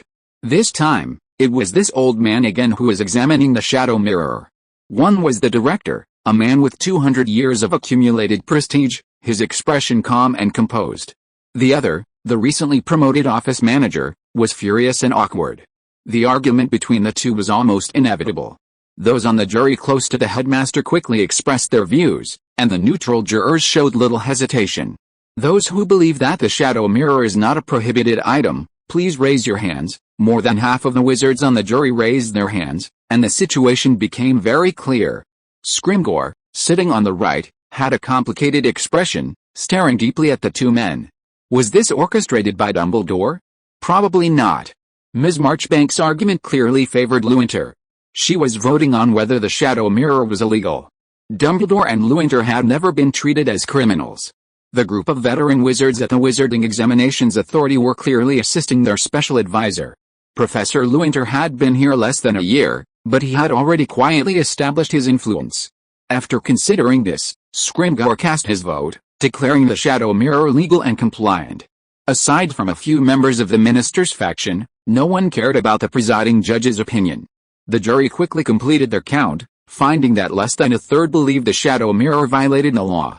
"You are committing contempt of court and the Ministry of Magic," as Umbridge, still trying to calm her anger, the muscles in her neck twisted, Ms. Bones of the Department of Legal Enforcement rose and announced, "Not established, dismissed." A commotion erupted in the courtroom, and the jury members gradually left. "Wait for the minister to return, just wait for the minister to return," Umbridge muttered, lowering her head to hide the shame and resentment in her eyes, and she turned away without a glance. A delightful result, Ms. Marchbanks deliberately raised her voice. She caught a glimpse of the director's annoyed quickening pace, and a smile of pleasure crossed her face. She shakily left her seat and walked to the platform below in the rotunda. "Melvin, I just have a question about procedural justice." Melvin was still a little confused. He had thoroughly prepared for the trial, spending countless hours reviewing the statutes and files, fully anticipating a debate with the witches in the courtroom and a chance to harvest a wave of magical power. But he hadn't anticipated Ms. Marchbanks' unconscionable approach, resorting to sheer force and ending the trial in less than 10 minutes. He hadn't had any room to maneuver. Without waiting for Melvin's reply, Dumbledore smiled and said, "My apologies, Professor Marchbank, but we have some other matters to attend to. We must return to the school as soon as possible. Goodbye, Professor Marchbank." Melvin hurriedly waved goodbye and followed the headmaster. Marchbank, stunned, watched the old headmaster and the young professor retreat. Then silently turned and left the rotunda. Leaving the courtroom, the two chose a quiet room rather than the elevator to leave the ministry. Dim shadows enveloped them. The old headmaster stood beside Melvin, one hand raised, and softly called, "Fox!" Squeak! With a crisp cry, a brilliant orange flame suddenly appeared in the dim room, instantly engulfing the two. Two figures vanished in the flames. "Miss Granger, Dumbledore and Professor Lewynter received an urgent letter from the Ministry of Magic this morning and have already returned to London. Their time is precious, Potter. I don't know how you found out about the Philosopher's Stone, but rest assured, no one can steal it. It's very well protected, that's enough, Weasley. This isn't something you should be getting involved in. I suggest you go outside and get some sunshine." Harry, Ron, and Hermione walked through the corridor on the 4th floor, Professor McGonagall's instructions still ringing in their ears. The vice-headmistress was adamant. No amount of persuasion would work. Now they had to find a solution on their own. When they reached the room, they saw the half-open door. The three little faces were tense and solemn. Harry's face paled slightly, but his eyes were more determined. "It doesn't matter if we get deducted points or not, and it doesn't matter if we get expelled or not. We have to get through that trapdoor and try to get the Philosopher's Stone first." "You're right, Harry," Hermione said softly, with a candy given by Professor Lewin in her pocket. Ron nodded heavily. The three of them stepped into the invisibility cloak and pushed open the door. If you are listening to this novel on a channel other than Fanfic World, it means it was downloaded and re-uploaded without effort. We warmly invite you to visit our channel, Fanfic World. There you will find the original version of this story and many other novels of various genres. We look forward to seeing you dive into a world of incredible novels. Chapter 69, Escape Room. Melvin could manage to trap Harold, but Hogwarts Castle was protected by powerful ancient magical restrictions. No wizard, not even a legendary wizard, could apparate within the school grounds or target the grounds for apparition. However, the old headmaster could teleport through the power of magical creatures. Although he had never personally experienced the power of the Phoenix, Melvin, enveloped in Phoenix flames and reappearing hundreds of miles from Hogwarts' 4th floor corridor, landed firmly on his feet, slowly regaining consciousness and silently reflecting on the power. The special movement activated by this magical creature was completely different from apparition. There was virtually no discomfort, no strain or strain, and the flames weren't burning, they felt warm, somewhat similar to a unicorn's blessing.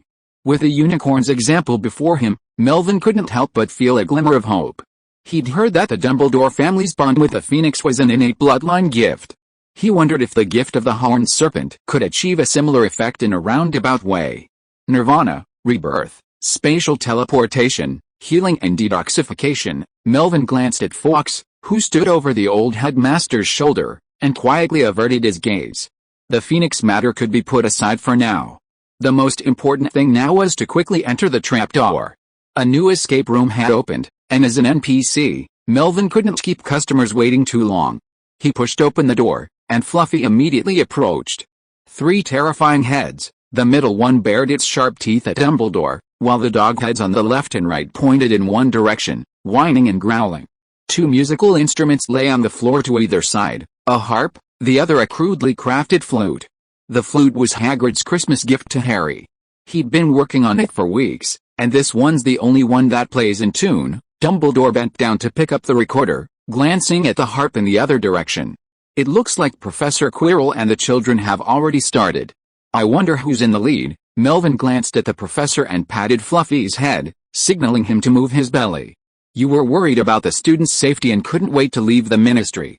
And now you're the one wasting time pretending to be calm here, haha. With a meaningful smile, Melvin opened the trapdoor, took a step forward, and landed in the cave with a somewhat unrestrained manner. Dumbledore was startled, speechless, and lowered his foot into the cave. The devil's snare sounds aggressive, but it's actually a docile vine that prefers shade and moisture. It won't immediately exert force once it wraps around it, and it's timid about fire, so no flame charms are used. A simple blue bellflower flame, used for warmth, gently illuminates the vine, and it retreats back into a corner in dismay. Its combat effectiveness is pitifully low. Next up is Professor Flitwick's level. Inside a brightly lit room, the only exit is a heavy, locked wooden door. Thousands of keys sprout wings and flutter nimbly. The challenge is to find the correct key among the thousands. There are actually only 2 keys, a wrong copper key and a correct silver key. The challenge is to cast the duplication charm on the copper keys several times, then mix all the keys together and cast a flock of birds to make them fly. There are several solutions. You can use the breaking charm to dispel the enchantment on all the keys, summon the correct key with a swarm charm, or, if you're not afraid of alerting the other professors, brute force is the fastest way to break the door.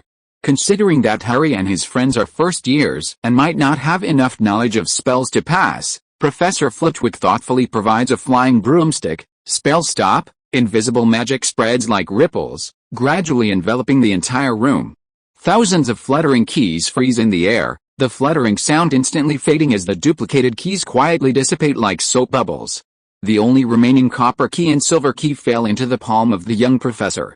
Meeting Melvin's sullen gaze, Dumbledore explained, considering that these doors can only stop students below the 3rd grade, Phileas did not prepare a spare key. Pushing open the heavy wooden door, the stone chess game prepared by Professor McGonagall had been cracked. The chess pieces that were eaten in the game shattered into pieces of stone on the ground. The white chess pieces were killed, but the white king and the white queen were intact, guarding the red-haired Weasley. No fractures, no dislocations. Melvin did a quick check, only a bump on the head. It seems that he was hit by a chess piece and fainted. What a silly child, Dumbledore said, but from the expression on his face, he was still very relieved. Ron's not stupid. He solved the chess game. A girl's childish, clear voice echoed from the corridor. Hermione emerged, eyes red as she stared intently at the young professor and the old headmaster. Seeing them there, she breathed a sigh of relief, and many of her previous doubts rekindled. Although she didn't know the full truth, she had a theory. Professor Lewynter, Headmaster Dumbledore, you, Hermione sniffed. She had solved the riddle of the poison and the antidote, but the antidote was only enough for one person to pass. Harry had gone to confront the Dark Wizard, asking her to report back. The young witch, still recovering, asked, "Did you plan all this? You knew Professor Snape was a servant of you-know-who and placed the Philosopher's Stone here." Professor Snape was wrongly accused. Let the headmaster explain the details. Melvin patted her head. Go find Harry first. He's still in danger. The young professor walked ahead. Dumbledore pondered for a moment, looking at the little witch's questioning eyes with a hint of blame, and suddenly felt a little puzzled. Fawkes tilted his head to look at his old friend, making a cheerful gurgling sound. With magic covering his whole body, Quirrell easily stepped over the black flames. Could any carefully prepared poison and magic flames compare to the Dark Lord's fierce fire, the breath of death that lingered on his tarsus? Ahead was the room where magic was hidden. Whether it was fear, curse, or dark magic items, no matter what the cunning Lewynter had arranged in there, It would only be destroyed and shattered by the Dark Lord's magic. He walked into the shadowy room. The light inside was extremely dim, and he could only see a few inches in front of him, and it was very blurry. There was silence all around. The floor under his feet was uneven and seemed to be stagnant.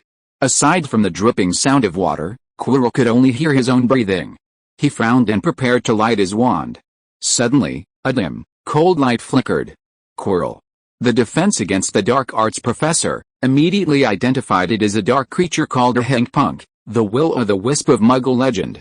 These creatures possessed no offensive power, living near jungles and swamps, using their bright light to lure travelers into the swamps. A lighting spell could reveal them, but the Hankpunk's faint light was much more convenient. Before Quirrell could rejoice, he heard a rustling sound throughout the room. Countless night moths and bats swarmed towards the Hankpunk, drowning out the faint light in the blink of an eye. He couldn't see what was happening, but he could faintly hear it. Between the rustling of its wings, the frail dark creature let out a very soft, yet incredibly shrill cry. A living creature was being devoured not far away.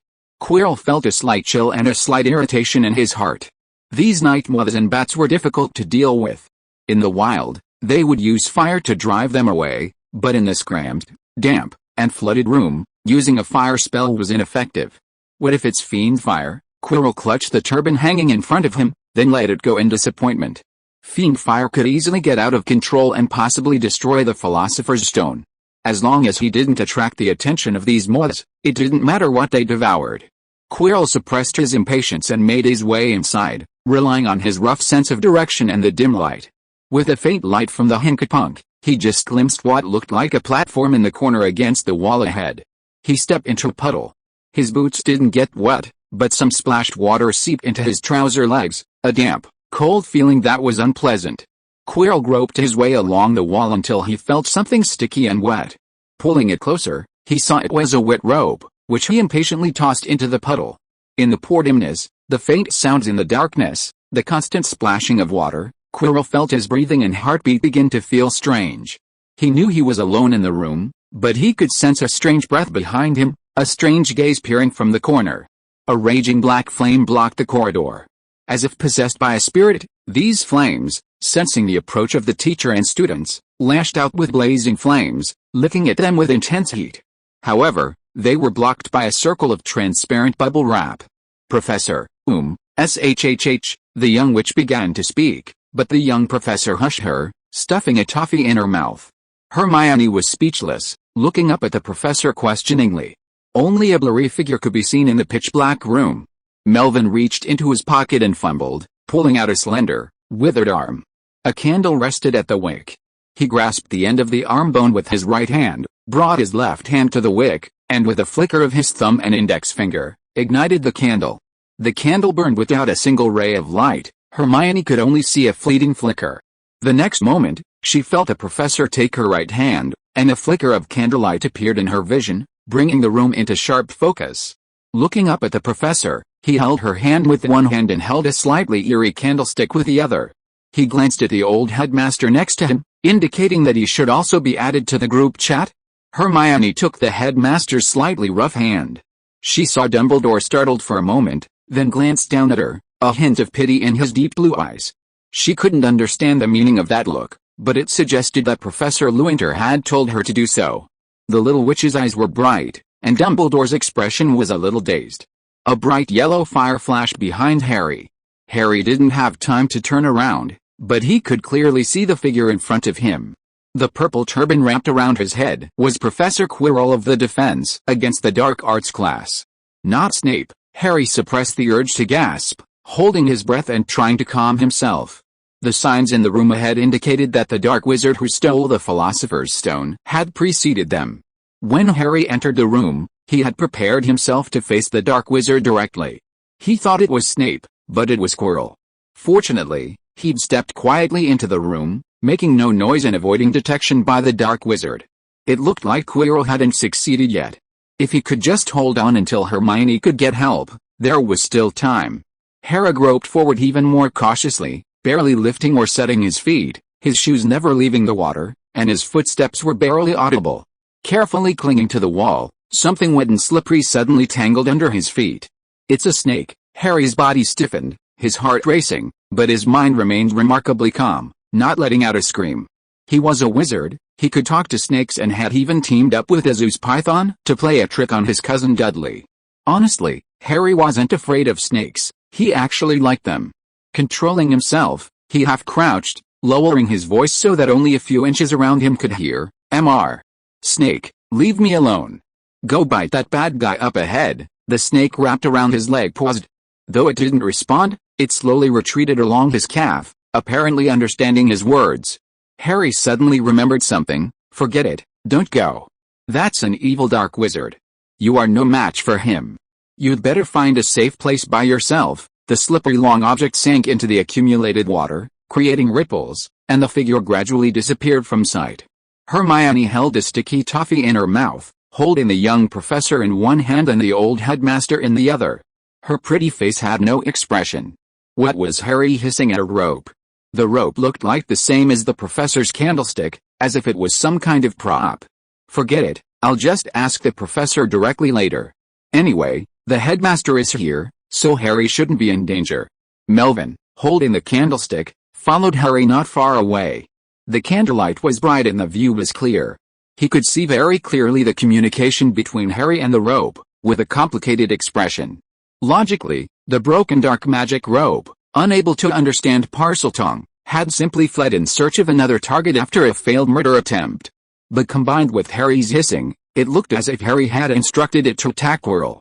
He wondered what Voldemort's face would look like if Quirrell were truly hung. Dumbledore, standing beside him, stared at Harry thoughtfully. A bright yellow flame flickered, and when Quirrell turned to look, it was gone, leaving only a deep darkness. The room remained silent, the only sounds being the rustling of bats and moths and the splash of water. Unease washed over him like a tide, and Quirrell's vision of Lewynter's unpleasant face surfaced before him, and he quickened his pace. Patta, patta, 2 footsteps echoed in quick succession. Quirrell stopped abruptly, his breath catching. He had only taken 1 step, but whose was the other? "Who?" Quirrell shouted warily. No one answered. He took another cautious step, his boots making a distinct clacking sound as they touched the water. He waited a moment, but there were still those familiar sounds, no other unusual movements. Quirrell suspected he had misheard, or perhaps it was just the echo of the sealed room. He breathed a sigh of relief and continued walking towards the platform ahead. Clap, clap, clap, clap, clap. Quirrell felt his heart skip a beat, his hands and feet cold. He quietly clutched his drooping turban, pausing briefly. Following the Dark Lord's instructions, he looked not far ahead, a vague figure, tall and burly. "Who's there?" The figure remained frozen in place. Quirrell pondered carefully. He knew all the staff in the school, and no one was of that size. Hagrid was even larger. Dumbledore wouldn't have hired an outsider to guard this place exclusively. So it must be just a sculpture, something like a transfiguration chess piece. Inspired by the Dark Lord, Quirrell arrived at a reassuring answer and began to walk forward again. After a few steps, he suddenly realized why the sculpture was making footsteps. Looking up, Quirrell's eyes widened, but his pupils contracted violently. The statue's pale face was already pressed against the tip of his nose. Chapter 70 Harry Beats Voldemort. Darkness enveloped the room, yet the objects before him were remarkably clear. The cold statue pressed against his nose, the dark wooden face pressed against his pale face. Quirrell's pupils shrank to a tiny dot, his heart clutched as if by an invisible hand, the pumping blood exploding in his brain. Quirrell retreated in panic, his boots clattering on the water. His wizarding instincts compelled him to draw his wand and point it at the statue, ready to unleash a repulsive spell. Fortunately, the Dark Lord's timely warning shook him from his fear and restored some sanity. Magic brewed at the tip of his wand, the ready spell giving Quirrell a sense of security. He studied the statue as he slowly backed away, ready to unleash a powerful repulsive spell at any moment. What the hell was that thing? It looked like an artifact of dark magic. It would only move when out of sight, and it wouldn't have much power. As the defense against the dark arts professor, Quirrell's knowledge gradually came into play. He vaguely discerned that it was a worn dark magic item, and he slowly breathed a sigh of relief. His tense heartstrings relaxed, and his calf muscles, which had gone from tense to relaxed, trembled slightly, and his knees gave way. Just then, a damp, slippery touch spread across his leg. Quirrell instinctively looked down, and there was a splash of water in front of him. Something was approaching again. Oh no, by the time Quirrell realized what was on his leg, it was too late. He didn't have time to see what was on his leg. He hastily raised his head to face the approaching statue. Unlike the previous contact and stillness, the statue's cold hands had already grasped his neck. The wooden hands were as strong as a living person, and they could precisely pinch his trachea. Ugh, ugh, his neck was strangled again, and the spell was interrupted. The damp, sticky thing had somehow wrapped around his head, a rope made of coarse hemp, and began to tighten. His already difficult breathing became even harder. Even straining his chest to rise and fall proved ineffective. His breaths came in short, shallow bursts, and a burning pain burned through his lungs. The harder it was to breathe, the more he desperately needed air. Hoo-hoo, the statue and the rope combined to force his breath, forcing only a wheezing sound out of his trachea. He couldn't even chant a spell. Quirrell was forced to reach for the dark magic object strangling his throat. His vision began to darken, and an unprecedented fear gripped him. The lack of oxygen to his brain dulled his senses, blurring his vision and causing a tingling tinnitus. Every shadow in the room seemed to harbor prying eyes. Behind him, rapid footsteps echoed across the water, as if someone were stealthily approaching. Quirrell could only call out to that being, "Lord, oh." Nearby, Harry heard a horrified voice respond. It was a voice completely different from Quirrell's, yet it emanated from within him. Stupid rubbish, the voice pierced Harry's heart. The moment Harry heard it, a sharp, harsh pain shot through the scar on his forehead, as if someone had plunged a red-hot iron into it, stirring wildly in his brain. Just like that night. No, I can't lose consciousness here. Harry held on to the wall and tried to stay awake. He stumbled a few times and had to temporarily suspend his plan to attack Quirrell. While enduring the headache, he secretly prayed that the two things could strangle Quirrell to death. As the strange sound rang out, the wand in Quirrell's hand trembled slightly, paused for a moment, and a strong shock wave burst out. The statue was knocked back, and when it hit the wall, there was a series of cracking sounds of wooden joints. Finally, it fell powerlessly on the water, splashing a burst of water. Without the statue's help, the rope wrapped around its neck was quickly torn apart, and the angry Quirrell threw it far away. Cough cough. Quirrell coughed violently a few times, as if he wanted to vomit out his lungs. It took several minutes for his spasmodic trachea and chest cavity to recover, and he could breathe the slightly humid air in the room freely. The struggle was brief, but Quirrell's tear ducts and nasal passages were somewhat out of control, and some of the dirty liquid clung to his drooping turban. Quirrell clutched the turban in awe. "Master, I never imagined he'd set such a despicable trap, even more cunning than those dark wizards of Albania." "Shut up. Get the Philosopher's Stone." "Yes, Master." Quirrell only then revealed a hint of relief and resentment at having survived. He cast several shattering curses, completely dismembering the wooden sculpture. Still, he felt a sense of resignation, but unfortunately, there was no trace of the ropes around, and the dim light made it difficult to search carefully. Quirrell walked forward with a venomous look. "After I get the Philosopher's Stone, I'll make sure Lewynter also tastes the pain of being strangled." There was no further resistance, which meant Lewynter's tricks had run out, Quirrell thought, but he didn't dare let his guard down.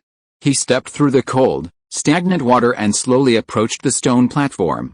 There stood a mirror, framed in gold, magnificent and elegant.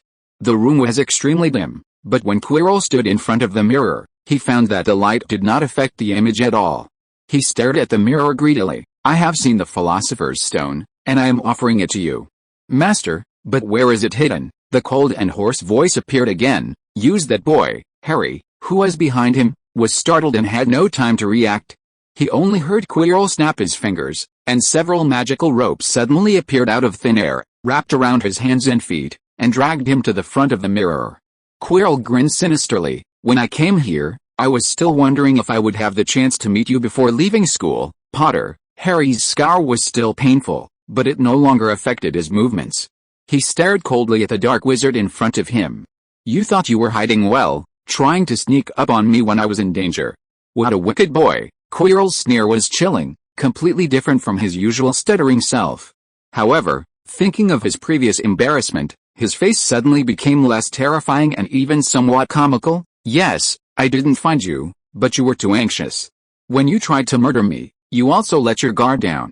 The sound of your footsteps gave you away." Harry's mind flashed back to the scene just now. He was indeed a little anxious at the time, but Quirrell was strangled to death at the time and certainly didn't notice anything around him. He looked at the purple turban wrapped around Quirrell's head. "You're very clever." Quirrell didn't answer his doubts.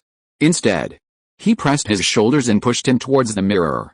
The rope around his ankles was so tight that it even made him stumble. There was no parent in the mirror, only himself. He was as frightened as himself, like a reflection in an ordinary mirror. But suddenly he blinked at the mirror, smiled, pulled a bright red stone from his pocket, and put it back. The headmaster actually put the philosopher's stone here. Harry raced to think of a solution, but before he could come up with a plan, he heard Quirrell scream next to him and hurriedly stepped back, away from the mirror amazed. "What's wrong?" An impatient voice came from his turban. "Master, in the mirror," Quirrell stammered, unable to speak, turning into the ridiculous defense against the dark arts professor again. Harry tilted his head to see the scene in the mirror. The mirror of Ares could only see the inner desire when standing directly in front of it. Standing in other directions would show the normal picture. Now the mirror reflected a corpse. According to the corresponding angle of the mirror, Harry and Quirrell raised their heads slightly and saw the real picture. The hemp rope hanging from the ceiling slowly turned, hanging Quirrell's body. His muscles were swollen, his face was pale, and his eyes were bulging out of his sockets. He looked horrible. The body wore an opal necklace and had a horrifying gash on his neck. Dark red blood oozed out, dripping drop by drop into the water. Pop! It turned out the dripping sound he'd been hearing wasn't water, but blood. Even Harry, observing from the sidelines, felt a chill. In such a gloomy and dim room, seeing his own horribly dead body reflected in the mirror, the oppression of entering this eerie chamber kept Quirrell's mind on edge. Having escaped the suffocating death, he had little time to breathe. The fear of impending death still lingered within him. Now, with death looming before him, Quirrell felt a deep fear once again. This fear was tinged with despair, as if this was his final form.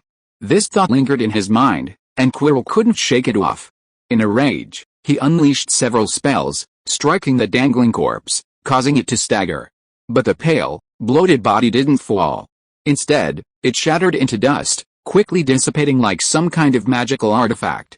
Only the opal necklace on his chest fell into the water, splashing. "Damn it! Damn it!" Quirrell, fooled, trembled with rage.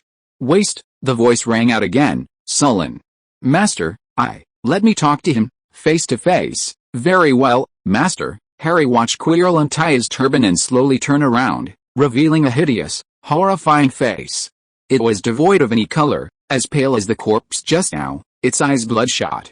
There was no nose, only two long, snake-like nostrils. Harry Potter, the crimson glare of those eyes pinned Harry to the spot, his legs unable to move. "Thanks to you, look what I have become, a mere wraith, forced to share a body with others." Shrouded in the disillusionment charm, darkness obscured their path, illuminated by the dark magic candlestick known as the Hand of Glory. Tears welled in the little witch's eyes, and she let go of the old headmaster when Quirrell turned.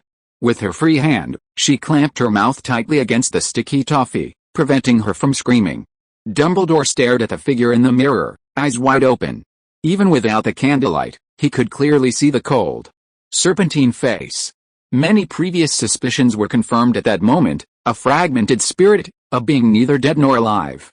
His suspicions about the Tiara were also settled. Only one thing remained. 11 years earlier, the couple's secret keeper had leaked their address, and Voldemort had attacked Godric's Hollow at night. James and Lily were killed by the killing curse. But the mother had prepared for her own sacrifice, sacrificing her own life to leave Harry a talisman. Even after the curse deflected and destroyed Voldemort's body that night, the talisman still retained a remarkable amount of magic. She had not wasted that magic, but had placed Harry in the care of the Dursleys, nourishing him with the power of their bloodline, strengthening the talisman even further. 11 years later, they would once again witness the power of the talisman. Melvin, too, was observing Voldemort. He had only caught fleeting glimpses during Christmas and that night in the Forbidden Forest, but now he had the chance to fully absorb the haunting magic. It was utterly evil, utterly twisted. Through the magic alone, he could glimpse a glimpse of Voldemort's soul. Almost devoid of human emotion, pure evil, as if born solely to take life and inflict suffering. If the unicorn's blessing eliminated negative influences, allowing Melvin to unleash the dark arts, then this evil magic completely embraced their negative effects, perfectly in keeping with their nature. Melvin remained puzzled. Was this magic innate to Riddle, or a byproduct of his split soul? From his understanding of Voldemort, while Riddle had been exceptionally gifted and talented as a student, he remained within the realm of a normal wizard. The wizarding world was not short of geniuses, and Hogwarts was no exception. Every few hundred years, legendary wizards emerged. The four founding wizards, Merlin the Wizard, and, in the dark arts, the despicable Hercule Dumbledore, whose place in history was certain to go down in history. Magical strength is influenced by talent and time, just as dueling skills and magical attainments accumulate with age. No wizard can achieve the same rapid growth as Voldemort. Holding up his withered arm, fashioned into a candlestick, Melvin's gaze swept over the creepy face, its serpentine nose and eyes. Were these serpentine qualities also a gift from some magical creature? Even the very essence of his soul was warped. What kind of dark magic had Voldemort transformed himself through? Don't be a fool. Come to me, or you'll end up like your parents, who begged me for their lives before they died. You're a lie. Well, son, your parents were both very brave. Your father would rather die than surrender, but it was all in vain. Your mother fought to protect you, but she didn't have to die. Give me the Philosopher's Stone in your pocket. Don't let your mother die for you in vain. Harry wanted to slash that face with his wand, but he rationally restrained the urge to rush forward to fight. Firstly, his hands and feet were still tightly bound, and secondly, he wanted to continue to buy time, hoping to wait for Hermione to bring help. Quirrell backed up and approached him, a grim smile on his ugly face. Harry retreated cautiously. The rope around his ankles was too tight, and he was afraid of falling. Just as Quirrell grabbed his neck, the scar on his forehead hurt again, and Quirrell screamed even more miserably than he did. He hunched over and covered his hand. The palm of his hand was red, swollen, and bubbling where it had touched him, as if it were burned by flames. Harry realized the ropes binding him had untied at some point. He watched Quirrell wailing in disbelief. He touched the Philosopher's Stone in his pocket, pondering for a moment. Turning and running was an option, but it certainly wouldn't be as fast as Quirrell's spellcasting. No running, no hesitation. It was hesitation that had cost him his chance last time. Harry, stoic, raised his fist and lunged forward. He punched the twisted, snake-like face. Harry's vision went black, and the pain from his scar nearly made him wince. But Quirrell was in even more pain. He instantly lost his grip on his wand and clutched his head, wailing. Ah! Ah! Ah! Quirrell's screams blended with Voldemort's roars, like the harmony of Neville and Ralph singing. Harry gritted his teeth and delivered another punch, drawing a sharp breath himself. The pain was too much for him to think, and he didn't want to think. He simply punched Quirrell's bald head in Voldemort's face again and again. His headache intensified, his vision blurring. Harry couldn't remember how many times he'd thrown a punch. He could no longer hear Quirrell's screams, and his punches seemed to miss. His consciousness was becoming increasingly blurred, and he could vaguely hear Hermione calling before he fell unconscious. Chapter 71 Afterwards. Tender fists repeatedly pounded against his cheeks and head. The young wizard was weak, so his punches could do little damage. But the moment the boy's fists made contact with his skin, the unbearable searing pain made Quirrell wail uncontrollably. Every bone in his body felt like a red-hot iron, his blood like flowing magma.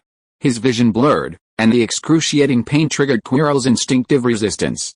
He began to struggle violently, trying to push away the boy's blows, but any contact only intensified the pain within him.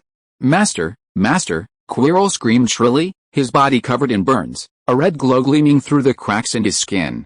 Please, Great Dark Lord? His cries met with no response. The Dark Lord within him roared as well.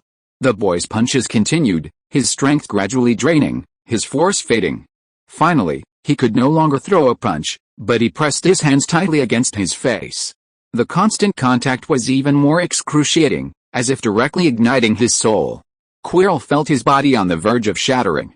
His body was about to be destroyed, his consciousness was becoming increasingly blurred, and the pain was actually lessening. Quirrell squeezed the last bit of strength from his flesh and blood and reached out, tremblingly grasping the turban that he remembered hanging in front of him. He touched nothing. He vaguely remembered that he had already untied the turban, and the Dark Lord could see what was happening outside. Why won't the Dark Lord help me? Invisible and intangible flames enveloped his body, and his soul in magic turned into firewood. His perception of his body was weakening, and the pain was getting weaker and weaker. Quirrell's pupils were dilated, and before he completely lost consciousness, he vaguely saw a gray-black dark smoke rising from the back of his head. It was the ghost of the Dark Lord, who had dragged him into the abyss of pain and finally ruthlessly abandoned him. Quirrell felt light and airy, as if the ghost had never sucked his life away, and death had never eroded his flesh and blood, as if he were a healthy and complete wizard. When did he voluntarily give up the good things he once had? Dear Mr. Quirrell, we are delighted to inform you that you have been accepted to study at Hogwarts School of Witchcraft and Wizardry. Enclosed is a list of required books and items. The semester begins on September 1st. We will await your reply brought by Al before March 31st. Quirinus Quirrell, Ravenclaw, another Muggle nerd, so boring, Mr. Quirrell, I'm sorry, your grades are very good, but you don't quite meet the requirements of the Ministry of Magic. If you are interested in other departments, you can continue to submit your resume. Mr. Quirrell, I'm sorry, we only recruit pure-blooded wizards, but we need a clerk in Africa, who will be mainly responsible for procurement. Are you interested, Quirinus? Welcome back to Hogwarts. I believe you will make an excellent professor and bring the best Muggle Studies courses to students. Professor Quirrell, ha ha ha ha, look at his funny look. An adult wizard still stutters in class. Is he worthy of being a professor? My dad said that his grades were okay, but his abilities and personality were too poor, so no one wanted to hire him. Dumbledore took pity on him and hired him as a professor. Hiccup, the fire whiskey at the hogshead and is still the best. Have you heard that the legendary mysterious man is not dead, and has been lurking in the depths of the Albanian forest all these years, waiting to make a comeback after Dumbledore's death? Your brain is pickled with expired alcohol, and you are talking nonsense about such things? What's good about the return of the mysterious man? If you ask me, what's wrong with it? Now the half-bloods and mudbloods are going to step on us, and that person supports pure blood. Didn't enough purebloods die in the last wizarding war? Idiot. Quirinus Quirrell, you are the first one to find me. The goddess of luck is guiding you, silly boy, you're still young. I can forgive you for having absurd ideas about good and evil. There's no right or wrong in this world, only power, and those who are powerless to gain it. Pledge your allegiance to me, and I will grant you unprecedented power. Make those who once looked down on you pay the price, and grant you endless wealth, power, and status. Fool. Waste. Why didn't you bring back the Philosopher's Stone? What on earth can I expect you to accomplish? Of course I'm willing to forgive you. Give me your body, and I'll tell you what to do.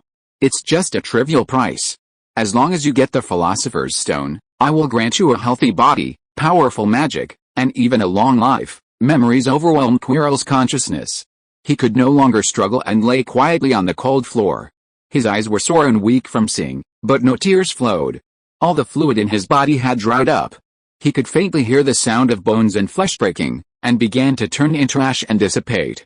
Quirrell suddenly trembled, and in a trance he remembered the corpse he had just destroyed. Just like himself at this moment, he wanted to reach out and hold back the embers, but he could do nothing. The smoke cleared. Hiss, the gray-black ghost swirled like billowing smoke, its twisted serpent face transforming into transparent, ethereal form. Unconcerned with the disappearing Quirrell and the unconscious Harry, it whipped up a gust of chilling wind and rushed towards the exit. Before leaving school, Melvin had been a somewhat theoretical scholar, spending long hours in the Ilvermorny library, poring over centuries of accumulated magical theory, occasionally consulting professors when he encountered doubts. After receiving the gift of the horned serpent, he began to ponder how to rapidly increase his magical power, but his research was merely ordinary, never having witnessed a true cutting-edge magic firsthand. At that moment, Melvin stared intently at the evil ghost's whirlwind, his eyes widening. He showed no fear, but rather a sense of excitement. Was this the most powerful dark wizard ever? Fire, orange flames billowed, instantly illuminating the dim room. Night moths and bats fluttered, scrambling to avoid the area, but the flames, which instilled a natural fear in all creatures, failed to stop the ghost even for a moment. Expecto Patronus, silver mist surged, and agonized howls emanated from the gray-black smoke, yet it still failed to stop him.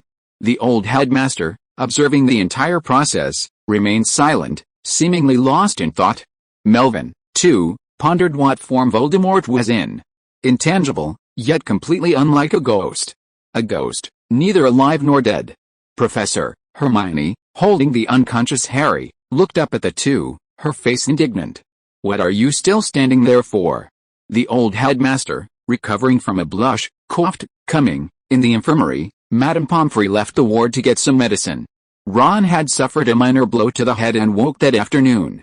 Harry's injuries were more minor, just a minor scrape on his fist, but his brain was in trouble. Madame Pomfrey said he'd been overwhelmed by the stress and needed more sleep. Hermione was also examined by the school nurse and diagnosed with shock and agitation. She needed to take half a bottle of Euphoria and rest. She lay in bed, the covers tucked in tightly, unable to move. 2 pillows propped up her head. She could barely see the old headmaster and the young professor beside her. Her eyes shifted, examining them back and forth. Professor Lewynter's 2 warnings, Headmaster Dumbledore's deliberate observation, the whole thing felt wrong, like it was staged. It was very likely staged. Melvin turned to look at her. The little witch instinctively averted her gaze, then snapped back to focus on the professor, unwavering. Hermione, relieved to hear that Harry and Ron were fine, began to investigate. After a few more questions, Professor Lewynter shoved her over to Madame Pomfrey and forced her onto the bed. He had also deliberately tucked the covers in that way. "No one, please leave the ward. Do not disturb the patient's rest." Madame Pomfrey, the kind-hearted school nurse, defied even the headmaster's authority. Dumbledore coughed lightly and left with Professor Lewynter. The voices of the 2 people talking became farther and farther away. Quirrell is a talented but sensitive boy. When he was in school, his shyness and sensitivity caused his classmates to laugh at him. Maybe he felt weak, so he was particularly eager to prove himself and wanted the world to look at him with new eyes and take notice of him. I don't know when he became interested in the dark arts.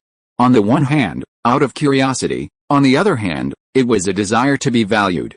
Quirrell began to explore the qualities required to become a dark wizard. Later, his mind was confused by the dark magic. He felt that he could track down Voldemort and even learn advanced magic skills from Voldemort so that he would never be a laughingstock again. His ideas were naive and conceited, believing he could control the meeting with Voldemort. Despite his weakened state, Voldemort easily controlled the Lost Wizard, and Quirrell was powerless to resist. Hermione tried to roll over to hear more, but the blankets held her tightly, like a binding spell. Her struggles proved fruitless. The headmaster and professors gradually faded away, and the voices faded completely. Madame Pomfrey brought a tray of potions and poured 3 bottles into Harry, 2 into Ron, and 1 into herself. The young witch lay numbly in her bed, wrapped in the soft, warm blanket, her eyes unfocused. Gollum, Madame Pomfrey's healing magic was sophisticated and her theoretical knowledge solid, but her nursing skills left much to be desired. Hermione nearly choked on the liquid potion. Dumbledore's recollections were largely useless information. Melvin had little interest in Quirrell's past, but was curious about Horcruxes. Based on his knowledge of them, he felt Quirrell's existence was worth studying. As a living wizard, Quirrell's body simultaneously houses 2 souls. Voldemort's ability to directly control the body and drain its life force suggests that Quirrell's body is a vessel for these souls. A temporary Horcrux for Voldemort. Unfortunately, the old headmaster preferred to discuss the Philosopher's Stone rather than reveal any information about Horcruxes, leaving Melvin unanswered. Upon learning of the events in the restricted area on the 4th floor, the professors quickly flocked to the headmaster's office. Professor McGonagall, concerned for the students, demanded accountability from Dumbledore, while Snape, concerned for Harry's safety, also sought to hold Dumbledore accountable. Flitwick and Professor Sprout, simply curious, joined in the fun. Melvin, who had participated throughout the entire process, didn't want to join in the fun. He had also gathered valuable memories today, more than enough to complete the film, leaving only post-production editing and editing work. With accelerated production, it should be ready for release in time for Easter. Hogwarts was a powerful institution within Britain. A required professor had died within the school, and virtually no news reached the outside world. This week's Daily Prophet featured a front page titled "Entering Romania," and the Board of Trustees remained silent. This demonstrated Dumbledore's immense power. Internally, the atmosphere at the school was much more positive. Word of the events in the underground passages spread quickly, initially primarily through the ghosts, who emphasized the bravery and ingenuity of Harry and his companions as they navigated the challenges, leaving the details of the final room vague. After Ron was discharged, he began to narrate the story himself. The first day's story was identical to the ghost version, focusing on the trio solving the challenges set by the professors, their failure to encounter Quirrell, and the clever Weasleys defeated the hands of the White Queen chess piece. The second day's story, with a more detailed and concise description, focused on a chessboard challenge set by Professor McGonagall. Ron recounted in detail the thrilling game, the ingenious solution, the heroic sacrifice, and the ultimate fall of the wise and courageous Weasley under the siege of the chess pieces. The third day's story took a completely different turn. Professor McGonagall's chessboard was secretly manipulated by the Dark Wizard Quirrell, creating a constantly shifting situation that was virtually impossible to crack. Weasley, left alone to defend the chessboard, engaged Quirrell for half an hour, severely wounding the Dark Wizard. Although ultimately defeated, he bought Harry time, laying the foundation for his eventual victory. Despite his wisdom, courage, and strength, Weasley's defeat was a glorious one. The young wizards, knowing he was boasting, listened with rapt interest. The reputation of the Gryffindor 3 quickly spread throughout the school, and every morning during lunchtime, students could be heard discussing it. Flitwick and Sprout also enthusiastically debated the levels, arguing that the Devil's Snare and Key were designed for freshmen, while the levels designed by other professors were too difficult, leading to student injuries. "Melvin, you've made it too complicated," Professor Flitwick said with a grin. "By the way, Dumbledore told me to tell you that the elves are afraid to clean the room you've decorated. You'll need to do it yourself." Snape and Sprout, standing nearby, gloated. Melvin took a sip of his milk and paused. Harry and the others guarded the Philosopher's Stone. "How many extra points do you think Gryffindor deserves this time?" Flitwick and Sprout's smiles faltered. The last time Gryffindor and Slytherin fought, the house scores were wiped out. Hufflepuff and Ravenclaw had finally thought they had a glimmer of hope for the House Cup, but now that hope was dashed. Snape's face was grim. Only the Vice-Headmaster looked cheerful. There are still 4 months left in the second half of the school year. With a defense against the dark arts professor absent, who'll cover? Even the Vice-Headmaster was unhappy. Chapter 72 Harmony between teachers and students. It was 9 o'clock in the morning. Melvin happily finished his meal and headed to the 4th floor restricted area to clean out the secret room he had set up. At the 4th floor staircase, a dozen students were lingering stealthily, their eyes darting and their expressions etched with excitement, their eagerness to explore practically written on their faces. They were blocked by school rules, a statue of a one-eyed hunchbacked witch, and the caretakers, Filch and Mrs. Norris. The Gryffindor twins and Lee, Slytherin's Cassius, and Ravenclaw's Roger. Melvin looked around and saw many familiar faces. Lately, all the students in the school had been curious about the 4th floor restricted area, and the twins were the only ones who dared to gather there during recess. He looked at the nearest Hufflepuff student and feigned surprise, teasing, "Cedric, why are you joining them?" Cedric Diggory was only in his 3rd year, but he was already recognized by both faculty and students as the Hufflepuff's preeminent leader. With his excellent academic record, powerful magical abilities, and exceptional Quidditch skills, he was a truly versatile figure, a rare find at Hogwarts in a decade and a rare sight in Hufflepuff in a century. The entire school was convinced he would take over the football team, become prefect, and become president, with a bright future ahead of him. Cedric got along well with everyone, a friendly rapport unlike the elitist purebloods, which never made people uncomfortable or distant. He was exceptionally gifted, yet not arrogant, and possessed a gentle and resilient character. "Good morning, Professor Lewin," Cedric greeted, ignoring the professor's teasing. After 6 months of working together in Muggle Studies, they all knew the professor's character well. He spoke frankly, "We're all curious about the underground passages, but Headmaster Dumbledore hasn't lifted the lockdown, and Mr. Filch won't let us go, so we had to come over during recess to join in the fun." "Is that so?" Melvin thought. "Professor, are you going in?" George and Fred squeezed in, their eyes gleaming. "Yes, there's something a little tricky in that last room. The house elves can't handle it, so I have to go down there myself. It's a tedious task." Melvin sighed softly, looking distressed. The red-haired twins' eyes sparkled. "Professor, we can help." "Yes, we're not afraid of trouble. Asking students to help isn't a good idea." Melvin seemed both tempted and hesitant, his expression torn as he pondered the feasibility of this suggestion. "What does it have to do with you?" Seeing the possibility, Lee immediately pushed the two aside, shouting confidently, "Lewynter is our elective professor. You two didn't even take Muggle Studies, so why are you joining in the fun?" George and Fred were furious and united in trying to push Lee away. Roger and Cassius, who were watching, exchanged glances and joined in the fray. Cedric calmly stepped forward and helped push them back. The situation became a case of the Muggle Studies students ostracizing the outsider. "Hey, we're all classmates, let's not argue," Melvin righteously advised, resolutely resisting any attempt to undermine the bonds of fellow classmateship. To preserve the friendship between the students, after careful consideration, he added the few students who had been watching the commotion. Mr. Filch frowned, a look of embarrassment on his face. "If Headmaster Dumbledore asks, just say I insisted on bringing the students in," Melvin said solemnly, with the utmost professorial responsibility. "No, we volunteered. If you want to punish us, punish us." The students clamored to express their opinions, a touching scene of harmonious teacher-student relationship and camaraderie. Perhaps moved by their display of teacher-student camaraderie, Mr. Filch finally relented and allowed Melvin to lead the students into the room. The room was empty, save for a dark wooden trapdoor. The ferocious, sinister three-headed dog was nowhere to be seen. The students could only observe the tooth marks on the trapdoor and the claw marks on the floor, imagining how majestic the three-headed dog must have been, and how Harry and his friends had hypnotized it with their flutes. "Professor, is it true that a three-headed dog falls asleep to music?" They knew all about it in their magical beasts textbooks, but they had never seen it in person.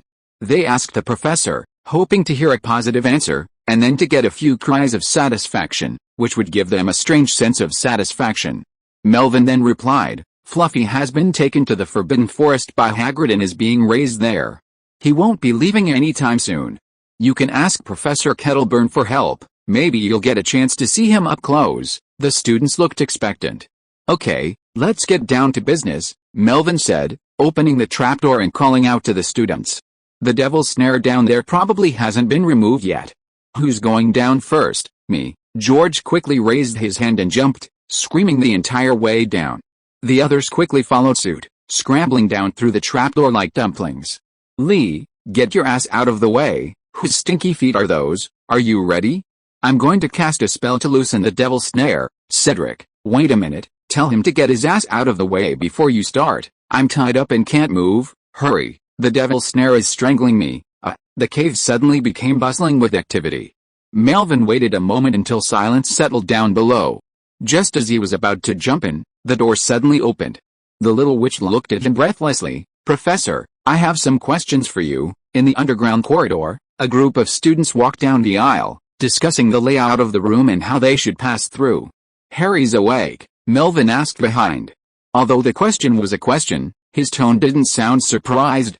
Harry had only minor scratches, mainly due to the soul tremors caused by contact with Voldemort's spirit. 3 days of sleep was enough for his soul to calm down. Hermione shared the information she'd heard in the ward. Headmaster Dumbledore told Harry that Professor Snape's actions were all to protect him, because his father had once saved Professor Snape's life. Quirrell couldn't stand Harry's touch because his mother had left him with a powerful ancient spell. Nicolas Flamel also learned of what had happened at the school and would meet with the headmaster in a couple of days to discuss how to destroy the Philosopher's Stone. Melvin had known about the first few pieces of information for a while, but the subsequent handling of the Philosopher's Stone was surprising. He remembered Dumbledore destroying it before Harry could regain consciousness. However, it was also possible that the headmaster was just lying to the kids.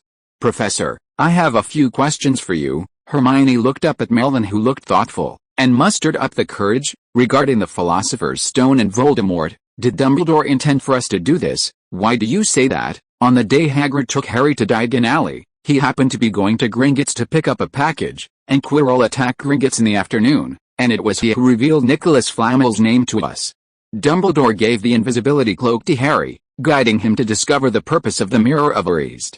When our investigation was at a standstill, it was you who sent us the chocolate frog, and when Quirrell was about to act, it was you who warned us." The little witch frowned, her expression serious. "Too many coincidences." "It's no longer a coincidence." Melvin wanted to defend Hagrid. He was really not a person arranged by the principal, and the leak was just a simple leak. "You are very smart, Hermione." Melvin reached out and ruffled her hair. He did not treat her as a child, but carefully considered revealing some information within the appropriate scale. "Harry's mother destroyed Voldemort's body at the cost of her life. This is extremely special. I don't want to say this, but it is indeed the choice of fate. When Voldemort returns, he will definitely fight Harry to the death." Hermione thought about the professor's words, which seemed to be in the very distant future. Harry and Voldemort's feud is deeper than you might imagine. Their fates are intertwined, like Kronos and Zeus in the Olympian mythology. Melvin paused, his emotions mixed. He'd unknowingly taken on the Headmaster's Riddler qualities. In short, Dumbledore wants Harry to spend as much time as possible with his nemesis, honing his skills so he can finally defeat him. Hermione felt the professor's expression was profound, as if his words were veiled with hidden meaning. Just as she was about to inquire, Cedric suddenly called out from the front, "Professor, is this the last room?" George and Fred followed suit, shouting, "Is there any danger? Can we just go in?" The shattered giant chess pieces ahead, the troll's remnants of crimson and black blood, excited the students. However, the game had already been de-enchanted, and the troll's corpse had been removed and disposed of. They couldn't experience the original levels, and they felt a pang of unease. Hearing that the final room hadn't been cleared yet, they were all eager to try. "No danger," Melvin shouted with a smile. The students cheered and rushed forward. Hermione recalled the room's layout. It seemed only the puppet statue and the hanging corpse were damaged. The night moths and bats were intact, as was the strange rope. Sure enough, a few minutes later, the room erupted in loud screams, as several boys gathered together to unleash a piercing high note. Melvin waited for their howls to subside slightly before slowly entering the room. The young witch clutched the corner of his clothes. The room was pitch black.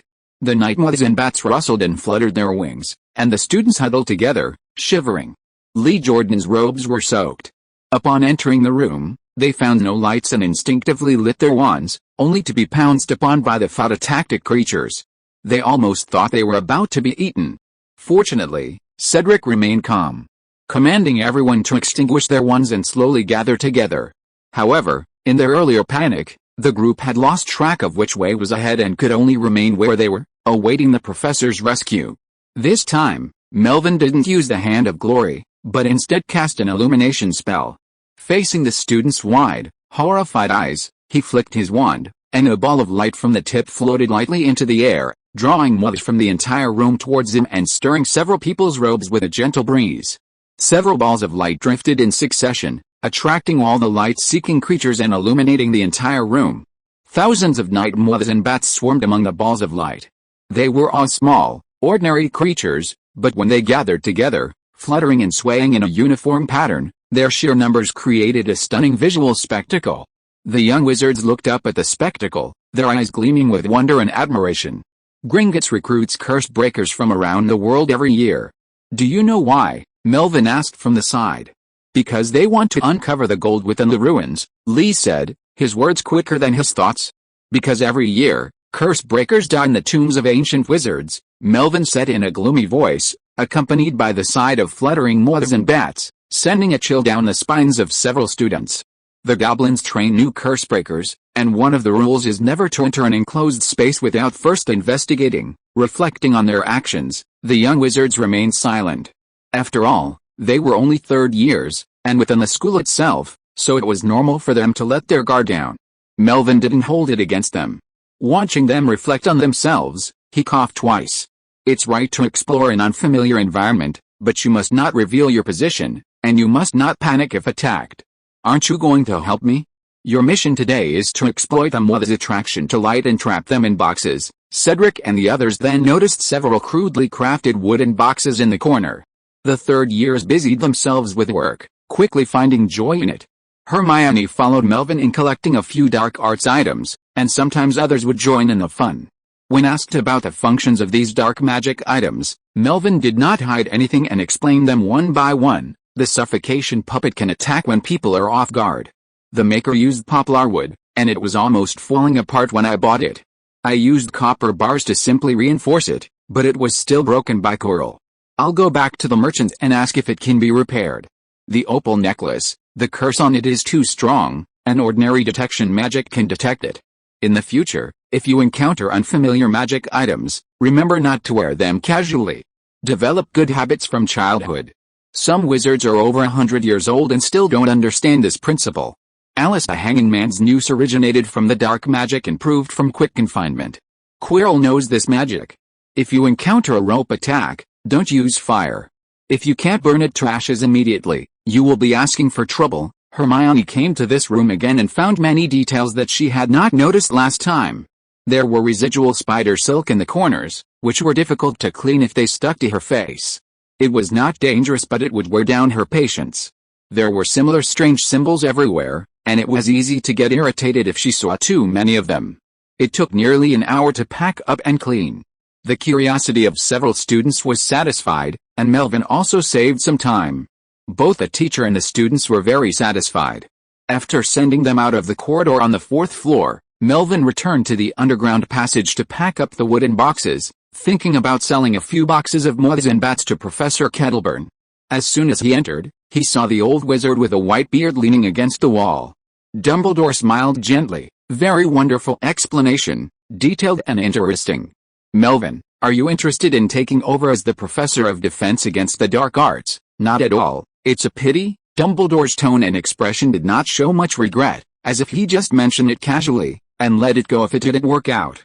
"The headmaster is looking for me, not just a substitute for the class, right? Nicolas Flamel is coming to Hogsmeade this weekend.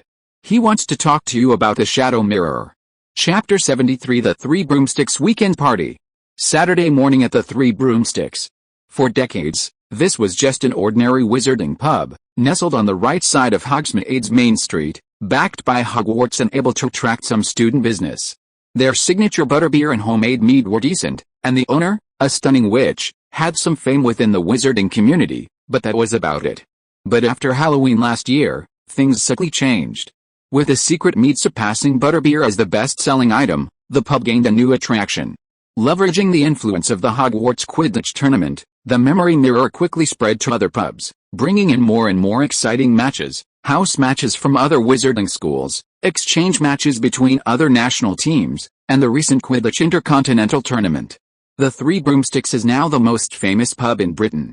Its signature butterbeer and secret mead pale in comparison to the revenue generated by the memory mirror's origins. This place is closest to Hogwarts, so it always has the fastest access to footage of the house matches. Many pedestrians and tourists passing through Hogsmeade come here to see the sights, order a butterbeer, and reminisce about their school days. Right, Monk Stanley entered the pub without stopping, heading straight for the top floor. He surveyed the area, analyzing the pub's business from the perspective of a repair shop owner. The first floor was relatively quiet, but the second floor was a bit noisy.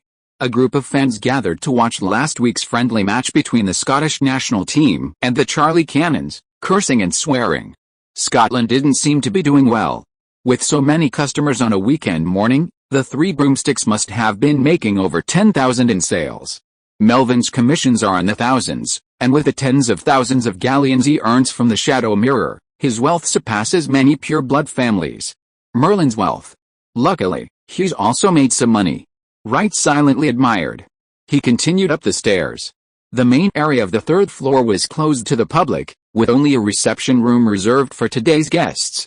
Around 20 chairs were placed around a long table, and there were only 15 representatives from pubs and clubs in attendance, leaving room for more. This was just a gathering for members of the Magic Mirror Club, not a secret society gathering. No one checked their IDs, and no one asked for invitations. Wright entered the room, made eye contact with Melvin in the front row, then quietly found a seat in the back. He saw two unexpected faces next to him. Dumbledore was a Hogwarts graduate, and Wright himself had secretly provided assistance several times when the Ministry of Magic was being targeted. The man next to him was thin and well-dressed, with thinning silver hair neatly combed back. His skin was pale and loose, like wrinkled and faded parchment. His eyes were deep-set and silvery. Although his expression was kind, there was an indescribable sense of distance and alienation. "Headmaster," Wright exclaimed, but quickly controlled himself and excitedly greeted the two men. Mr. Flamel, Monk Stanley, the greatest alchemist of centuries, had been a technical figure for generations. Seeing him was like seeing Merlin to a common wizard. "SHH," Dumbledore signaled, signaling silence. A meeting was underway. Wright suppressed his excitement and nodded emphatically. He tried to calm his turbulent thoughts and consider his words. After the meeting, he planned to express his generations-long admiration for the legendary alchemist and then ask for advice on the technical problems his family had accumulated over generations. The meeting continued, and the tavern owners had come prepared. Operating a tavern in conjunction with the Shadow Mirror was a new model for the wizarding world, and it was bound to encounter challenges. For the past 2 months, the tavern owners had tried their own solutions, but none had been perfect. After witnessing the Three Broomsticks business model firsthand and listening to Professor Lewynter's Muggle speak, things suddenly became much clearer. Melvin sat at the front, speaking casually. My primary job is teaching at a school, and you're the tavern owners. My analysis is for reference only. The actual management decisions are up to you, Professor Lewynter. You're always so modest about your achievements, which is admirable. The fast-talking Alfie spoke slowly, even slower than a typical wizard. He was tall and thin, with a slightly shrill voice and an old scar across his right brow. He owned a Quidditch club in Dingworth and was well regarded among retired players and referees. Aside from the Hogwarts games, Alfie had obtained footage of most of the other games the Magic Mirror Club was working on. He had recently been in contact with Durmstrang, the third-ranked wizarding school in Europe, which had produced a Quidditch prodigy whose matches were truly spectacular. If he could successfully obtain the memory footage, the Magic Mirror might expand to other parts of the continent. Yes, everyone knows that the Three Broomsticks are what they are today thanks to your input. It's not just a business model. Madame Rosmerta even admitted that the recipe for their new signature meat is yours. Old Will's nose was red, and his voice was gruff. That's right, that's right. The scene gradually became lively. What should have been a proper mirror discussion suddenly turned into a gathering of old-timers praising Melvin. It wasn't that they were flattering Lewin. Even if Cornelius Fudge from the Ministry of Magic were sitting here, they wouldn't flatter him. They just saw the professor's youth and wanted to tease him. Melvin was somewhat helpless inside. Let's continue talking about the mirror, Professor. You talk, and we'll listen. Melvin shook his head. You guys are running the business very well. I've been at school for a long time, and I only come to the pub occasionally on weekends, but I can also hear news about you from the drinkers. The commentary of the Dingworth town matches is detailed, not only the previous World Cup finals, but also various unpopular but wonderful images. This is Alfie's credit. The pictures of the Upper Flagley matches are exciting and make people's blood boil. This is all thanks to Jack. Listening to the young professor's enumeration, several bosses who made outstanding contributions to the game grinned with bright expressions. Old Will and others next to them turned their faces away in disgust, a little unwilling, but there was nothing they could do. They had no connections and channels in the Quidditch field, and they were indeed not as good as these professionals. However, the content of the Shadow Mirror doesn't have to be limited to ball games, Melvin said, his tone suddenly shifting, perking up the other tavern owners. Open your mind. The image is just the form. The content can be diverse, such as the exciting adventures of your youth, the raids to capture dark wizards long ago, or even the fierce battles with Death Eaters. The young professor's words echoed in the room, and the owners around the long table remained silent. They had all experienced that era firsthand, and hearing the Death Eaters, a term that had not been mentioned for a long time, brought mixed feelings. Without waiting for their opinions, Melvin continued, opening your mind doesn't mean being unscrupulous. We can't deliberately leak secrets or show vulgar images just to attract attention. Content displayed to customers must be censored. This is also the original intention of our Magic Mirror Club. Rules had been established when the Shadow Mirror was sold, and they had signed the club's magical contract. All content displayed on the Shadow Mirror had to be reviewed by Melvin. Retired Auror Will Sr. frowned slightly as the young professor explained the rules he had established. He had been in Auror for most of his life, and besides the scars he'd accumulated, he'd also acquired a certain amount of political acumen through his long association with the ministry's bureaucrats. Looking back now, this management model clearly encroached upon the ministry's authority.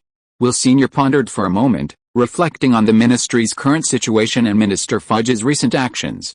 He hesitated, shook his head, and offered no objection. Although some of you here are purebloods, you don't have the bad habit of pureblood supremacy and are open to new things. I believe some of you have already noticed that this mirror model is very similar to Muggle screens, and we will also release paid content in the future. Melvin briefly explained the Muggle cinema model, not going into too much detail. After all, the wizarding and Muggle communities are fundamentally different. Cinemas are just a reference, and the specific development path still needs to be explored. Your town is a mixed community of wizards and Muggles, so there should be a cinema in the Muggle neighborhood. You can go and see it. I'm preparing a film and am in the final stages of development. It should be completed around Easter, After half an hour of questions and answers and discussion, the meeting concluded successfully. Feel free to share any ideas with me during this time. Write to me or meet here on weekends. Together, we can make the world inside the mirror even more exciting. Melvin stood up and escorted the tavern owners downstairs. Throughout the process, no one noticed the two old wizards in the corner. It was obvious that the old headmaster had cast a spell. Dumbledore, with his gray hair, sat by the window, silently sipping his mead. Beside him, Wright tightly grasped Nicolas Flamel's hands, expressing his three-generation admiration for the legendary alchemist. Mr. Flamel, my grandfather grew up reading your hieroglyphics. My father also grew up reading your hieroglyphics. I love it, too, but I grew up reading your ancient alchemy. Nicolas Flamel looked helpless. He was 665 years old, with osteoporosis, prone to fractures and dislocations from the slightest bump. Now, with his hands held by this young man, no amount of persuasion would persuade him, and there was nothing he could do about him. When Melvin returned from seeing the guests off, he witnessed this scene. A young wizard, lacking martial ethics, attacked a 665-year-old wizard, while a 111-year-old wizard, with his morals corrupted, stood by and watched. His mouth twitched, and he stepped forward, pinching Wright, freeing the old wizard. Mr. Flamel, long time no see. Hello, Professor Lewynter. Nicolas Flamel raised his head, his eyes gleaming with silver light. Chapter 74, The Old Antique Riddler. The guests left the tavern, and the house elves came in to clear the drinks. Wright, sitting in a chair, tried desperately to get around Melvin and express his respect for 3 generations of Monkstanley to Nicolas Flamel, but he was pinned to his seat, unable to rise. Melvin placed a hand on Wright's shoulder and moved aside to let the house elf pass. The repair shop owner's stubbornness was a real headache.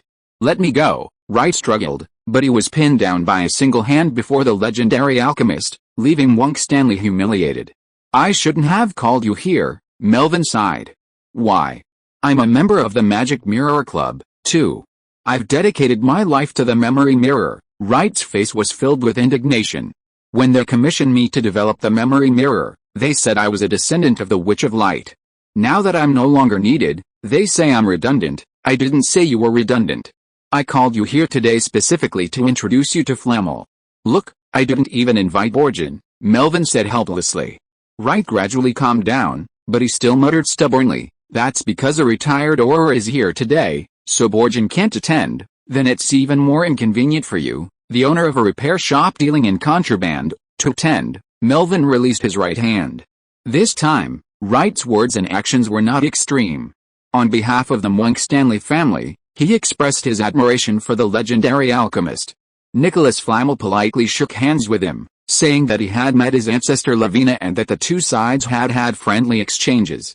When the Hogwarts Express was being built, the Ministry of Magic wrote to him for consultation, and he had seen Wright's grandfather's designs.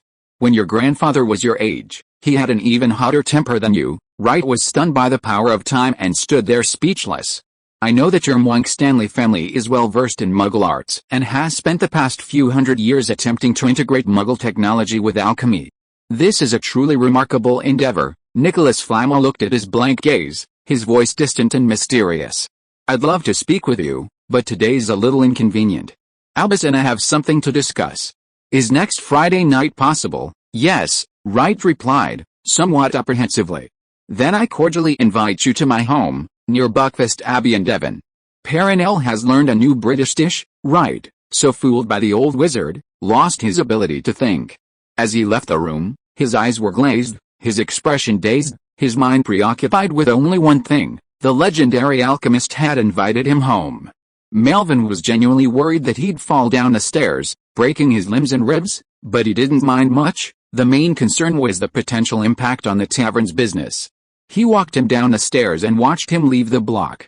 Melvin had invited Wright to the meeting, genuinely intending to introduce him to Nicolas Flamel. Wright's disgraceful performance had just made him think he had no chance, but surprisingly, things were progressing quite smoothly. Returning to the room, the house elves had already cleared the drinking utensils and brought in new drinks. Freshly fried French fries were steaming. Sunlight slanted in through the glass windows.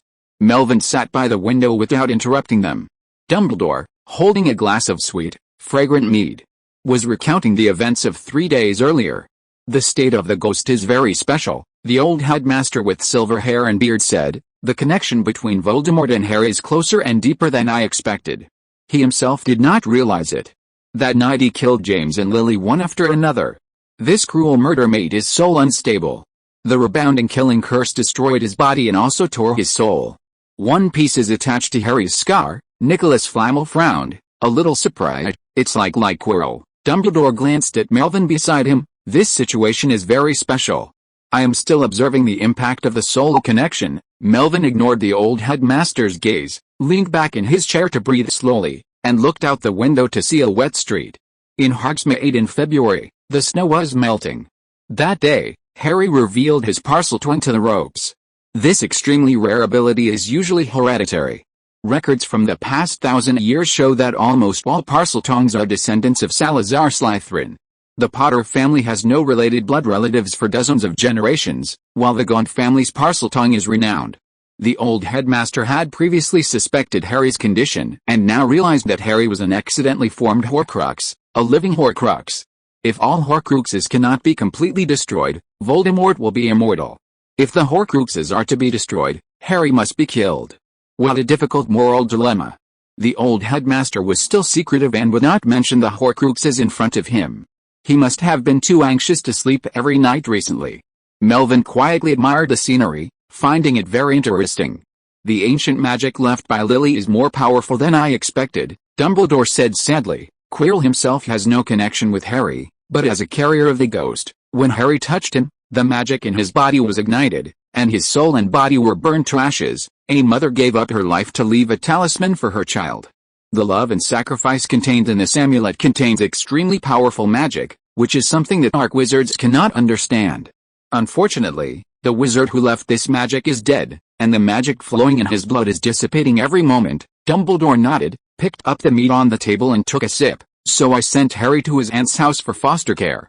This can not only prevent him from being involved in the chaos in the wizarding world, but also extend the protection left by Lily. Wizards are the source of magic. If the source dries up, even if the power of blood is used to maintain it, it can only support him until he reaches adulthood.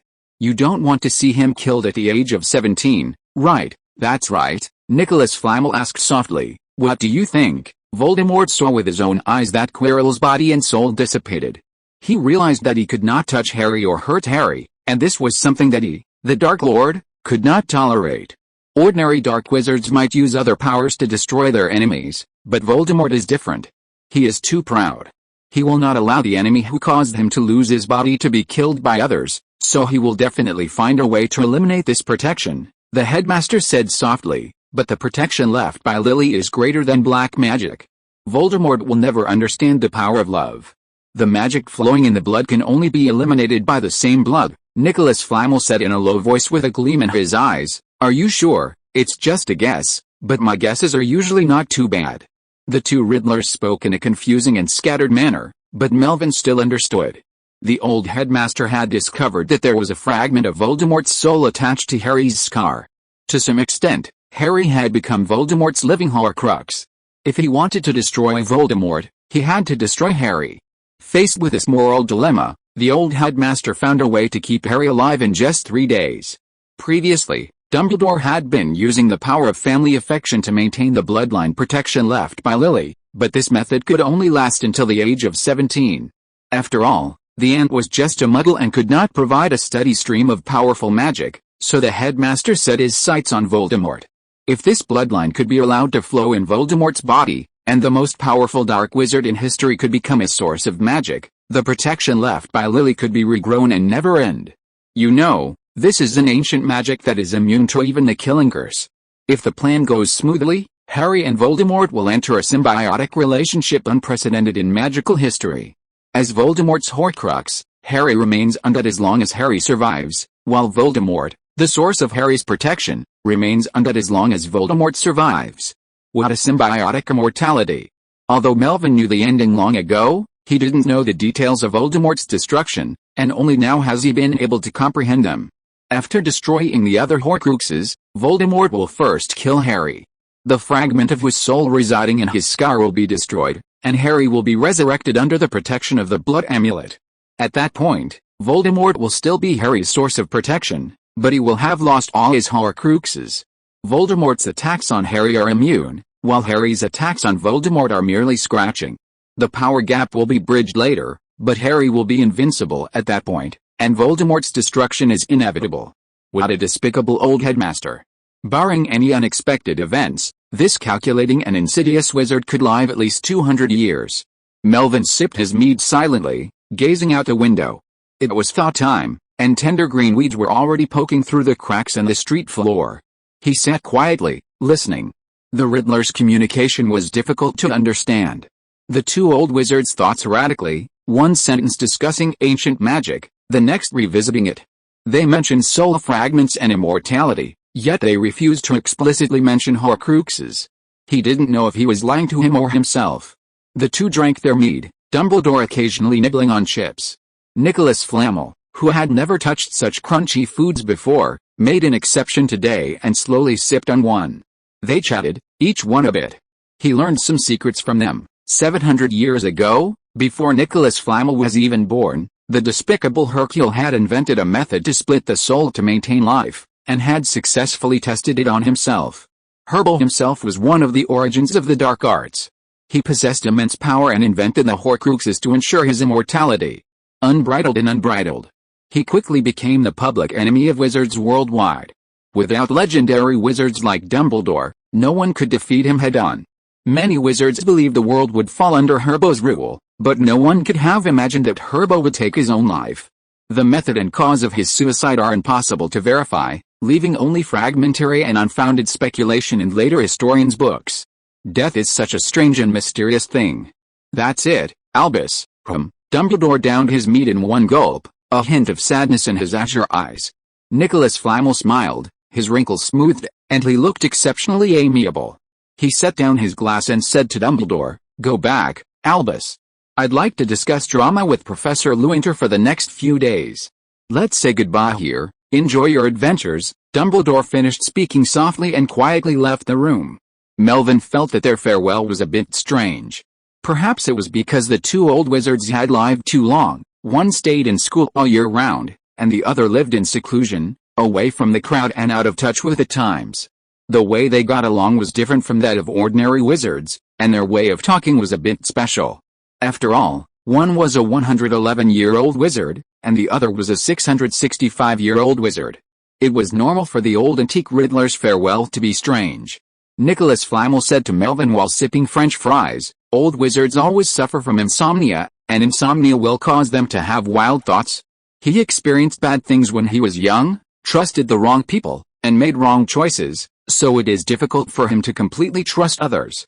When you get along with him in the future, don't be restrained, don't be so respectful, speak more directly. I am more than 500 years older than him, and we usually chat like ordinary friends.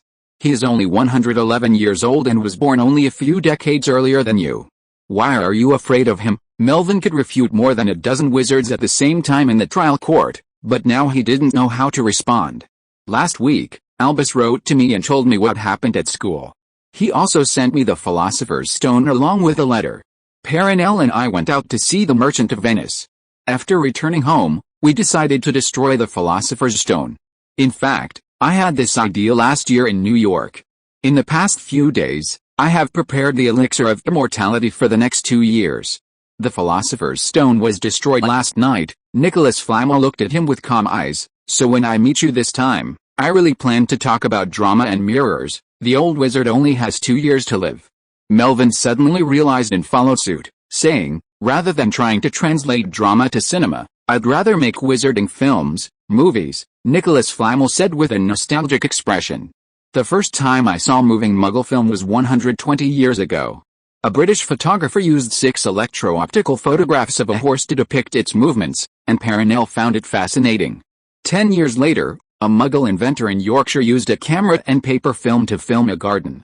Coincidentally, the inventor was French, and I happened to know his son, so I saw that less than 3-second film." Melvin, accustomed to the vicissitudes of time, remained calm. Muggle technology is advancing rapidly. Now, as long as the film is long enough, the film is long enough. Whether it's drama or film, They all touched the heart with story and imagery. Nicolas Flamel finally finished his fries and breathed a sigh of relief. In my nearly 700 years of life, the most moving scene for me happened in the 14th century, in 1349.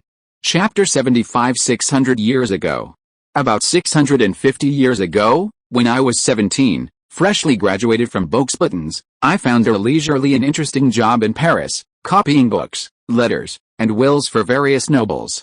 During those years, I preferred digging up anecdotes and scandals about the nobility to the tedious world of alchemy. I once wrote a letter to Princess's aunt asking for travel expenses after she ran away from her marriage. The letter wasn't actually sent, so I paid her a few gold coins out of my own pocket and gave her a map to guide her to her fiancé. I loved copying wills for governors. His relatives would try every possible means to uncover the will's contents, first offering bribes, then threats. I always had to struggle to make a choice, sometimes revealing false information, sometimes faking my own death to escape, and then hiding to watch them fight for territory and titles. Nicolas Flamel smiled, a smile of nostalgia and amusement that Melvin had seen many times, always on Dumbledore's face as he enjoyed sweets. Such happy days lasted for 2 years. Traces of disaster began to show up. An experienced sailor could smell the coming storm, and a scribe could see secrets from the noble's letters, not to mention that I was a wizard. Nicolas Flamel's muscles were old and weak, and he spoke weakly, as if whispering. It started with a Mongol army on the westward expedition besieging a port city on the Black Sea, Kafar, which was a trade transit station with military defenses. The soldiers used catapults to throw corpses of people who died of plague into the city, and the plague broke out.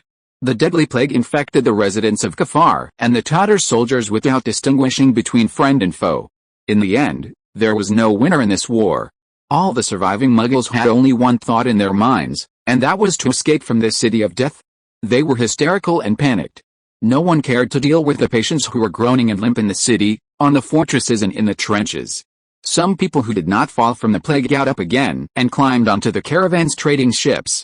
They lied to conceal their illness and fled from Kafar, thinking they had escaped the devil's pursuit, but they did not know that the disease had attached itself to their bones and was following them like a ghost. The old man kept chattering, and his words were particularly long-winded, but Melvin did not show any impatience.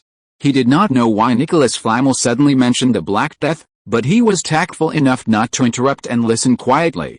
Merchant ships passed through the Strait of Messina, the southernmost point of Italy, and docked at the port of Messina in Sicily, bringing not only silk and spices but also the seeds of disease. These seeds quickly took root and sprouted, giving rise to new seeds that, nourished by the flesh and blood of Muggles, swept across Messina and Sicily. Genoa, Venice, Florence, and Paris were the four most prosperous cities in Europe at the time. They had convenient transportation and large populations, conditions that provided fertile soil for the virus. Genoa was the first to fall.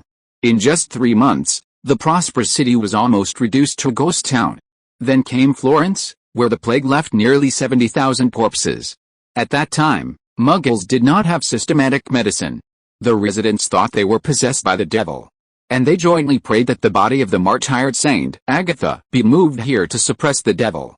I still remember the letter that the Archbishop wrote to the Vatican, which briefly described the symptoms of the plague, first a sudden high fever, then several days of severe pain, and finally death. Nicolas Flamel paused. The death of the priest who delivered the letter was exactly the same as what was written in the letter. The plague followed the priest's footsteps to Avignon. Avignon, the capital of the Pope, quickly fell. The church cemetery was soon full. The living were unwilling and dared not touch the dead. The bodies could only be thrown into the pits.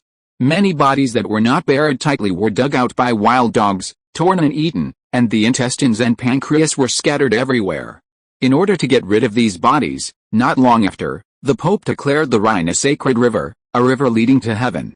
The joint governors ordered the bodies to be thrown into the river to cleanse their souls and sins.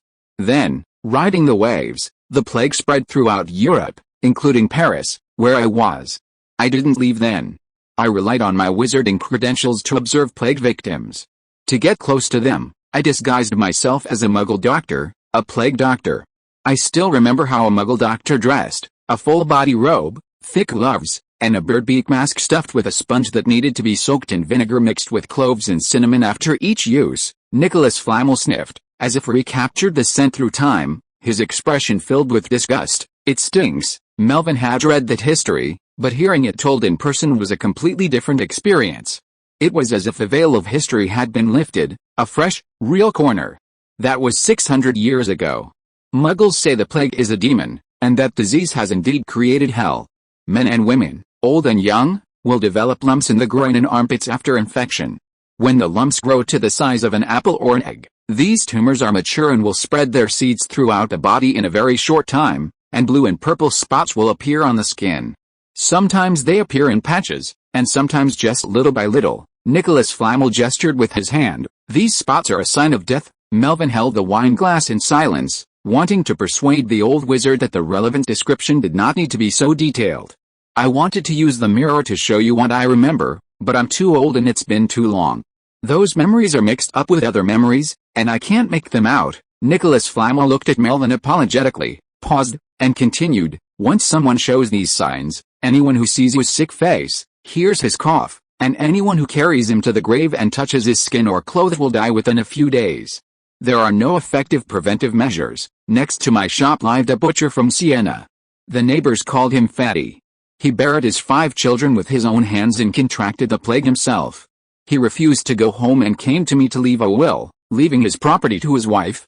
2 days later, his wife came to me wrapped tightly and left a will to leave her property to her nephew. Her nephew died the next afternoon. Nicolas Flamel vaguely remembered the crooked signatures at the end of those letters. The fat butcher's name was yellowed out. This happened every week. The sick people left letters for me, and their families kept leaving letters for me. In the end, no one received these letters. Dead bodies piled up in every corner. No one dared to approach these rotting corpses. The patients' families could only drag the bodies out of the room and throw them at the door. When things developed to the worst, anyone who contracted the disease would be expelled from their families. Relatives abandoned each other, and couples fled separately. Corpses and dying people in the town were piled on the streets. Paris was already very dirty at that time, and the things they excreted gave off an unbearable stench, whether it was sweat or feces, saliva or exhaled air, all of which were tainted with the smell of death and disease. The splashing body fluids were turbid and smelly, mixed with black blood. I mingled with the porters and doctors, moving these abandoned people out of the city and next to the firewood pile. The bodies were thrown directly into the crematorium. If I met living patients, I persuaded them to lie down on them, then sprinkled kerosene on them and lit the fire. Muggles couldn't do magic, and there was no anesthesia back then, so they could clearly feel the flames burning through their flesh, inch by inch. I'm sure the process was incredibly painful, but I could clearly see the smiles of relief on their faces. He thought of those suffering people, a silver gleam of compassion in his eyes, and took a deep breath. With the arrival of winter, the ground froze hard, and there were fewer hyenas digging for corpses in the wild, but the plague showed no signs of stopping. Members of the crematorium and porters fell one by one. To avoid getting into trouble, I changed 3 identities. Perenelle wanted to take me away, but I refused. At that time, I entered a strange state. Nicolas Flamel paused. Every time I cremated a patient, I could feel a strange magic lingering around me, faint but clear. At that time, many rare and magical animals had not yet become extinct. I have seen many magical powers, but none as strange as that one, the kind that came from Muggles. I tried to analyze this magic through alchemy, but I couldn't touch it or capture it. This strange magic temporarily freed me from the shadow of the plague. Melvin looked up at the old wizard with surprise in his eyes. In 1350, Paris almost became a deserted city. On that quiet midnight, I got a clue to solve the mystery. Nicolas Flamel said softly. A man in a black cloak came into my dream. He said that I would soon receive a magical book. He told me that I must study hard and understand it thoroughly. Perhaps I can gain extraordinary power and end this disaster. Is this a prophecy? Melvin asked tentatively. Prophecy, as one of the most peculiar areas of magic, has always been shrouded in mystery. Divination magic is just the experience summarized by past wizards. True prophets rely solely on talent to make predictions. This talent may be the third eye like Cassandra Trelawney, it may be the mumbling like Sybil Trelawney, or it may be a dream. I do have some talent for divination and can see a corner of the future through the crystal ball, but I can only rely on the crystal ball. Nicolas Flamel shook his head. I am very sure that it is not a prophecy. Someone cast a spell on you. In the past few hundred years, I have also tried to find the answer, But to no avail, Nicolas Flamel said. Anyway, this dream came true. The next evening, a merchant who had fled from Florence came to me. I am sure that there was no trace of magic on him. He was a complete muggle. He begged to exchange a book for some food and coins. This was nothing to me, so I exchanged 2 florins and 3 loaves of black bread for the huge and thick ancient book. Perhaps you have heard of its name, the Book of Abraham. Melvin had indeed heard of the name of this book.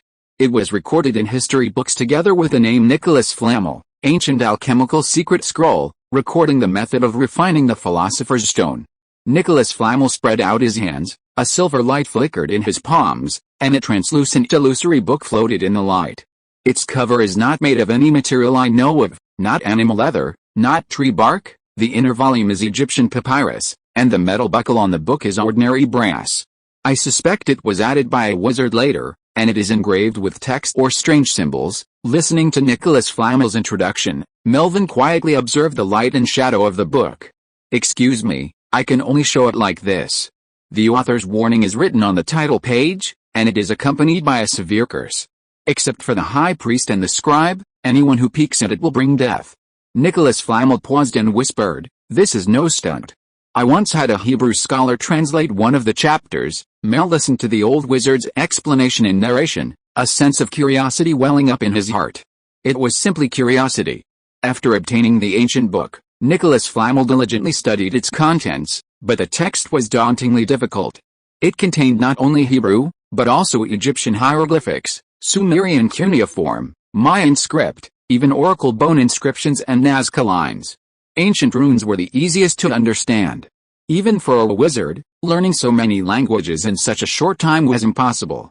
Eager to achieve results, Nicolas Flamel sought out a Hebrew scholar, who excerpted and shuffled the text from the book, adding extraneous material out of caution to create a chaotic jumble of essays. He then gave it to the Hebrew scholar for translation. The first 2 paragraphs were Hebrew poetry, and the scholar's translation went smoothly. But less than 2 weeks later, the scholar fell ill and passed away.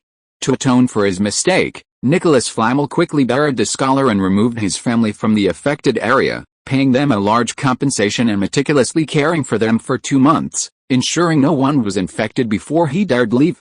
He never again dared to allow anyone else to touch the Book of Abraham, not even his wife. Transfiguration follows Gamp's law, alchemy follows fundamental principles, and there are no shortcuts to language learning or interpretation. The book's multiple languages weren't meant to prevent interpretation, but rather to ensure that the relevant content could only be expressed in its original language, creating ambiguity in any translation.